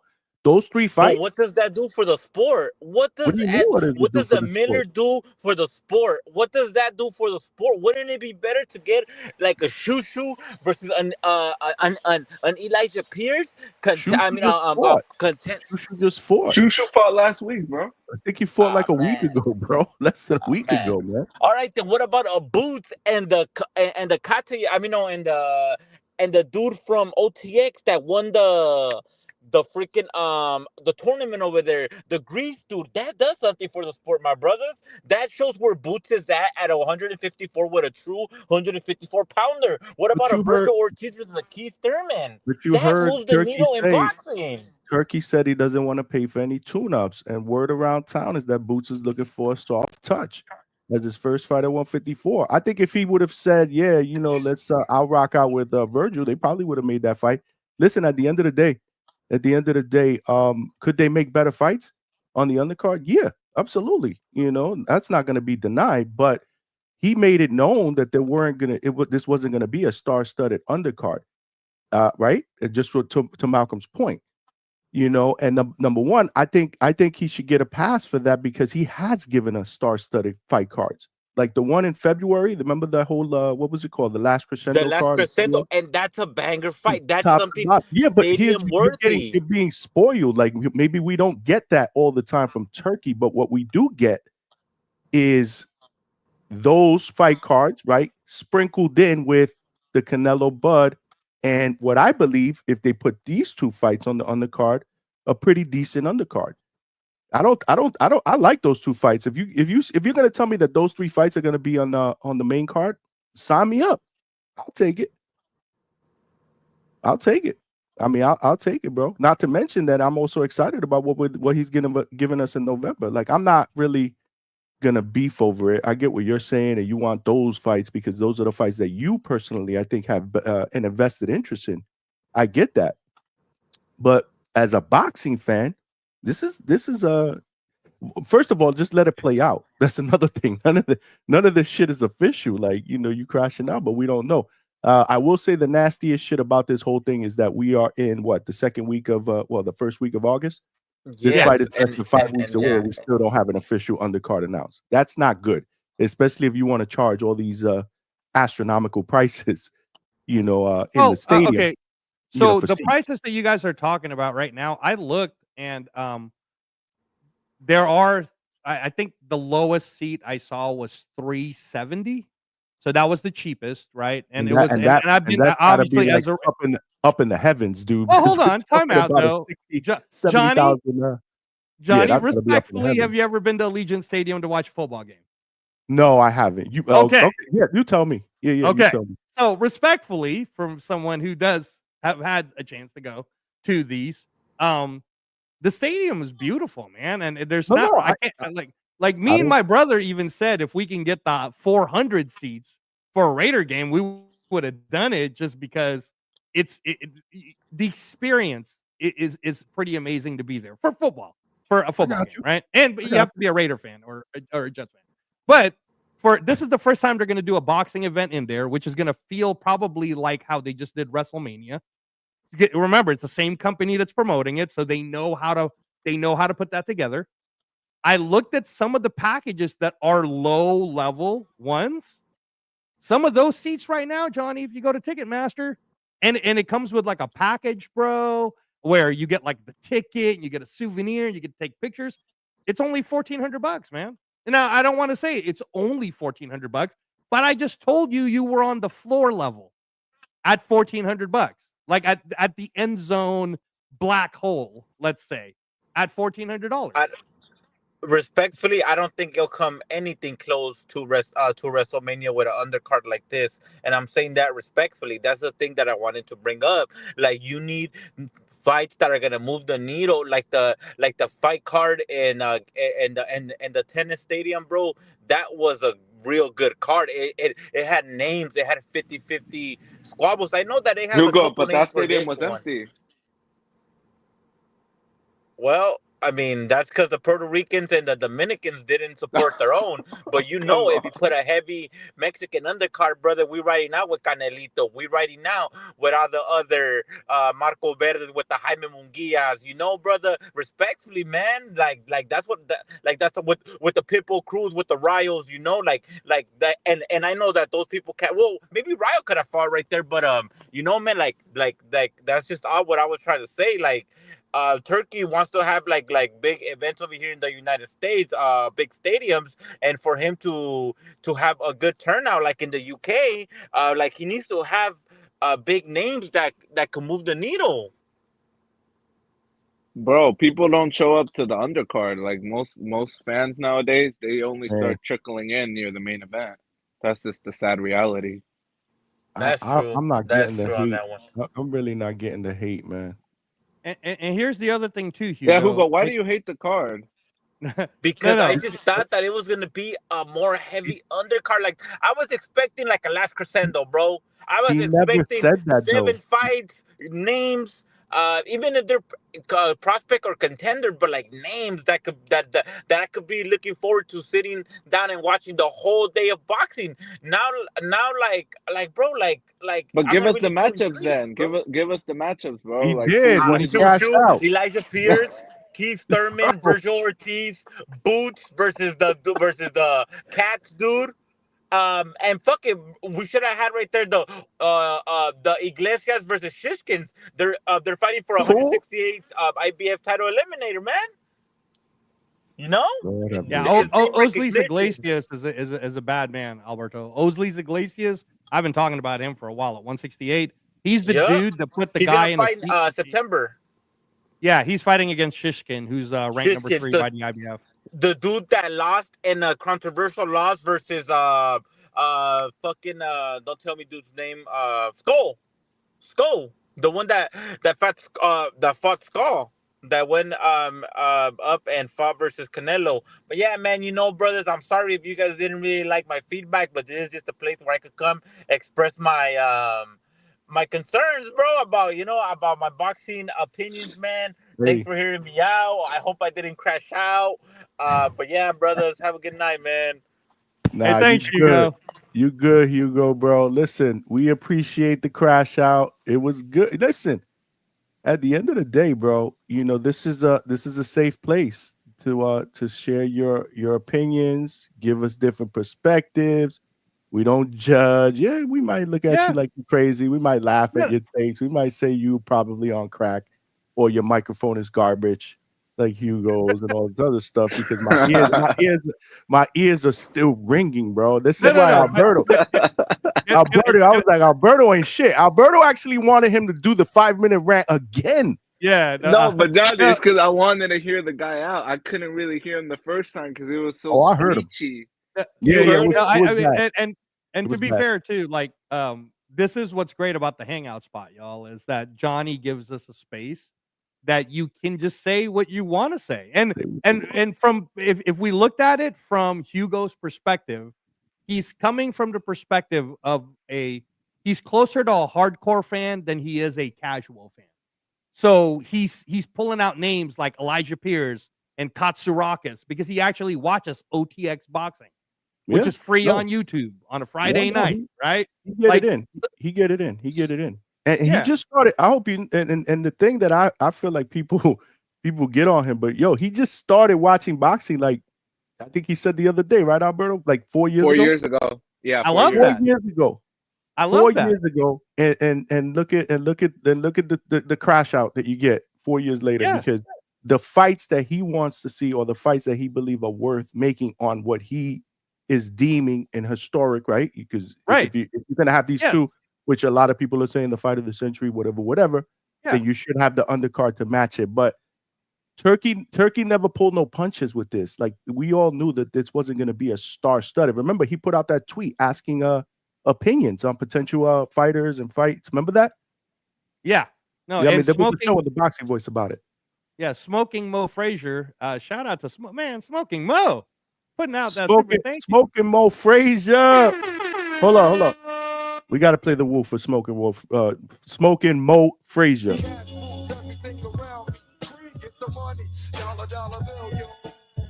He said, I was at a sold-out Wembley for Usyk versus Dubois. 90K fans, and the biggest undercard name was Akoli. American fans for real just ain't shit. You know what? That is hard to argue.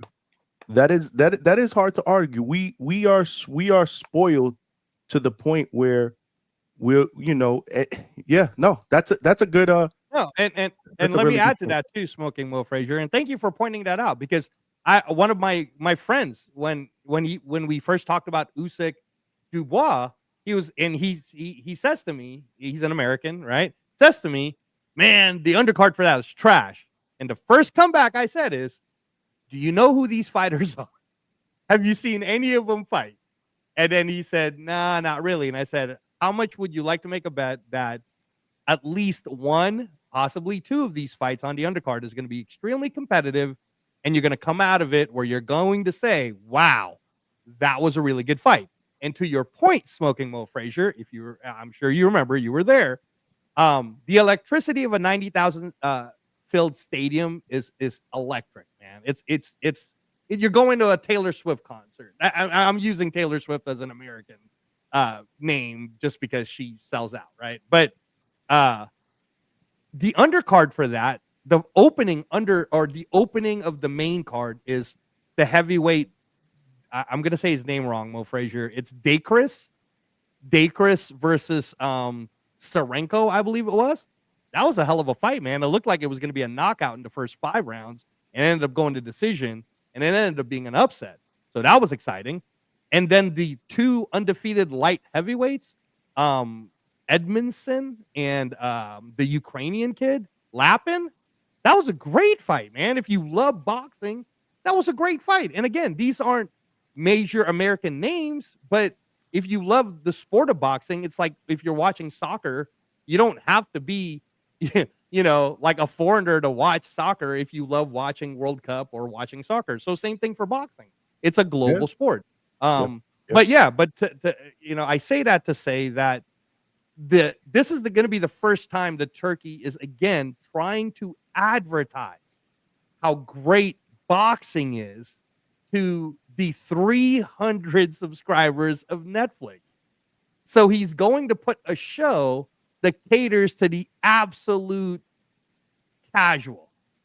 And the best example I can give you is the global numbers, I think, for Katie Taylor versus Amanda Serrano and the all-women's boxing card in July was 6.2 million.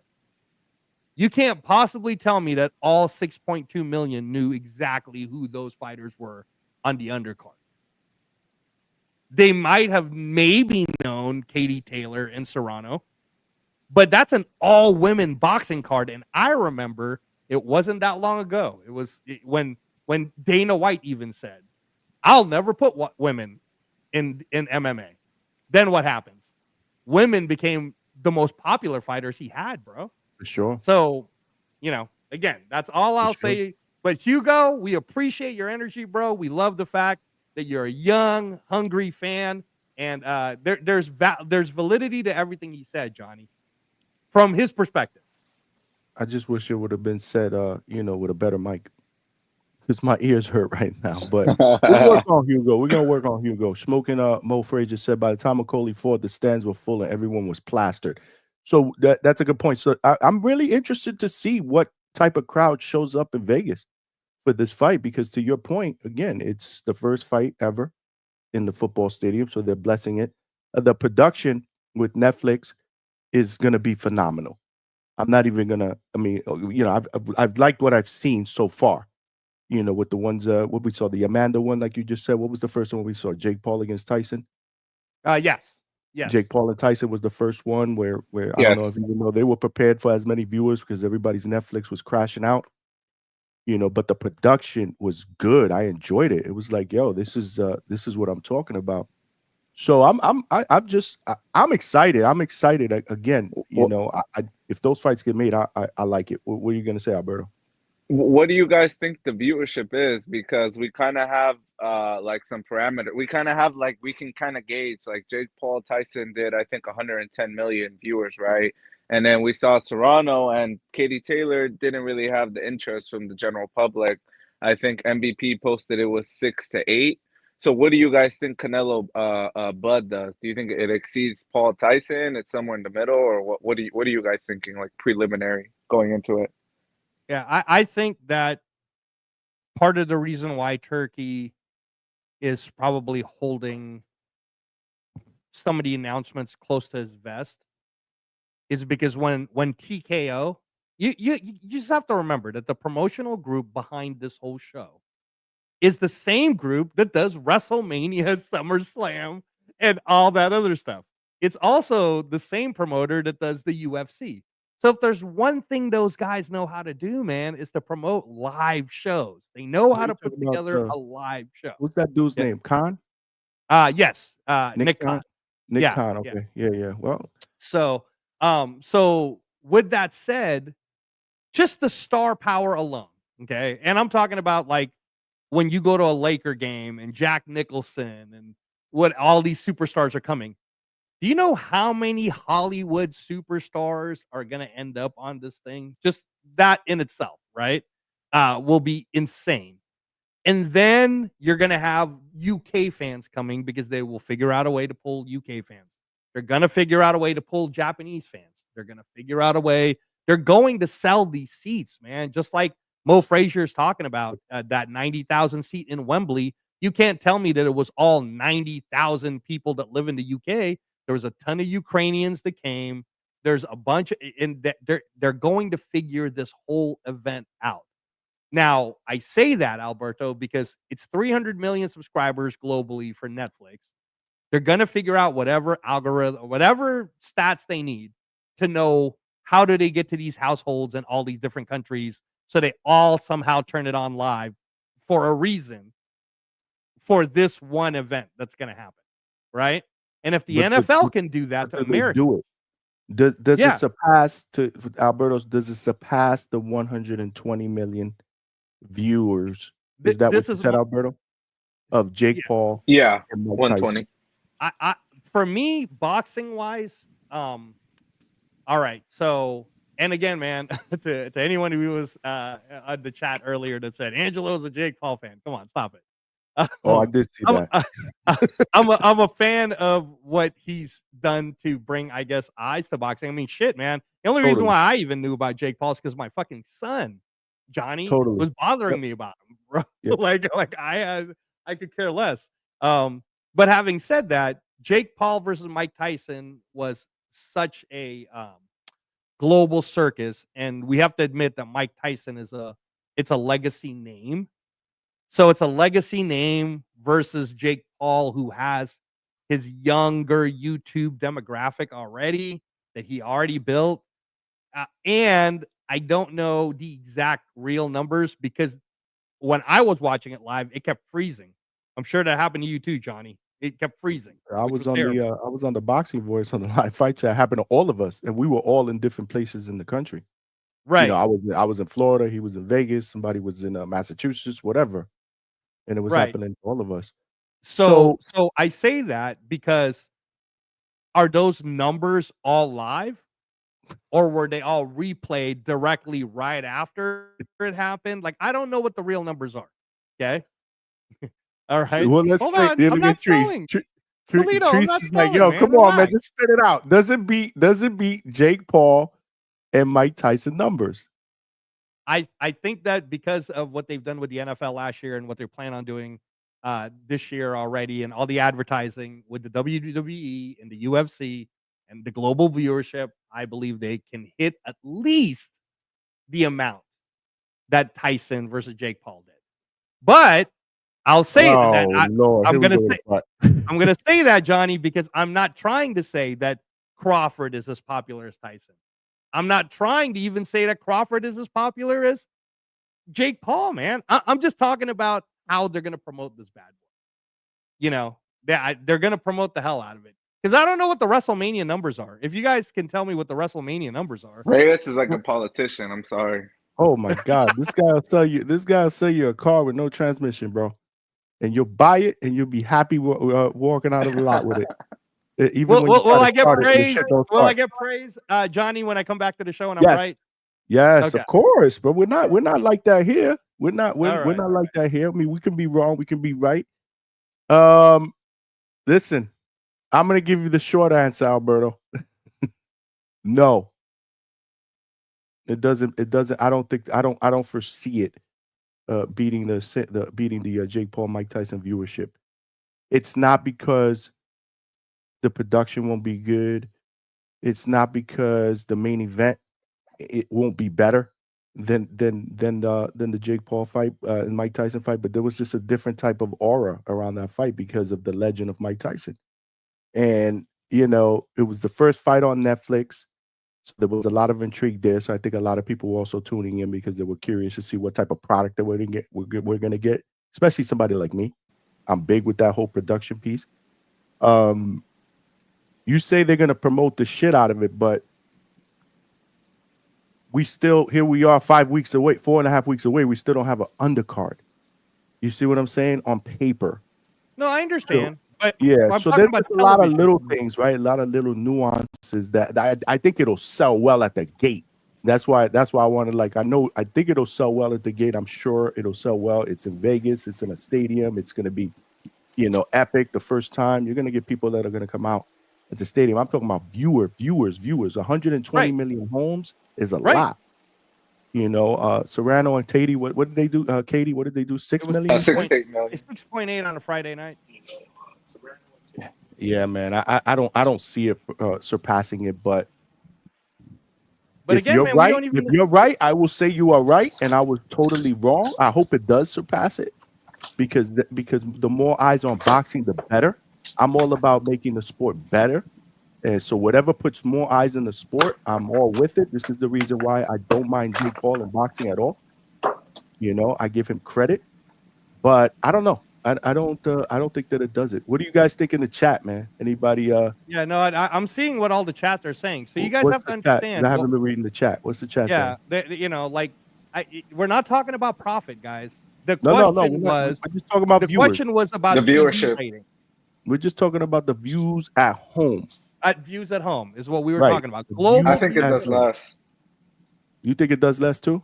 Yeah, because you gotta understand, most of Canelo's fans are like Latino. I don't know if they have a Netflix subscription, you know, so I don't know how that kind of skews the numbers. I feel like, yeah, and Bud's not a big draw. Bud, I mean, he's not going to carry the promotion. People still don't know who he is. I don't know if you saw that video, guys. Bud was training in the mountains. They didn't even know dude was a boxer until he said, "Oh, I'm training to fight Canelo," and then they're like, "Oh, good luck, man!" Like, No. you know what I'm saying? Yeah, and Alberto, I agree with you. This isn't going to be viewed. This isn't going to be viewed, Alberto, by the 300 million or however many it ends up, however many 100 million it gets.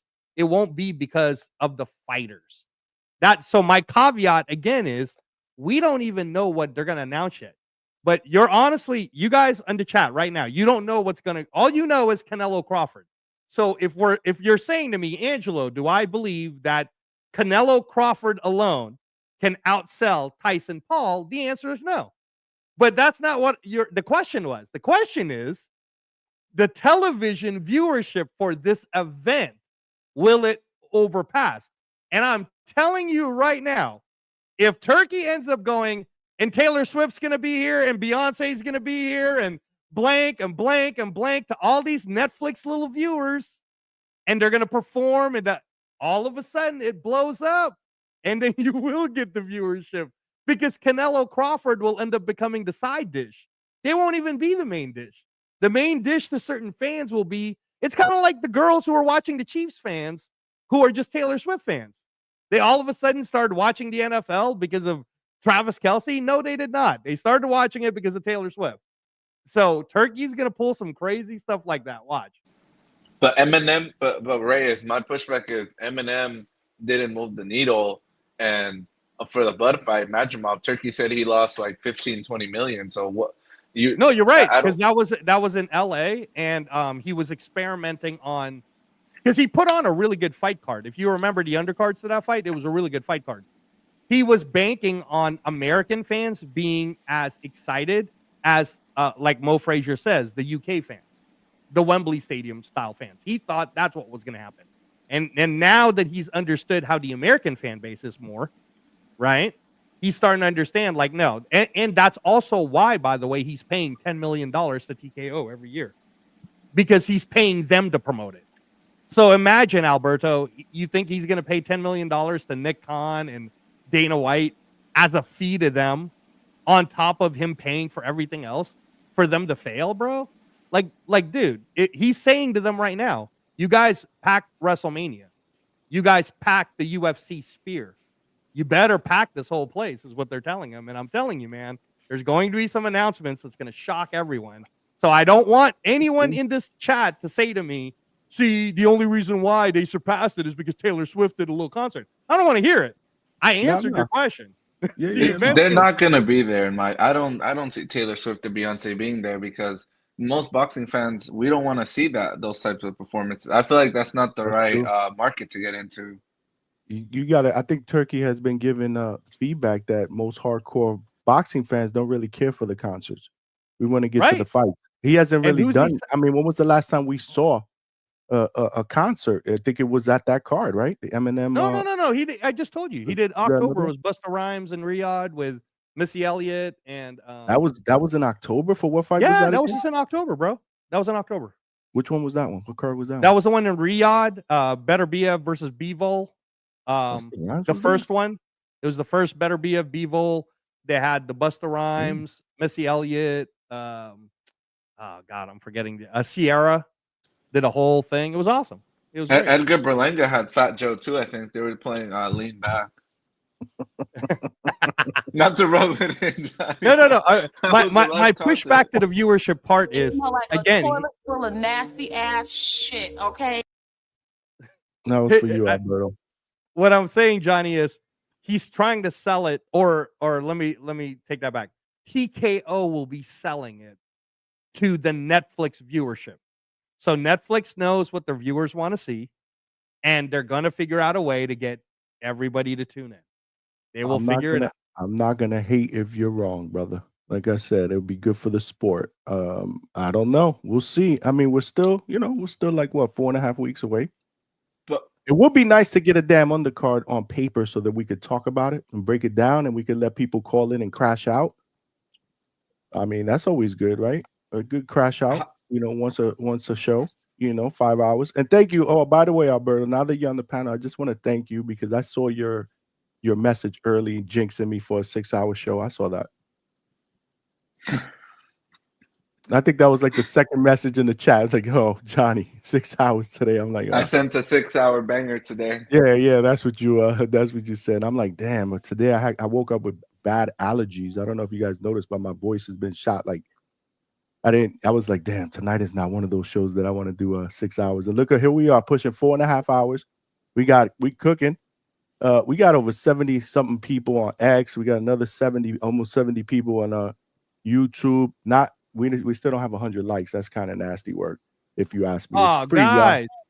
Come on, it's Smash free, the y'all. like buttons. You know what it is? We got the X, our X people that are watching. Make sure you guys retweet. I believe that's what they call it, right? Share, retweet, follow me there. We're trying to grow that family. We're trying to grow the Hangout Spy family over on X. But come on over and subscribe here and hit the like button while you're here. It's free. Both are free. Both are free. Both are free. But a good conversation, man. It's the least you guys can do. Yeah, somebody it's the said least that you guys can do. Press the like buttons, please. It's free, man. It is absolutely free, and it helps a brother grow. Somebody said that they can't find you on IG because there's like 100 Reyes. If you type in Reyes Boxing, all one word, I will guarantee you will find me. Cleto Reyes probably hates me that I have that, but I have it. At Reyes Boxing. Yeah. Make just one word, guys. Reyes and boxing. No commas, no space bars. No, just one word. Reyes Boxing, and you will see me. He said, "You'll see me with the shirt. You'll see me with a transplant shirt on." Shout out to you, man. Shout out to you. Yafi said Ninja's gonna fall asleep during that concert, yo. Hey, Yafi says the Raiders are only gonna win 3 games too. So come on, Yafi, stop. The Raiders are gonna win. Secret Dance moves said Bud doesn't have the kind of personality that people relate to. We agree. We agree. Secret Dance move. We weren't talking about Bud's popularity.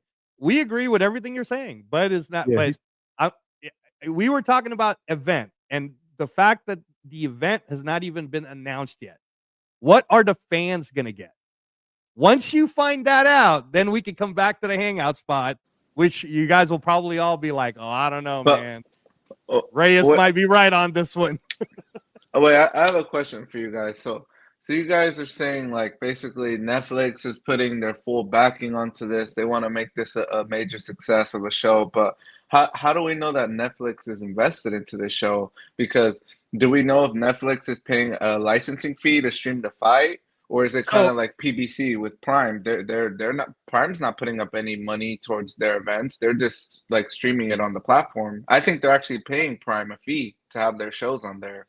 So do you guys know anything about that? Yeah, Alberto, that's a great question. And again, not that me and Johnny might be more into it than me. I'm just reading the tea leaves. I don't know any of these people, but from what I understand, when this whole thing started, the reason why Turkey Al-Sheikh is paying $10 million as a fee to TKO, the stock market group TKO that owns WWE, that owns Endeavor, which has a lot of Hollywood stars, that owns the UFC, is because they're going to package this for Netflix Very much like how the NFL just got paid $1 billion to go to ESPN now, right? There's a package deal that's out there. And this, for TKO, is the opener of this package deal that you're going to see going into 2026. And in 2026, Netflix will be heavily involved in boxing. You will see sort of like an Ultimate Fighter type show. I believe they're calling it The Underdogs. I think is what it's going to be called, The Underdogs, which is going to be like a OTX meets Ultimate Fighter kind of a boxing series that Netflix is going to be showing on a live. And you've already seen Netflix heavily invest into live sports, right? The first time they tried a live thing was the Tom Brady roast. Then they started figuring out, hey, man, this live thing might be cool. And then, obviously they did the Jake Paul, Mike Tyson. Then they invested whatever they invested with MVP. And they're investing with TKO. Now, imagine Netflix in 2026, all of a sudden getting the content of the UFC, the WWE, TKO boxing, or Zuffa boxing, as they're calling it, right?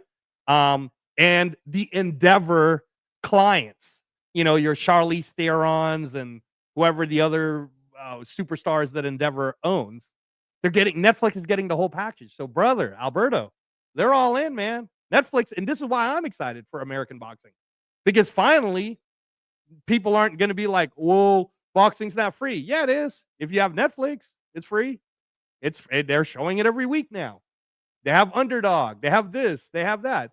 So, that's at least my take on it, Alberto. But Johnny might know some secret information. I don't have any secret information. Hold on, I got a cough.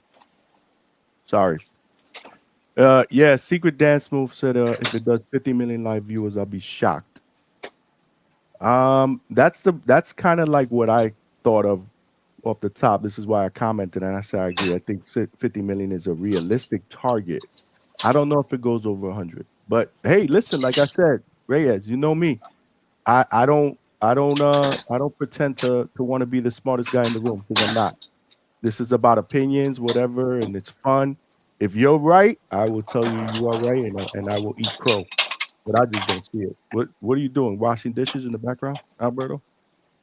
Oh no, my bad. You wash the dishes in the background. We got Coach Bermudez with the $2. Alberto, there he goes. Alberto, you were calling to see if he was good. He's fine. He said, I got those locked picks. Well, Coach, you better jump on and give them to us now because we've been on for 4.5 hours and people were asking where you were at, Coach. And I'm not feeling 100% with these allergies. So I don't think we do 6 hours today because of that. And then tomorrow I'll actually be at the Pro Box gym. So I'm going to be trying to get some live footage, a couple of live interviews with Tyler Yavilar, hopefully, and Elijah Flores. Hey man, try to get do me a favor, Johnny, if you get a chance. Try to get Trigger Man with his translator. I don't know if he's gonna be there. I don't know if he's gonna be there, but yeah, I mean, I don't know if he's gonna be there. Hold on a second. Smoking Mo Frazier. Hey, Alberto, Smoking Mo Frazier says you got to let those pants soak a little more. I know, I seen that. I don't. Yeah, that he be talking a lot, but he just started watching boxing during COVID, so I cut him a break. Yeah. Hey, Smoking Mo Frazier, can you tell us when you how much were the tickets? Because I know that UK is different. They're a lot more accessible to boxing fans or sports fans in general. So how much was a ticket to get into the 90,000 stadium at Wembley? Like, what was the cheapest ticket, for example? To go to Usyk Dubois. Good question. Good question. The live poll right now, not a lot of votes, maybe like 60 some odd votes, has Bud Crawford 37% in the lead, winning by decision. Woo! 37%. 34% believe Canelo by decision. Ooh. So again, that's now it just went from 38 to 33. So now Bud Crawford 38%, Canelo 33%. And then Canelo by TKO or KO, 17%. Bud Crawford by KO, TKO, 12%. So there are some people that feel like this fight will end in a stoppage for either Canelo or Bud, but the majority of the people, again, it's pretty close. I was hoping for some more votes. We only got 60 some odd votes. Come on, man. We've had a lot of people up in here. This is why you guys on X need to come over here. I got to figure out a way to put polls up on X while we're doing live, and also create an X Spaces so that we can try to engage more callers on X to call in and potentially get them over as subscribers as well. Hey, Johnny, I was going to ask you, do you run this on your Instagram Live? No, I run it on just 3 platforms right now. I run it on. Maybe you should do that too, bro. Your IG. Yeah. I was thinking about that. So, little by little. But right now, just 3 platforms. We stream on YouTube, X, and Millions, the Millions app or website. So let me see. Coach said 4 hours is nothing. It's been 4 hours and 36 minutes. We are pushing 5 hours, and like I said, come on, Coach, give us your locks. Come in and give us your locks, Coach. Clarissa, what's going on, Clarissa? Look, Alberto, Clarissa, our girl Clarissa is up in the building. She said Bud is going to counter Canelo to death. Okay, she's on that CJ bandwagon. The CJ is ruined heavy and betting heavy on Bud to win, but I don't know if he ever said stoppage. Maybe CJ, and some has he predicted stoppage on Marco's channel or anything like that? Because I don't think I don't know if he's ever said that here. See the difference? Hey, Johnny, check that out. See the difference? Smoking Mo Frazier says that the Wembley Stadium, the cheapest seats were $60. See? Yeah, but that's not going to be the case. I know. In Raider Nation. Oh, there you go. Nosebleed seats were about $60. Floor seats were about the same as the Crawford Bud card. Right. $60 ain't bad. Speaking of the devil, you speak, he pops up. And I shall show up. I never said stop it. Okay, I was asking. That's what I'm saying. I don't know if you did or you didn't. You're picking Bud to win, though, right? Okay. Got it. I don't know if maybe you went on another platform and saying that Bud is Alberto, they're saying you're still washing dishes or something. With slurps. He's making noises in the background with slurps and dishes. Definitely dishes. I haven't heard a slurp. Have you? I have not. I don't know. You guys hear background? I'm not even doing anything right now. Oh, they're hearing slurps. It might be because I'm talking. I don't hear it. You slurping in the background, bro? Come on, Johnny, don't do me like that. I'm just asking a question. Johnny. Come on, man. Alberto slurping at the hangout spot. This ain't the slurping spot, bro. This is the hangout spot / the Norman spot. Shout out to the Normans, and shout out to Celia, and shout out to Coach Bermudez, man. Yo, Coach, when are you going to do round 2 with Brian Sr., bro? I think it needs to be Johnny, where the mics have to be perfect, and the Wi-Fi's have to be perfect, bro. Yeah, we gotta set up the rematch with a better mic for Brian Sr., some light, right, so we could see him. Because for a little while he was in the car with his lights off. Yeah, here's what I'll say, Johnny. When I rewatched it, you sent me the link, right? So then I rewatched it. It was very entertaining, by the way. So here's what I'll say. I definitely think that Brian Norman Sr., I'll respect him. This is just me viewing the debate as a fan of the debate. All right. So I'm not talking about trainers or what I'm just talking about the debate. So debate-wise, I think that Brian Norman Sr. Gets away a lot with his boisterousness and his energy, right? But Coach Bermudez actually that calmness that he has, and he just wants to give matter of facts, right? Like matter of facts type statements. He doesn't really get like there's a couple of times where maybe he might have gotten a little higher than normal, but for the most part, he was staying pretty chill. I think that for the next time, what you should have is a timer where you give one person like an X amount of time to talk, and then they got to stop, just like a debate, so that the other person could respond, just like in a debate. And I think you should do the noises like in Wild 'N Out. You told me that. Hey man, we'll see. We'll see if they a lot of people were into it. That's for damn sure. I can tell you that right now. I was getting DMs all over the place. Clarissa says Slurps was on Marco's channel. Okay. Damn. Slurping on some zizzurps. Okay. Is that Alberto's new name now, guys? Is that what you're Nah, doing? they barking on Alberto now. He said be pissing while he's on the panel. That's nasty work, bro.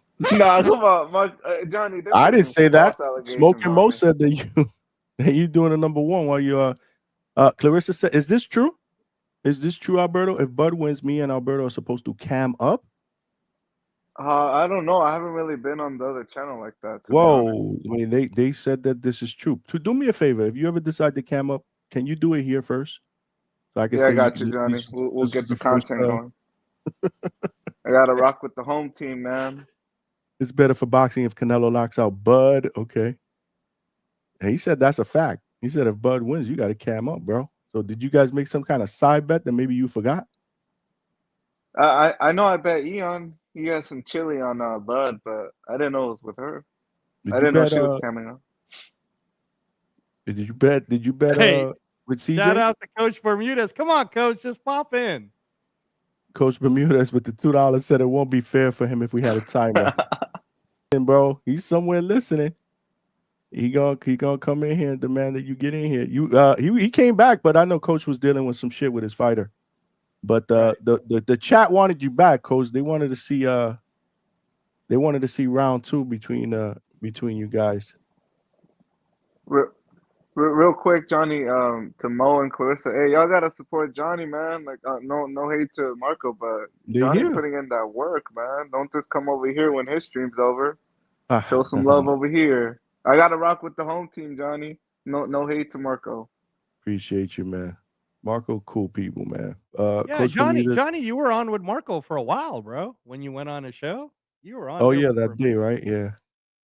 I went on for a little while. I had a little bit of time. Obviously, it's a time thing, you know. He said on one of his shows, like, "Oh, Johnny, don't jump on here no more. Put this over." No, but to Johnny's like, defense, you used to only do like an hour, Johnny, and then you would like trickle into his show. But now we be going 5-6 hours here. It's not like you're swerving Marco. It's like Johnny's putting in work, man. Like he's not. No disrespect. Of course, I think and that's what I jumped on to tell him. No, I think what it is too, and I like Marco's show a lot too, and Marco's cool. There's probably just less screaming matches in Johnny's show. Like it's more. I don't know, Johnny. I haven't been in over there. I don't think they scream over there. Do they? Well, I mean, I the got panel's a little circus, Johnny. Yeah, that's what I was. It's more say, polished Albert. here. You have like a good structure. It feels like a show. Everybody's different. There's an audience for everybody. That's one thing I always say about this thing, man. There's plenty of food in the buffet for everybody to eat. There's different. You don't like this, you like that. But Coach Bermudez, Mark Baxter said Coach Bermudez versus Storm and Norman is a 50-50. Okay. He said 50-50. Smoking Mo Frazier, my brother. Damn, he's back again. Hey, you got to give it to him again. Bro. What's up? You got to give him the music again, bro. He keeps. Shit. Nah, you know what? Let's give him. With these super chats, we got to give him the champ. The champ is here. The champ is here. The champ is here. My brother, appreciate you, man. Appreciate the donations, man. Absolutely amazing, man. $10, man. Last I checked, Berto, the one being stingy with the chili. You got to show support, Berto. Berto sent me a super chat yesterday or the day before that, I believe. Didn't you? Yeah, it was for my birthday. Yeah, hey Mo, just keep sending in that money. Just keep sending in the money. Hey man, his tickets were or the tickets over there were only $60, bro. He didn't have to pay, or there wasn't no $400, $370 bleacher seats up in Wembley. I think this Bud thing, man. Like I said, man, I'm curious to see the voting if it changes anything as we get to fight week. Because again, I put this preliminary thing out. If anybody is like me, because I have the tendency to go back and forth a little bit, right? I see one camp throw out something, and I'm like, oh man, I like that. I think he's locked in. I think I'm going for him. And it's only for fights like this, right? And then I see another one. I'm like, I don't know. I like this. So I have the tendency. This is why I don't like to make picks 5 weeks out. No, I'll pick a guy that like 3 days before the fight. Like speak now, forever hold your peace type deal. But I'm interested to see if the needle changes, because just like I said, with some of the people that DM and leave comments and some of the stuff that I see on social media, some of those other platforms, people really like Bud in this fight. 40% now of the voters feel like he's gonna win by decision, but we'll see, man. Bud is the man, bro. Just like everybody else says, if there's anybody that can pull it off, it's Bud Crawford. It's hard. It's hard, Johnny. It's very okay. So right now, as you know, the narrative is the whole Victor Conti. Like I mean, it is what it is, right? Yeah. So at the end of the day, for me, if we're just gonna go off of physically, let's say both of them were on the same equal playing field of whatever they're doing physically to their bodies. It's a hard thing to say that Crawford wouldn't have a chance. Oh, you know what I mean? no. Yeah, no, right? I never. Absolutely, So, he's got a hell of a chance. He got a hell of a No, chance. absolutely. So Absolutely. that's why we're getting a lot of the close 50-50s. We don't really know. And then Right. the other thing too is the age, guys. Like Crawford will be 38. And we don't say a fighter is old until we see them look old. And it's not like Canelo is a walk in the park, right? Say what you want to say about Canelo versus Skull, but Berlanga's huge, and Canelo dropped him, right? Munguia is a big kid too, and Canelo dropped him, right? The one thing we can't sit there and say Canelo doesn't hit hard. I mean, we could ask Danny Jacobs. But Reyes, Canelo was able to drop Berlanga, but Shiraz obliterated him. Sorry, Johnny. No disrespect. No. And you know what? It's true. Excellent point, Alberto. And Munguia got knocked out by a French man with like 3 knockouts in 21 fights. So does Canelo's power still there? I don't know. We shall see. And that's the question, Alberto. That's the question. Is it still there? Right? So you got all these questions. Can Crawford do this? Is like a Batman Robin back in the 1960s. Can Canelo pull it off with a victory? Does Crawford have the chance to have the size? Tune in, same bat chime, same bat channel. Shout out to you. Look, a lot of people believe that Canelo, even though he's younger, he's the more aged fighter. He has the more miles on his tire. Obviously, he's fought longer. It's not a question. Better opposition. If you look at the resumes, remember that back and forth they had on the rooftop somewhere. Right. Do you guys think Bud is long in the tooth? What was that? Do you guys think Bud is long in the tooth? Like, do you think he's like gonna come into this fight like an old 39, or you guys think he'll still look like he did against Madrimov and Earl? I think he'll still look fine. I'm not really looking at the age factor with him. He's an incredible. He can get athlete. old overnight, Johnny. You can, but I got to see that. Like, I'm not going to sit there and tell you before this fight, the biggest fight of his career, a fight that he basically, chased when other people were like, why are you doing that? And he's been out for how long? He hasn't fought since the Madrimov fight. So last year, August. It looked like he put on some muscle and stuff like that, even though, in this day and age, you can't come back on the scene with muscles because you're automatically juicing.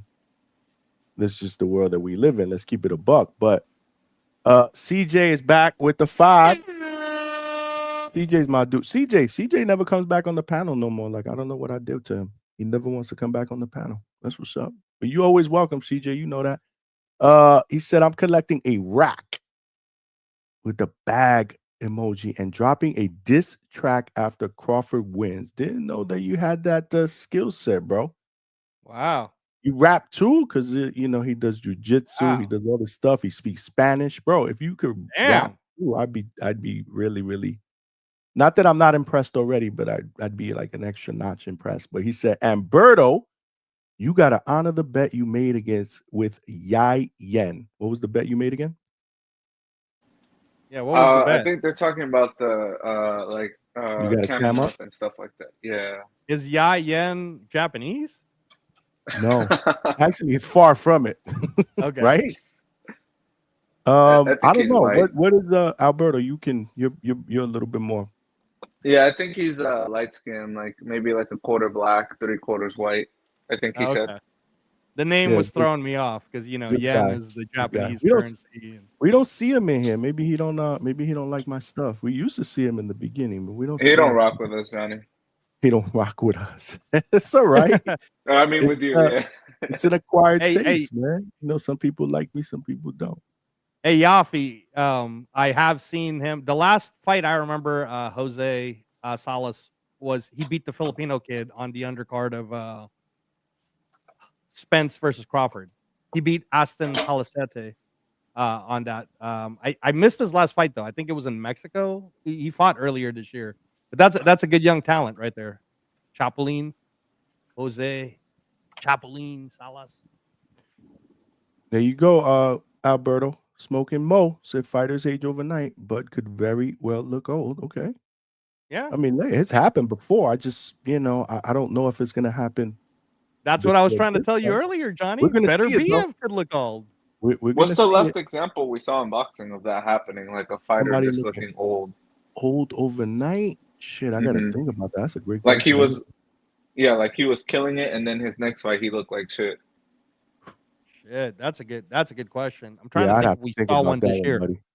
If I don't get it before the show is over, I'm gonna think about it tomorrow and I'm gonna bring that up. But that's a good one because there's been plenty of fighters that happened to, but I just don't remember. Was it maybe Adrian Broner? Oh, you're thinking American fighter. I'm thinking of global fighters. Like I'm trying Of to think course. in my head, have I seen one Well, that's why I'm not recently? thinking about global because I know you got it. We're right here. Right, yeah, that's true. That's true. We're right here. I didn't think Bud looked that good against Madrimov. There were a lot of people that were down on that performance, and this is why I'm telling you, seeing now 5 weeks before this fight or whatever it is, that a lot of people are picking Bud to win and possibly stopping Canelo because I'm reading that stuff is eye-opening to me because I remember that was the opposite after that Madrimov fight. I remember it. I was on the Boxing Voice, the callers, there was some people in the chat that were like, "Yo, not with that performance, don't move up and fight Canelo."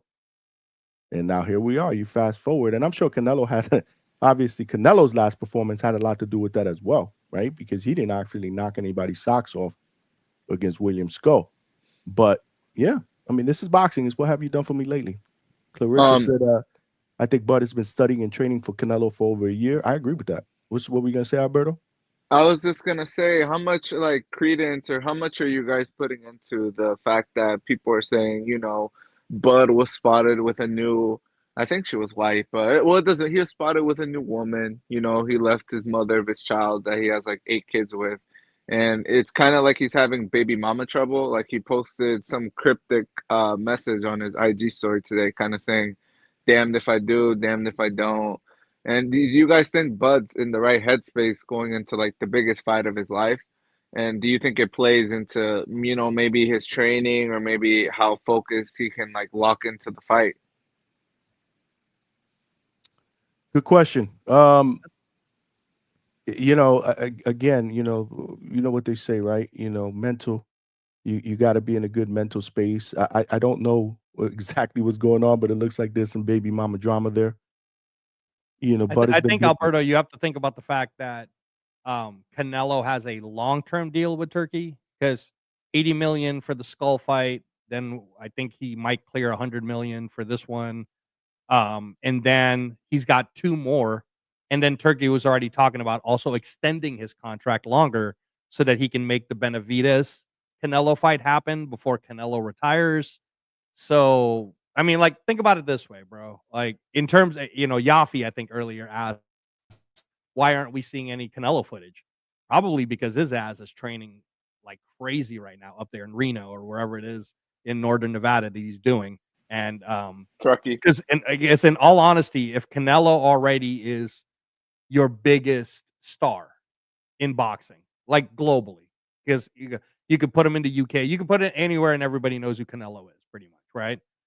This Netflix 300 million subscriber and him, let's say, winning, whether it's decision, knockout, whatever, it would catapult him to superstardom, right? Like Canelo with Netflix, you might see a Canelo movie now.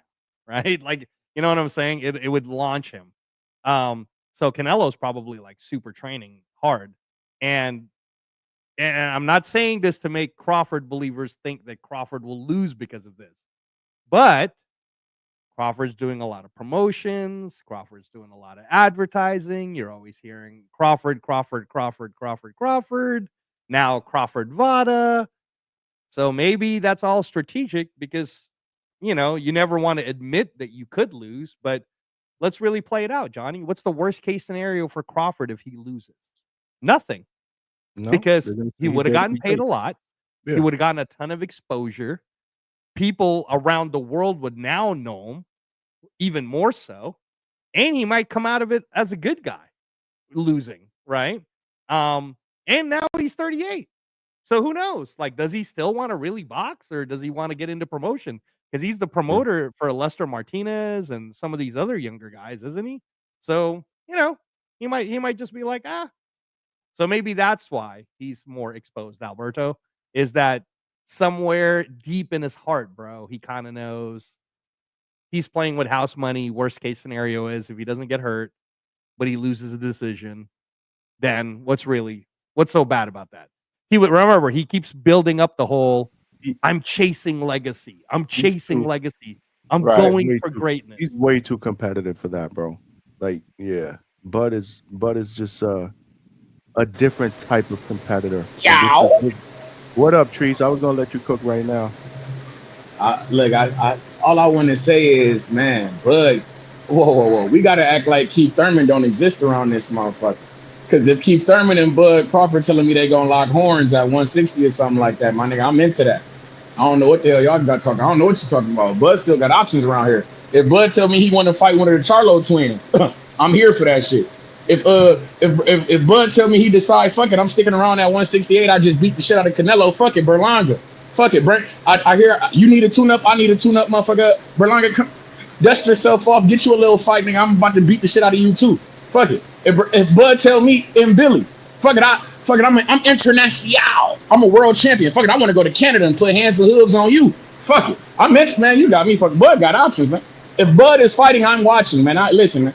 I know the man fight one time a year, but when he does fight, it's an exhibition. I'm here, and I'm here for it, man. We not doing that, man. We rocking with Bud Crawford, man. He definitely got options on the table. Who was that got that? Alberto. My God. I hear me back. But hold up.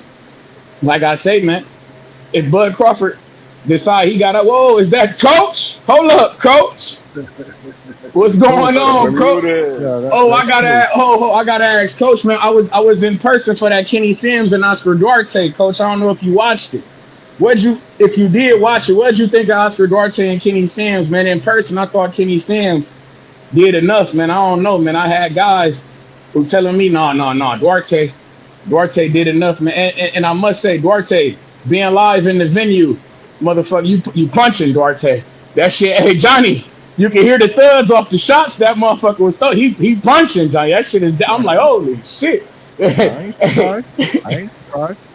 No, but word and if Turkey Al Sheik is listening, Turkey, if you're doing another Latino night, I have to have Isak Pitbull Cruz versus Oscar Duarte. I have to have it. I don't need it now, but I need it right now. I must have that fight. That shit is violence, all action. I must have it. Because that motherfucker, like I say, Duarte, he punching, he swinging and banging. I'm fucking with him. And shout out to my guy Regis Prograde, man. It looked ugly for us in the first round. You feel me? We weathered the storm and we pulled through. You understand? We pulled tight. Hey, Johnny, I know you seen that picture that I took of Regis Prograde. Hey, you know me. It was only right, I brought up some bare knuckle to him. I had to do it because it's only me. I hit him with the. I'm like Regis. I'm a big fan of bare knuckle because I heard you talking that bare knuckle shit. I'm like, what you think about you and Jamel Herring? Oh shit, look at Coach. Of course he watching. Of course he tuned in. I'm like, Regis, what you think of Jamel Herring and you and bare knuckle, man? I would really enjoy that. You and Jamel Herring do the bare knuckle thing. He said, oh, Jamel Herring, he doing bare knuckle? I ain't no male doing. Hey, I seen his eyes light up, Johnny. I think I might have had me one, Johnny. I think I piqued his interest, Johnny. Lord have mercy. Lord you know have this. mercy. We Lord love that have bare mercy. knuckle. The man got stacked. The man got staggered like 2 or 3 times against JoJo, man. You really want him to get in there and bare Hey knuckle? man, let's go ahead and go to. Hey man, it's perfect timing, man. Go ahead and slide to that bare knuckle fuck with a Jamel Herring. I'm into that fight, man. I like Y'all it. trying That's to get 2. JoJo killed.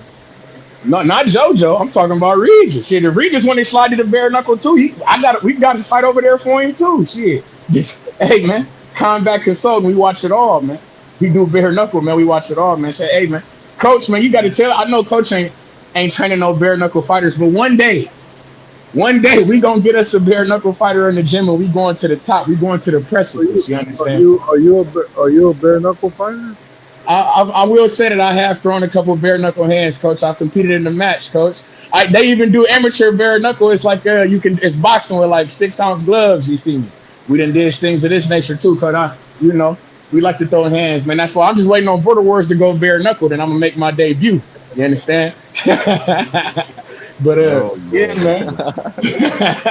But with this, I love the energy, Toledo. I love the energy. I wish your mic didn't have that buzzing. It sounds I'm at work, man. Yeah, man. Shout out to my third shift, man. They know what's going on, man. We in the warehouse getting to it. We gave up. We gave up on that. Shout out to Johnny, man, because he just let me be. What he said, you can't tell a lion how to roar, man. We in here though. We in here. You understand? August 30th, man. We got Albert Bell, downtown Toledo, Ohio, at the Huntington Center. You understand me? That's my guy right there, man. Yes, sir. Hey, man, I'm just waiting to get him on here, coach. Man, like I say, I hope to see you downtown Toledo, Ohio, at the Huntington Center, coach. I cannot wait, man. It's gonna be a movie. We even got my guy Abdullah Mason, his brother Abel Mason. He fighting in the city. We got Dante Benjamin, the light heavyweight, coming out of Cleveland, Ohio. He fighting in the city. We got Ryan Williams, the game changer from Toledo, Ohio, 14-time national champion. You feel me? He fighting on this. I'm just, my fault. I had to throw my promoter hat on him. You feel me? But keep that's going, Toledo. Keep going. I didn't hear you say Jake Paul yet.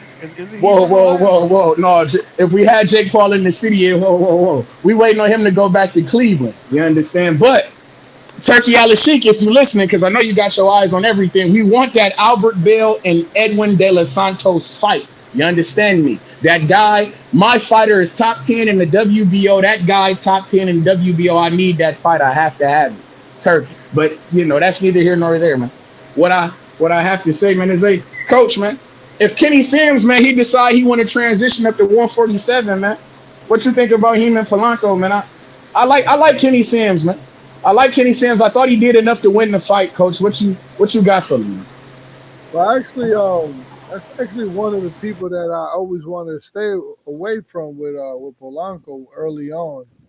I was kind of I was like, I don't like how he turns southpaw. He's real comfortable southpaw, and I was like, Polanco was too young to be had to deal with so much, and then in training camp you got to bring in other sparring partners.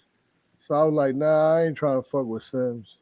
Now, now it's a different story. He's Polanco a little more seasoned. But Kenny's nice, man. It's unfortunate to see that he lost because he's been really, really grinding all the way back. And it could have went his way, man. It could have went his way.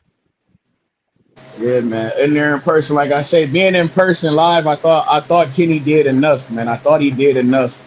But like I said, even though the fight was in Chicago, Johnny, I told you it was a lot of Mexicans in that motherfucker. You seen that video I sent when Duarte got that? They was going crazy in there, man. I'm telling you, it was mini Mexico City in that motherfucker. This shit was crazy, Johnny. I didn't recognize that it was actually Chicago. It was crazy. But like I say, man, Duarte punching. It'd be nice, Toledo, if Sims can get a hometown fight where he's the A side. You know what I mean? Like for his next fight, like make it a showcase fight for Kenneth Sims. No, word, definitely, man. And like I said, the venue that they had to fight in, shout out to UIC, the University of Illinois, Chicago, the Flames. That venue was fire. It was not a bad seat in the house. You understand the way that it was set up? That's like the real gladiator seating. You feel me? It was no bad seats in there. That was fire venue. Fire atmosphere in general, man. Everybody that was there, they showed out, man. Midwest Mafia shit, man. The boxing go crazy out here in the Midwest, man. And I must say, this amateur boxing, the King of the Jungle tournament that's going on this weekend in Grand Rapids, Michigan. We pulling up. Midwest Mafia, the newest in management. We will be doing some recruiting. we scouting, ain't that right, Coach Bermudez? You know, we got our eye on everything. But I just wanted to call, chime in, give my 2 cents on this boxing. Nothing too crazy. And but I do have to say, Rez, my guy. Bud and Canelo, man, we rock with them, man. Them guys ain't gonna be doing too many. Them guys ain't doing more numbers than Jake Paul and Mike Tyson. And let me ask you this before I go, Reyes, because everybody know my dream fight that I want Gervonta Davis versus Naoya Inoue at a catch weight of 129.5 pounds. You see me in Japan. Now I gotta ask you, is Naoya Inoue versus Tank Davis, is that a bigger fight than Canelo versus Bud Crawford? And I'm gonna leave you on that note. Shout out to the Hangout spot. Shout out to Toledo, and shout out to the Midwest Mafia, man. Y'all be cool, man. That's a good question, Toledo. So I'll break it down like this, Johnny. You gotta remember, I'm the perspectives guy, so I gotta give you the perspective on this. If we're just talking straight fights, Canelo has an extremely strong Latin fan base, like obviously, right?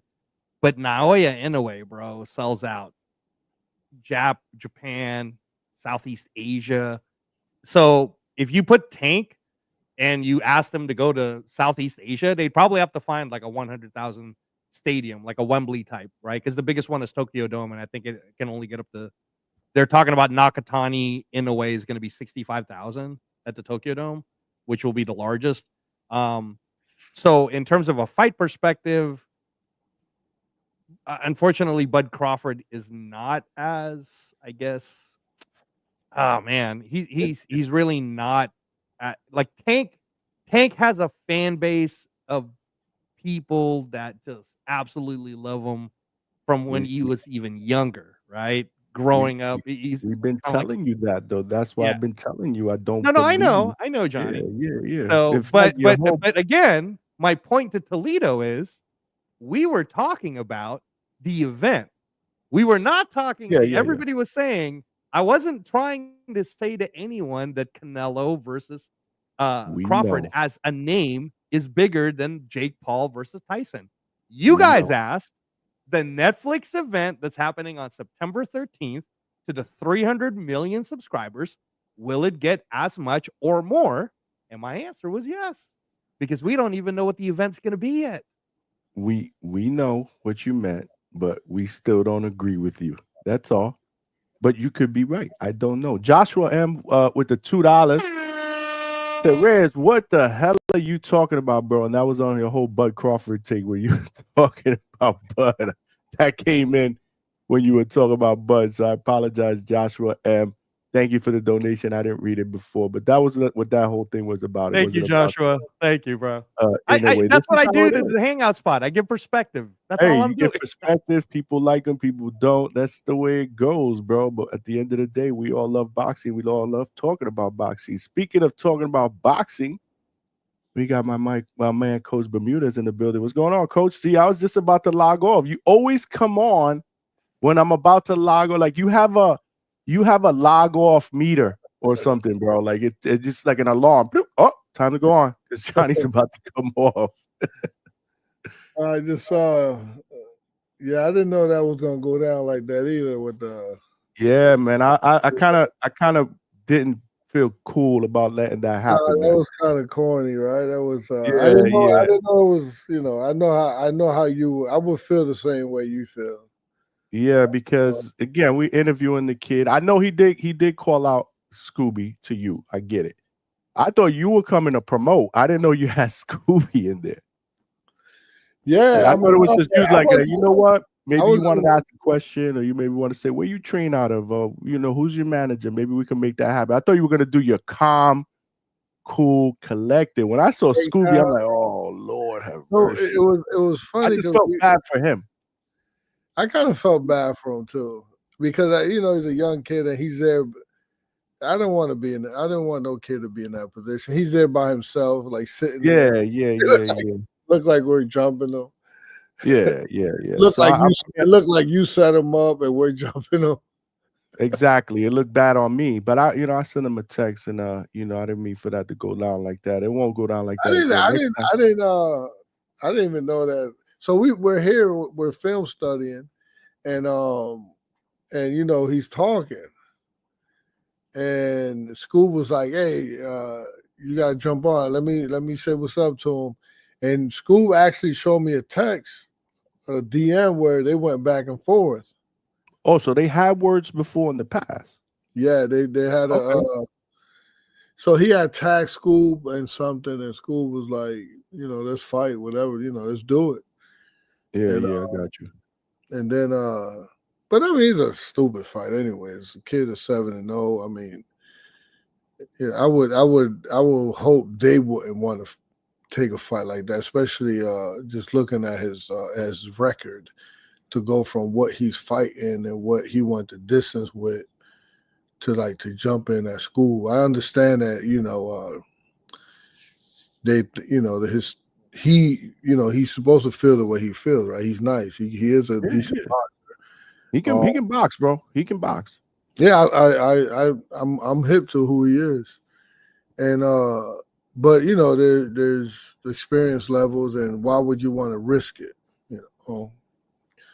But Scoop, and then he's fighting at 131, 140. I think he said he was. Well, he just was like this last fight that he had was like at 139, 140, and the fight before that was like 131 or 33, something like that. I mean, I'm not trying to, I'm not hyping Scoob up, whatever. I'm just saying it's a crazy fight. I hope his team, if he is that guy, he's that good, why would he want to just jump out there with 7 fights and fight somebody like Scoob? Hey, I mean, it is what it is. But if they were going back and forth about it, then that's a little different before that. And again, he did say that. They showed me, and I thought Scoob was like, "Yo, what's up?" He was gonna say what's up. I didn't. No, he went in, bro. I know, and then we do a film study, and the kid is on, and then he mentioned it. I was like, oh man, so. Yeah. Well, listen, you live and learn. It's cool. I mean, at the end of the day, this is boxing. Hopefully, but yeah, no, I shot him a message because I'm like, yeah, I didn't want you to think I ambushed you, even though that's exactly what it looked like. But not my intention, not really what we do here. But nonetheless, if the fight happens, good promotion, bro. You ambushed me with Mr. Norman. Right, hey Reyes, right? He ambushed me. He pops in just like you, man. He was. Here's what I will always say, and you know me, Johnny. I shoot straight, man. So he said I ambushed him with. How you guys already went at it? Like how long ago in the freaking boxing voice? He was coming back here to get you or whatever, or try to get you. I mean, no, coach. I'm like, Lord. I said it's only a matter of time. I think after that shit that went down in the boxing voice, I told my wife it's only a matter of time when they do that shit here. Yeah, no, I saw that too, Coach. I saw that. What I'll say is, and I appreciate this about you personally, Coach, is that you're okay with getting on and having people look at you and tell you their opinions, and you'll still be calm enough to not make it emotional, and you'll see it from a intellectual perspective, and then you try to explain your point from your perspective, right? And honestly, that's how conversation should be. And that's what I'd said earlier before, and when I was telling Johnny that the next time, if you guys do it, I think it would be cool if there was a timer, like in a debate, and then everybody kind of gets their turn, because I think that you can't do that because then it's not going to be fun, because then he'd have to make sense, and it's tough. You see, somebody watching is going to clip that part, right? And put it somewhere on social media. This is how it happened, Coach. I think you were saying something, and then Norman heard it, and then you guys ended up on the boxing voice somehow. No, what happened was I think Coach jumped on there with him or whatever, but when you were talking about him that day, I forget what night it was, Two-Tone was in the chat. And it was like literally like 10 minutes. I think Vegas said it that you got tagged. Remember? Yeah, When everybody got tagged on that clip. He put it what, right out there. what was the first time me and him talked? Was it on the boxing voice? That was on the boxing voice. It was that. Yeah, yeah. So I'm like, you know what? Yeah, nah, let them come and do that shit over here too. Because I think, Coach, that I probably. don't even know what. I don't even know what we doing. You know what, Johnny? I think good that promotion if that fight ever does happen, though. But I think I agree with Coach. I think it's far. I don't know if it happens. Well, that's the anytime thing too. soon. Is I think, like, remember, Johnny, when I first came on, I was in LA, and then I was very in the middle on the Norman Haney fight when people started talking about it, because I gave a perspective on how Haney could beat him, which you've heard everybody saying it now. And I've given a perspective of how Norman would beat him, and it makes it kind of interesting to see what happens. So we don't know what's going to happen in November. But when the fight happens, we're going to find out who wins and who loses. So who's to say that Polanco Norman couldn't happen? You know what I mean? Like, we don't know. No. I think it will happen. I just don't know if it happens. Like, I think, Coach, you said the same thing. I don't know if it happens in the next 2 or 3 fights. Well, so and realistically, if Norman beats Haney, right, he will be. So he. This is where he does make sense at, right? There's no reason, and I know there's Norman. This is the Norman spot, right? So if he does beat Haney, he will be like a superstar. So if his father wants to like bigger paydays, yeah, it won't make no sense.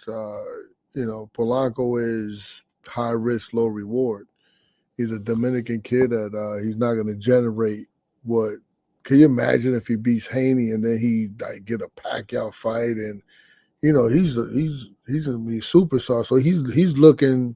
Once you get to that level, you looking for like circus acts. To be a circus act, like just make crazy amount of money the way Mayweather was, but let's see what happens. See, Coach, this is how I was looking at it, though. This is how I was looking at it. CJ Rich, appreciate the $5. I got to make a conscious effort to read these sooner, because the other day I missed out on 1 or 2 because I leave them. We start cooking, and then, Anyway, hey, Pops, he said, hey, Pops, brush my hair one time. That's Alberto to Johnny. He sees you as a father figure, and I'll be back on the panel later this week. That's what's up, man. CJ, we miss you, brother. Hey, shout out to you, CJ. Raider Nation, baby. Oh, yeah, that's right. He rocks with the Raiders. I kind of see it like this. If Norman does win, I think that a fight, now that I look at it, I would think that they would probably want to do maybe a homecoming fight. Yeah. And that could be a good Polanco. Yeah, it would have to be it would have to be like some type of gimmick like that. Or Polanco would just need a big win. Or that, but or if he knocks out Haney in spectacular fashion like he did Sasaki, maybe Turkey pulls him in again for a bigger fight, which I don't know if he looks at Polanco that way yet. So I think I think that the homecoming after a win would be the best angle for Polanco to get that fight. Yeah, Coach, can I pitch something to you? Yeah. Can I pitch something to you? I just want to see what you think of this. But Polanco, I'm assuming from your eyes, and you're the one taking care of him, could still fight at least one more time this year, right? He could fight at least one more time this year, for sure. Okay. I think that after his most recent win, he should at least be ranked number 4 by Gustavo in the WBO, above Karen, right? Okay, at least. I think he will for be. me, my opinion. Yeah. And the guy he beat was ranked number 12. Yeah, but I mean, I'm just looking at it because Lewis Crocker is ranked above Rohan, but Lewis Crocker is about to fight Patty Donovan for the IBF, so he won't be in the rankings anymore at that point. So right away, I already bumped up Rohan, but then all I'm saying is, I think he should at least be ranked number 4. Okay. So Norman wins in November. Let's just say, for the sake, Norman wins. He's the WBO champ. He needs a number 1 contender. And my pitch, if you would say yes to it, and I'm not the promoter or nothing, I don't know any of these guys, Coach, but if Echo Usman, who had just beaten Josh Taylor, who had just retired, and Josh Taylor was a former undisputed, right? He just retired. Echo Usman sells really good tickets in the UK. If they offered you a package to come to the UK and fight for a WBO title eliminator, or even if Gustavo were to say, hey, I'm going to make Echo Usman versus Rohan Polanco before the year's over, maybe it can happen in maybe Turkey, if you're listening to Johnny and us at the Hangout spot. You need to come on here and let us get an interview if you're listening. Yeah. How about a WBO title eliminator in Riyadh between Echo Usman versus Rohan Polanco? I mean, you already put Beterbiev versus, the guy that I was selling Johnny to earlier. So why not Rohan Polanco versus Echo Usman, maybe in the November card? I don't know if Rohan would be down for that as a WBO title eliminator, so that we already know who the number one contender would be after Norman's fight with Haney. What do you think of that, Coach? Well, I think I got enough. I got enough points on my Delta airline to fly first class. I would love that fight. Whoa! So when you fly me to do I get first class? Coach, man. I get you a window seat though. I ain't know all that shit. You got points? I'm saving it for that Usman fight in Riyadh. Riyadh, baby. Now,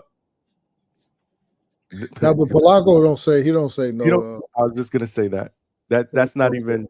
He'll fight any of those guys, but I guess what I'm trying to do is see if there's a possibility that there's an avenue where he fights Norman in the near future, like in 2026. Yeah. So let's say, for example, if we get the Usman fight, beat him now, the Norman. Yeah, that's different, right? Yeah. I actually like Norman, like the kid. The kid is an awesome kid. Just the way he talks, the way he carries himself. He's so mature for 24 years old. Yeah, Polanco and Alex Rocha. I would like Polanco. It's all those fights. I'm just interested who's gonna say yes, because a lot of people say no to him. I'm interested who he gonna fight next. Yeah, Rocha. Go ahead. Oh, go ahead, John. I was just gonna say Rocha's ranked number 1, Usman's ranked number 3 right now at the WBO before they change the ranking. I think Rocha's an interesting name. Would you also think that if Xander Zayas gets this Puerto Rico homecoming in December, they'll probably put Polanco on that undercard? I would think, right? I don't know. Yeah, I don't know. Before the year's out. I don't know why they would do that. Well, because he's a top ranked fighter. They had him on the undercard of this one. It's convenient time wise. He's gonna get a lot of fans. There's a lot of Dominican fans that'll travel that live in Puerto Rico as well. There's a huge. I think there's more. I heard there's a lot of Dominicans that actually live residents in Puerto Rico. So I mean, why wouldn't you dub, Xander Zayas and Polanco on the same card? So the trajectory always been like 3 months, 4 months, 3 months, 4 months. Like I don't know if where this Xander Zayas fight, if it's 4 months or 3 months away. When are they thinking? November what?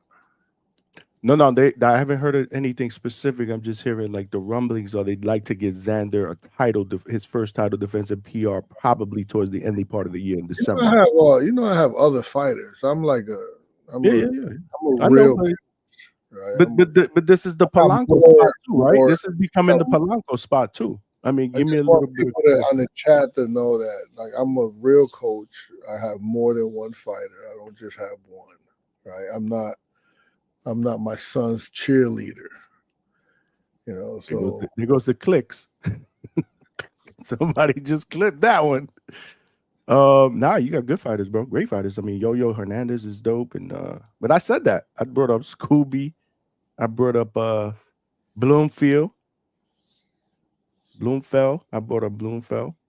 who I'm excited to see. I was gonna say that even from the past, Coach, like I like J'Hon Boogieman when he was coming up. I was actually gonna ask you, how's J'Hon Boogieman as an assistant coach right now? Oh, I didn't train him. I trained Jonathan Guzman, which is also Dominican. But J'Hon Boogieman was in the corner last fight. Right. I think J'Hon's awesome. He's kind of like a Dominican legend. So he was like a breath of fresh air in the locker room, and to hang out with it. It made Jan Santana and Polanco just chill vibes. And I don't know, there was clips of him dancing and like they had music on. So it was cool. It was cool to have him. I would love to have him again.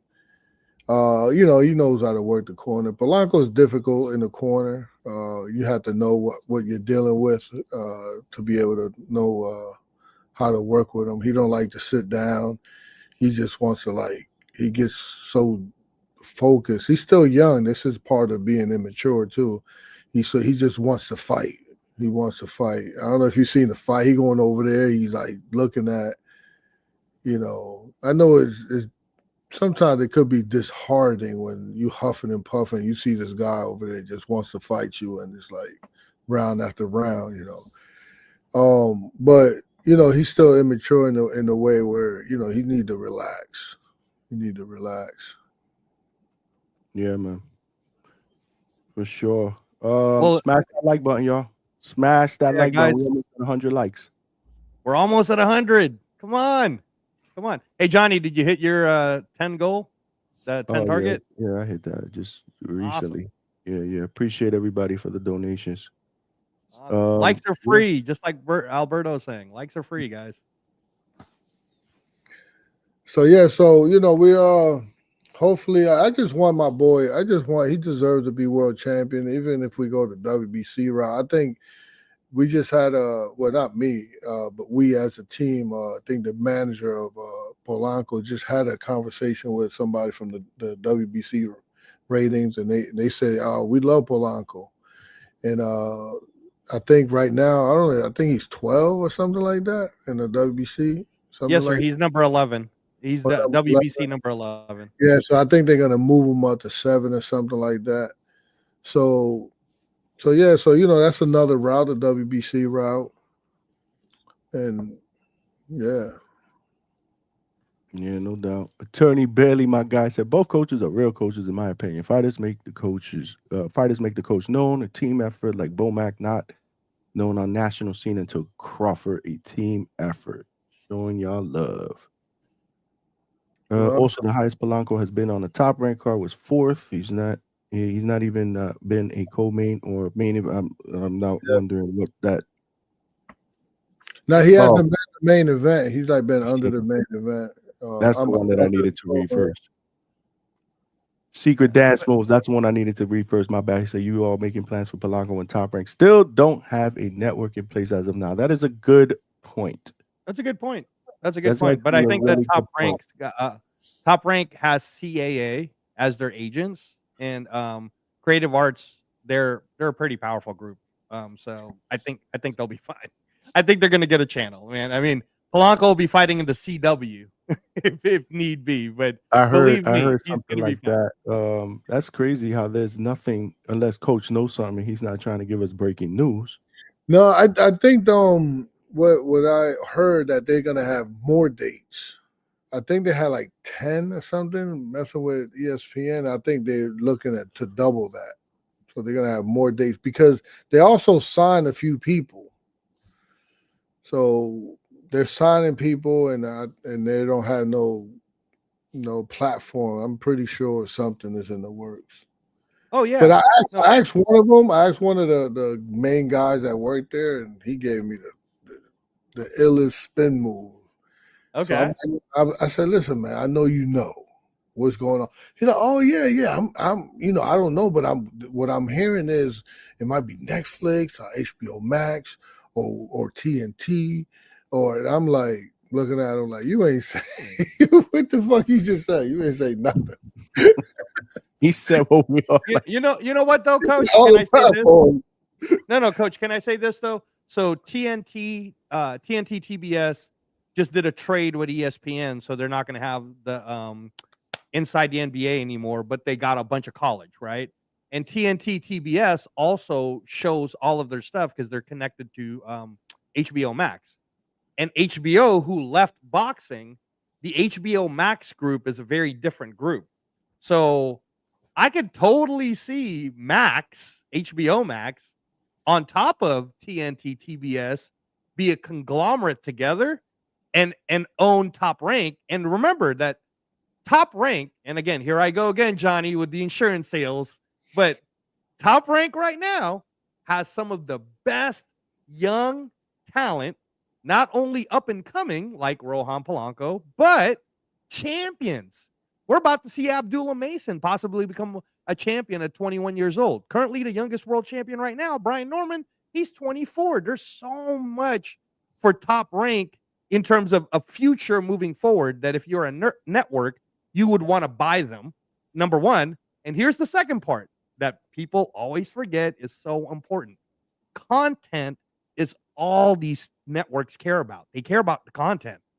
HBO Max plus TBS plus TNT to have the entire Top Rank library, the Hagler Hearnses, the Leonard Durans, like, are you kidding? All the Muhammad Ali fights. Are you kidding me, man?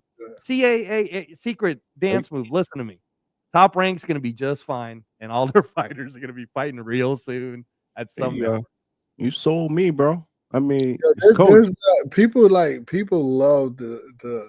I understand, like the point that you just made was awesome, and people would jump all over you because you said Brian Norman is the youngest champion, which is Xander Zayas. Oh, I'm sorry. That's right. He just did it. I'm so sorry. That's so recent, Coach, that I get a pass. That just happened. No, but it's like you listening to what you're really saying, and people in the chat just jump all over you.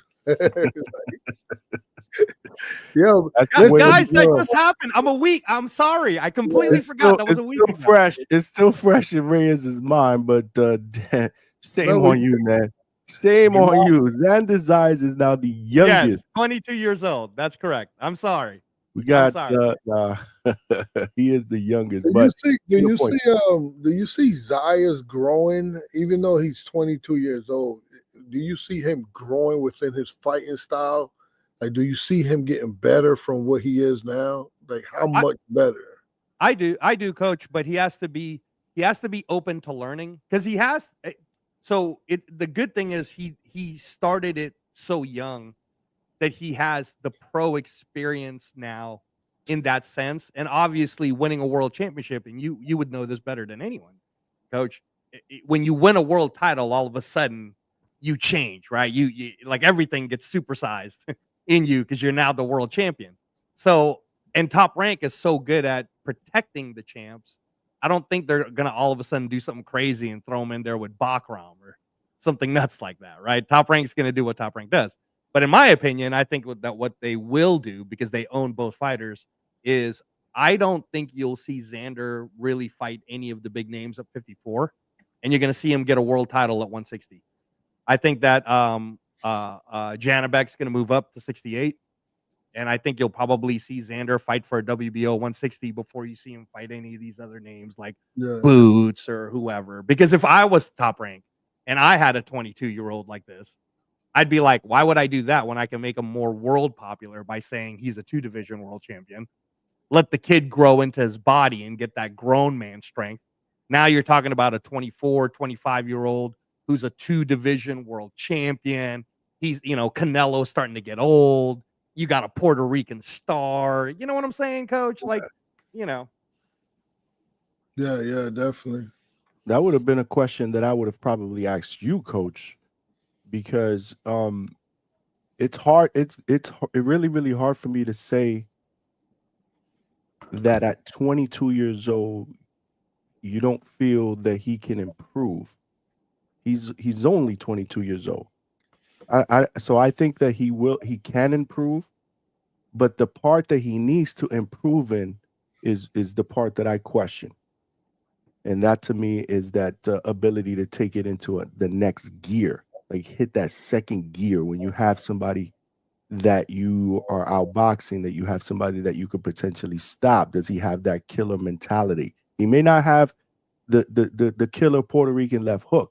And that's why I think Xander Zayas suffers, because he's being compared to some of the other Puerto Rican greats. He's a different type of fighter than a Cotto, than a Trinidad. But that's the part that I think needs to get better, that I don't know if it will. But I do think that winning a title, I mean, I don't know. That's why I would ask you that question, to be honest with you. Yeah, I would say that he would gain more experience. I think I could almost say he's like capped off, because I don't even think there's somebody in that division that's better technically than him, like more technically sound than him. I think he lacks punching power to get respected, like, because that guy was like just running at him, like, and didn't have no type of anything was even fearful of anything. He was just running at him. But I think this his skill set is really, really refined, and I think he just, with experience, he'll get better on learning how to breathe late into the fight, not gassing out or taking a step back, because he's in really good shape. But I just think that experience going to get him better, not really in the gym, because I think he's capped off. He's pretty sharp technically. He's just not talented, and God gives you talent. We can't teach talent, right? Is that, we can agree on that, right? That's what talent basically means, like something that's God given, and God didn't give him that punching power, man. Yeah. But he gave him a hell of a ability to learn his skill set. I mean, he didn't give him the hammer, but he gave him a lot of other tools that he got in his toolbox. Yeah. So and it's good, and if it's good enough at this age, I think we got to start to up the competition. Obviously, now that he's a champion. So I just say like the secret dance move say he's a world champion, shouldn't be allowed to be protected. Yeah, so to the purists, yeah, but there's they going to protect him. History tells you with Top Rank they're going to protect him. And the crazy thing is that there's less people of how you think. No, there's more people that will be in contrary of how you think than not, because people are going to come watch and fight. He'll keep going and going and going and fighting like gimmicks and lesser fighter that we all know he's gonna win, and he'll sooner or later he'll pack the Madison Square Garden, the big room, and fight no one. Yeah, no. I mean, that's fair. Remember that Blair Cobbs, he denied Blair Cobbs, Karen, and Nicholas Floss denied the Polanco fight. There you go, Trice. Toledo Trice. Coach Wise and Polanco going after Blair Cobbs since he has new management. There's your answer, Toledo Trice. Yeah. I was gonna say, Coach, I can see a scenario in where if Janabek moves away and relinquishes the WBO, the current number one contender is Denzel Bentley in the UK, who sells pretty good tickets. He's 30 years old now. He's been through a lot of wars. Good knockouts, though. He's got 17 knockouts. But his 3 losses was to Janabek, and then he'd lost to the older gentleman, Nathan Heaney, like in war in the UK. So Denzel Bentley versus Xander Zayas for the vacant 160-pound WBO could be a fight that could be made. Yeah, that'll be a tough fight, but I see Xander. Xander's very, very high skilled, man. That young boy he could fight. He can box, man. He could box, right? He really could. Box your ears off, man. Is that people catch up to him late once his punching power that much more than what he don't already have. You know, it's late is you know, people that are game planning and scouting out his fights, that could be a good game plan for them. You know, just to know that I'm gonna lose these early rounds, but I'll catch up to him later. Yeah, no, that's fair, man. That's fair. Either way, man, I'm really excited to see his progression. I mean, see, we've seen you know, other guys once they win a title, you know, it becomes a you know, they step it up a notch. So yeah, I got 3 guys there, man. I got 3 guys there, man. I got Polanco, I got Yo-Yo Hernandez, and I got Yo-Yo's a beast, bro. Armando Robbie. Martinez, Robbie. They're there, man. I just need one of those guys to get a shot. Yeah. Got to get to the dance. Very true. Very true. Yeah, man. Damn, we pushing almost 6 hours, man. We're about to wrap Good up. job, Johnny. Did you get to the 100? Did you get to the 100 likes? No. Not yet, I don't believe. Which fight is that one? I can't see that one. What is that? Oh, that's is that Norman? Yeah. That's Santillan. That's the Santillan fight. Oh, not Norman Santillan. Norman Santillan. Yeah, he beat Your that boy to coach the is ground, already bro. studying it. He's already preparing for you, senior. He's already preparing for you. He's been studying that. He beat the brakes off Santillan, bro. And not a lot of people were picking him to win that fight going in, bro. He beat the will out of him, bro. Yeah, because the way he looked with I guess with Quentin Randall and Boca Chica. And I think they picked him for that. And he's a young kid. They you know, you can't fault them for picking him. And Santillan did really good early. That boy tough. He takes it. He can take a beating. So you know the rumor is, and I think I was actually on the Boxing Voice panel when he got that message from somebody. Ness said that they're looking at Santillan moving up to 154 for Xander's first defense. Yeah. Yeah. That's possible. At 154, Santillan be a catcher's mitt. Xander will piece him up. Yeah, he keep coming forward though.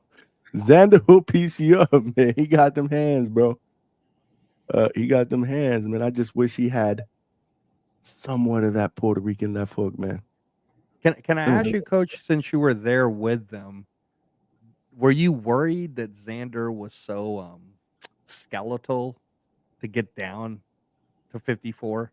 I mean, he hydrated back, but his cheeks were very looked like no, he was fine. He so if you see the lead up, he was only like that for the weigh-ins. So he's not struggling to make weight. You know, if he's just sacrificing, so what happened was the weigh-in is Friday. So Thursday after the press conference or whatever, Thursday night, they start to make the weight.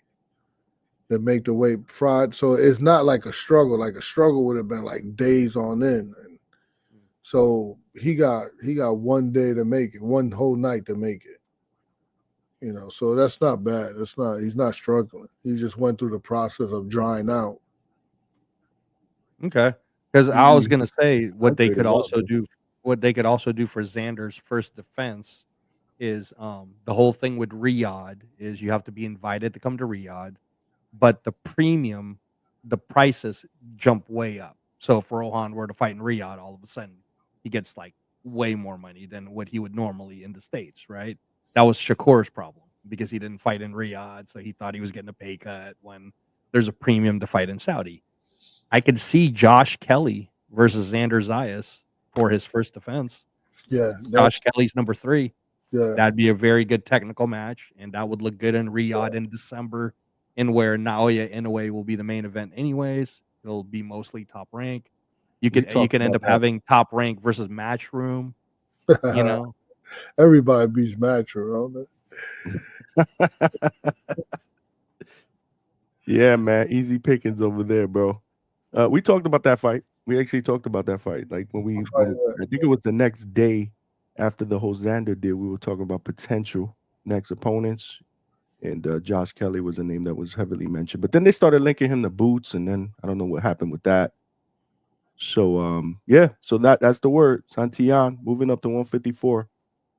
Might be Xander's next guy. Yafi said, Coach, when Yo-Yo moving up to 68, I want to see him shake with Olays Iglesias.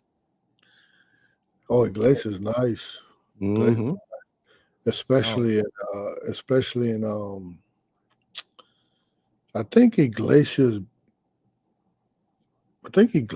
beat, if I remember correctly, I think Iglesias beat Hernandez in the amateurs. Oh, did he? If I remember correctly, I don't know. They, maybe not, but anyway, but shit, Iglesias, man, he's a huge puncher, and the way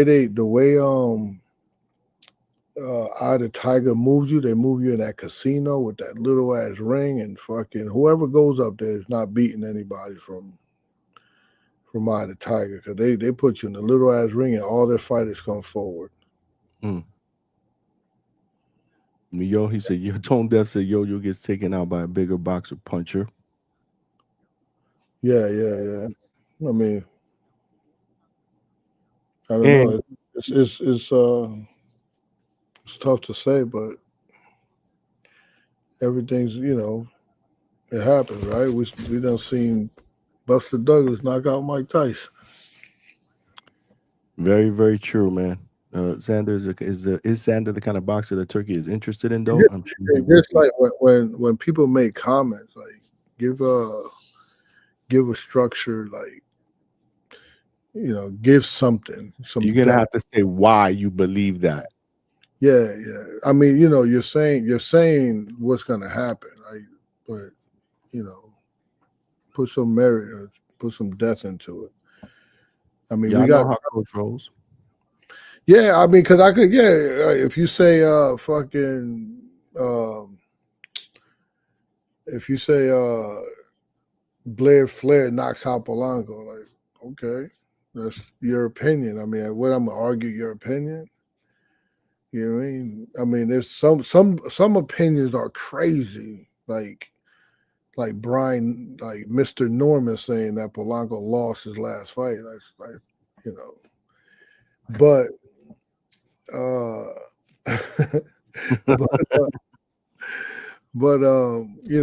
I mean, give something, man. We here, man. We're boxing people. If you're in the chat right now and it's fucking, what time it is? About to be 3 a.m, and you're in the chat, man, you're a purist, man. We could have some good insight on your comments, right? Was there a rebuttal? No, I was gonna say the secret dance move, and also Alberto. So you guys are asking, would Turkey like Xander? Not only would he like Xander, but you guys might have forgotten that Turkey's favorite fighter that he kept talking about in 2024 was Mark Chamberlain. And they stepped up and they had Mark Chamberlain fight Josh Padley. Padley beats him. That's how Padley becomes ranked in the top 10. So that's why at the time when Shakur had fought Padley, Padley's resume was actually better than Schofield's, which is the whole thing. Like global boxing people kind of knew that. He does have a point in saying why he wouldn't like someone like Zayas. But Zayas doesn't run away. You know what I'm saying, Coach? He's not. No, he's boxing. He's definitely boxing. Yeah, he's less Devin Alexander, and he's more Vernon Forrest. Not according to Alberto. He's a Tom and Jerry kind of fighter. That's nasty work, bro. Which one is he? Is he Tom or is he Jerry? No, you heard the whole Tom and Jerry shit. Yeah. But remember, Shakur was like, Jerry whooped that ass. Jerry gonna beat Tom ass. Belts the ass, baby. Belts the ass, man. Yeah, man. I mean, I love Xander's skill set, man. I can't wait to see him again. I'm a fan of his, bro. C. Rich is a nut. Hey, CJ Rich, that's so funny. This stream is sponsored by cocaine and Rogaine. Okay. CJ is he hilarious, man. He hilarious. Hey, seriously though, guys, let's get it up to 100 likes, please. Let's work on getting it to 100 likes. And I don't think we're gonna make it, bro, because I'm done, man. Okay. I got to get up in 4 hours, 4.5 hours. I don't feel that well today, but we toughed it out, bro. 6 hours though. I toughed it out. Got through it. Johnny, that was fun. I think I was with you for what? Three? Yeah, man. You've been here for a minute. I appreciate you jumping on, man. Like always, man. Love your perspectives, man. Love your energy, bro. Yes, sir. Yes, sir. Your knowledge. So, I love it all, man. Yeah. How many likes we got? We got about 98, 97, 98. Oh, baby. Oh, come on, guys. We're so close. We're Jerry. so close. Yeah. They said it's a technical. Where's the foul. love? I don't know, man. Again, I see both sides of it, but what you just said, what Reyes just said is kind of true as well, man. Mark Chamberlain ain't knocking people out like that. Okay. Well, you guys asked if he liked. No, I said you're right. That's what I said. I said you're right. Oh yeah, no, I'm talking to the chat. Oh yeah. But I get both sides of it, I guess. Right. Great stream. Somebody said great stream. Get some sleep. When you got the chat telling you to get some sleep. That's funny. No, I'll tell you, just like Coach is saying, it's 3:00 for Johnny and Coach. And what is it for you? Midnight for over me? Yeah, it's midnight. But I'm a liver transplant, man. I took my medication. I was already supposed to get your ass to sleep. like 2 Then hours go get ago. some sleep, man. Go get some sleep, man. We rocking back out here. What, Thursday? Because tomorrow I'll be at the gym. I'm going to the Pro Box gym tomorrow. Hey, and Johnny, man, I can't jump on Thursday because of the Raider game, bro. I gotta watch the Raiders. Oh shit, that's right. Football is back. That's all right, brother. Catch the playback, or you could catch me on another show. We here for sure. All right, man. What you got? What was you saying, Coach? The better be is he fighting the Pro Box kid with Najee Lopez? That's bullshit. No, we talked about that earlier. He's fighting another guy, Dion Nicholson. He's fighting Dion Nicholson now. And Beer with Najee. What was that? No, he's not fighting Najee. Oh, he's fighting. Okay. Better Beef. Yeah, my bad. Better Beef is now fighting Dion Nicholson on the undercard of the November 22nd card in Riyadh. And you missed it. Check out the playback with Reyes giving his 15-minute speech on why we should be good with that fight, even though I'm telling you, he didn't believe that shit himself. That's just my opinion. But Coach, it was a funny, very very real moment during the live.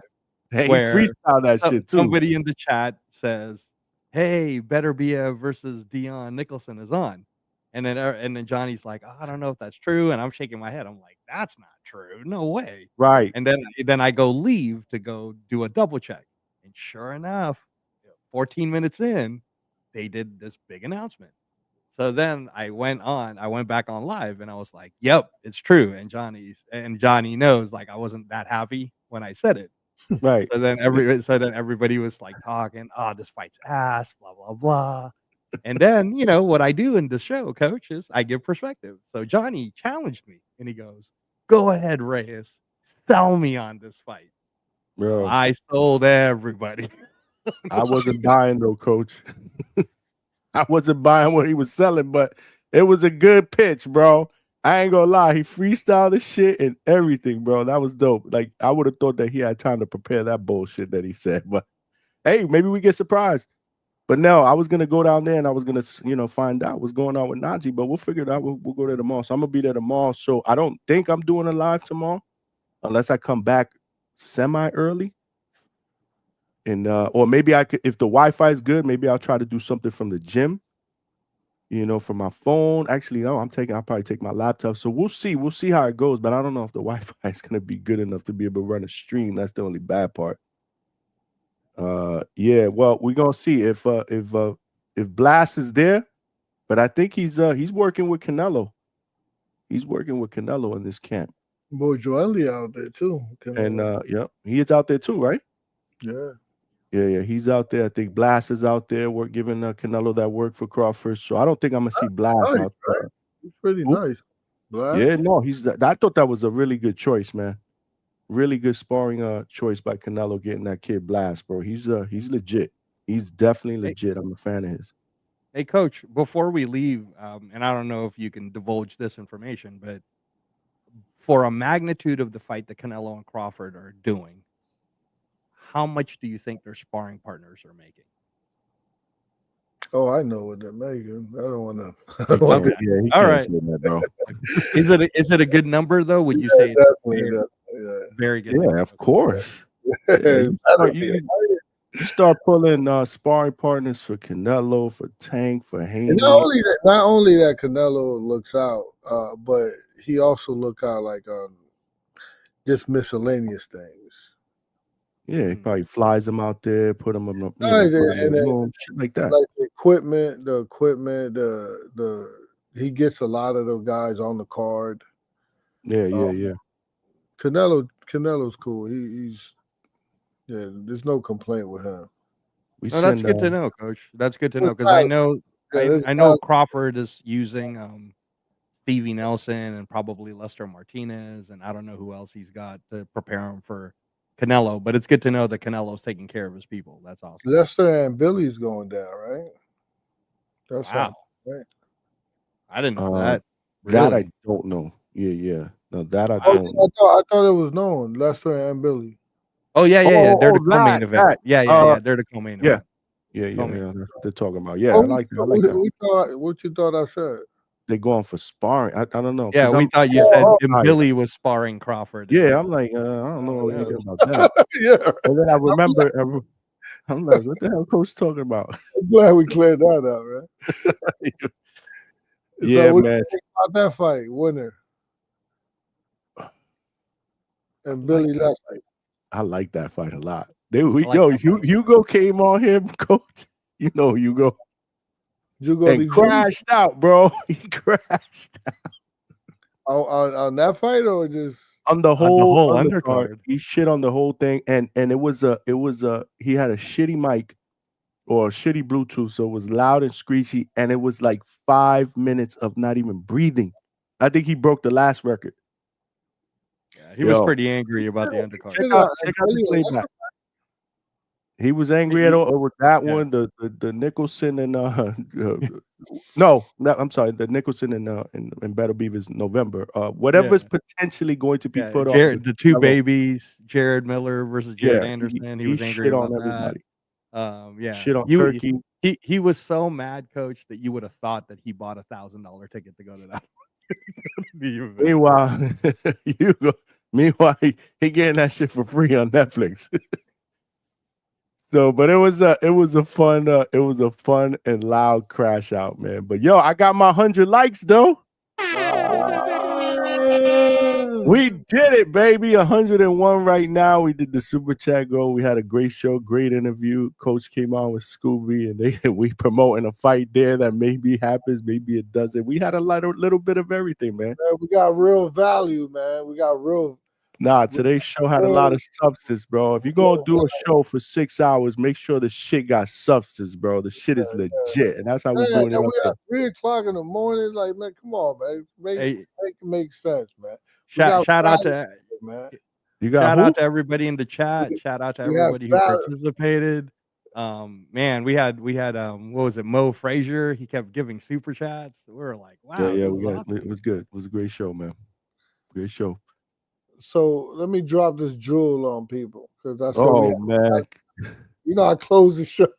You gotta, yo, it's 3:05. It's not even 3 o'clock no more, Coach.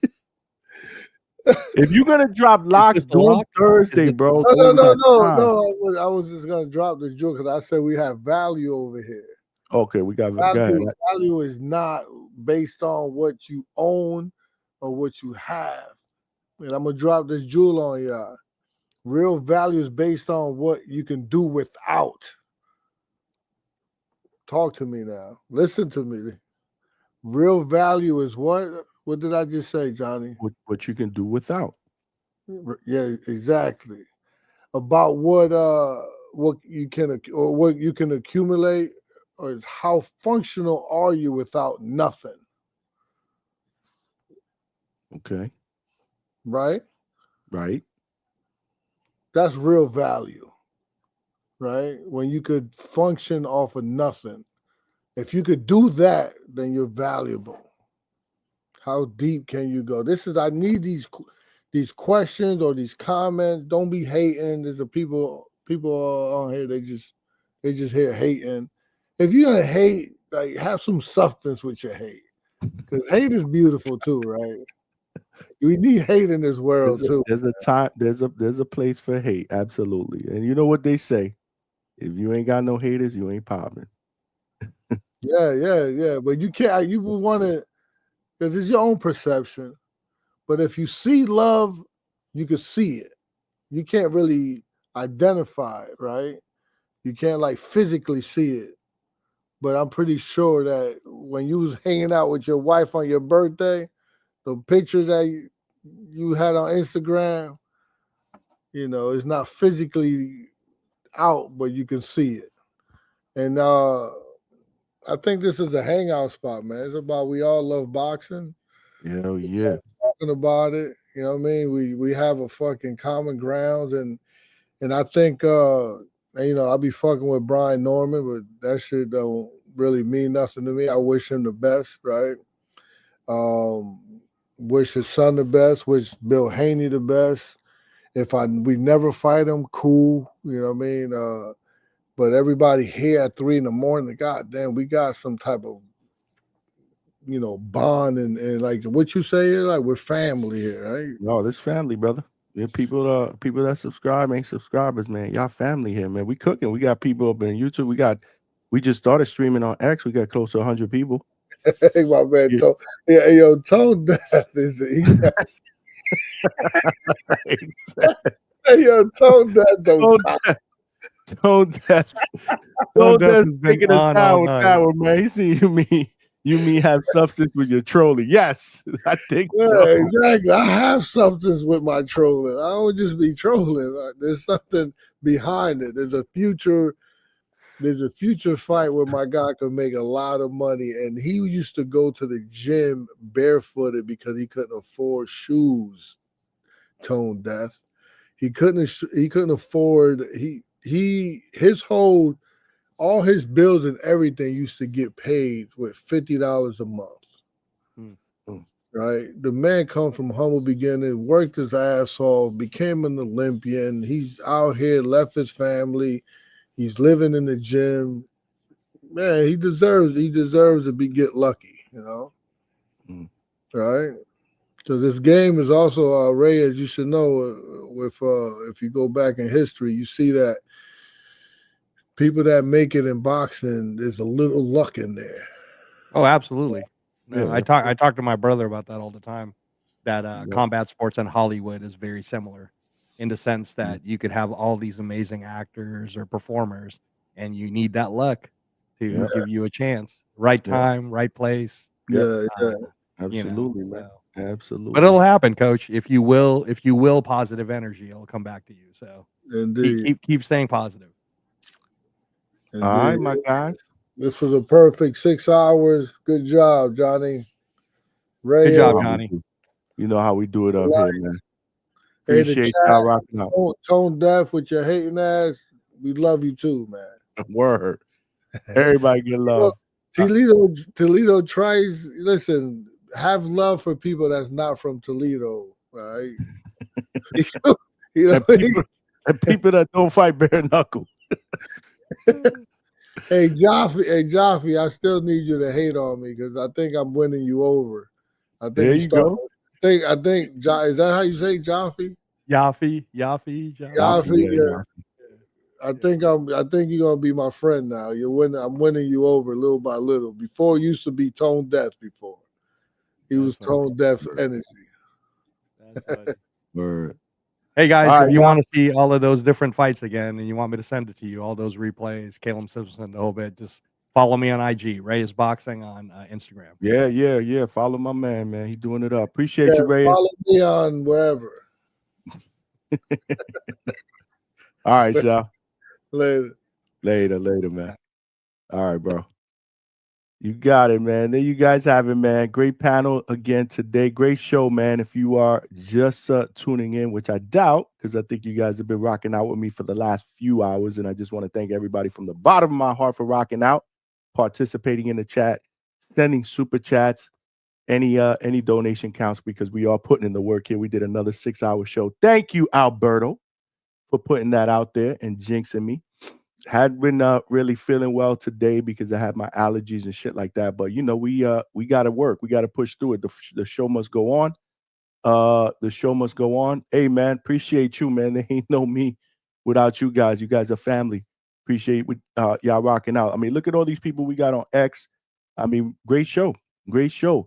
But if you didn't catch the beginning part of that show, make sure you catch it, man. Great interview with J'Hon Ingram, the Boogeyman, 7-0, 5 knockouts. You know, really, really good young talent. Great interview. Sparred with Floyd. Told us some good stories about the sparring with Floyd. I won't spoil it for y'all. Sparred with Tank Roley. I mean, you know, the kid is you know, he's very, very talented. And then Kurt Scooby jumped on here trying to promote a fight with him next with Coach. So that was on there as well. And then we just talked some boxing, bro. Shout out to Reyes Boxing for my G that came on the panel, all of y'all that called in. Vega, H-Town, Treese called in. Alberto called in and spent some time on the panel. Coach Bermuda's at the end, keeping me out here for another hour and a half. Meanwhile, I was going to shut it down about an hour ago, but it's okay. We rock out tomorrow night, like I said, or actually tonight. It's not tomorrow night. We will be at the Pro Box Facility Gym. I'm trying to get a couple of live interviews on some new fighters that Coach Mark Ferre has over there. If I can go live and the Wi-Fi holds up, maybe I'll do a live from there. If not, I'll try to get home and maybe do a live by 10. You know, we'll see.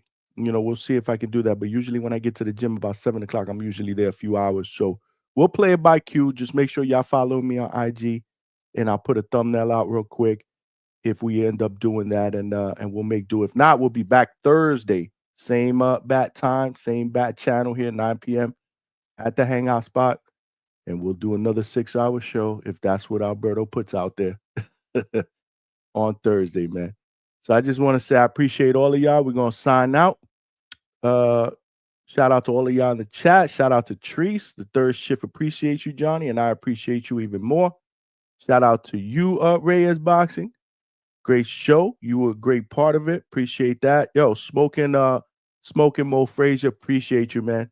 Looks like we hit the 100 likes, champ, and I appreciate the donations that you sent today, man. It means a lot to me from the bottom of my heart. Not only that, but good comments, great questions that you guys were throwing out there to continue, you know, with the dialogue. Just real boxing talk here, man. We have a good time doing it. It's laid back. We laugh, we joke, we troll, but we talk that real boxing shit as a family. Opinions, perspectives, it's all safe here, man. It's all safe here. Because at the end of the day, we respect each other and we talk about the sport that we love. And this is why I love doing this, man. So again, fam, appreciate the love and support. As always, stay tuned. Maybe tonight, if not, definitely on Thursday. Good content we're looking to get either way. So make sure you're following the channel. Subscribe to the channel. We got less than 100 subscribers before we get to that next goal of 2.5K. So help a brother get there by texting somebody and telling them to support the channel. Tell a friend to tell a friend. There are power in numbers. But as always, this is your boy Johnny signing out from the Hangout Spot Live, and I'll talk to everybody soon. Peace.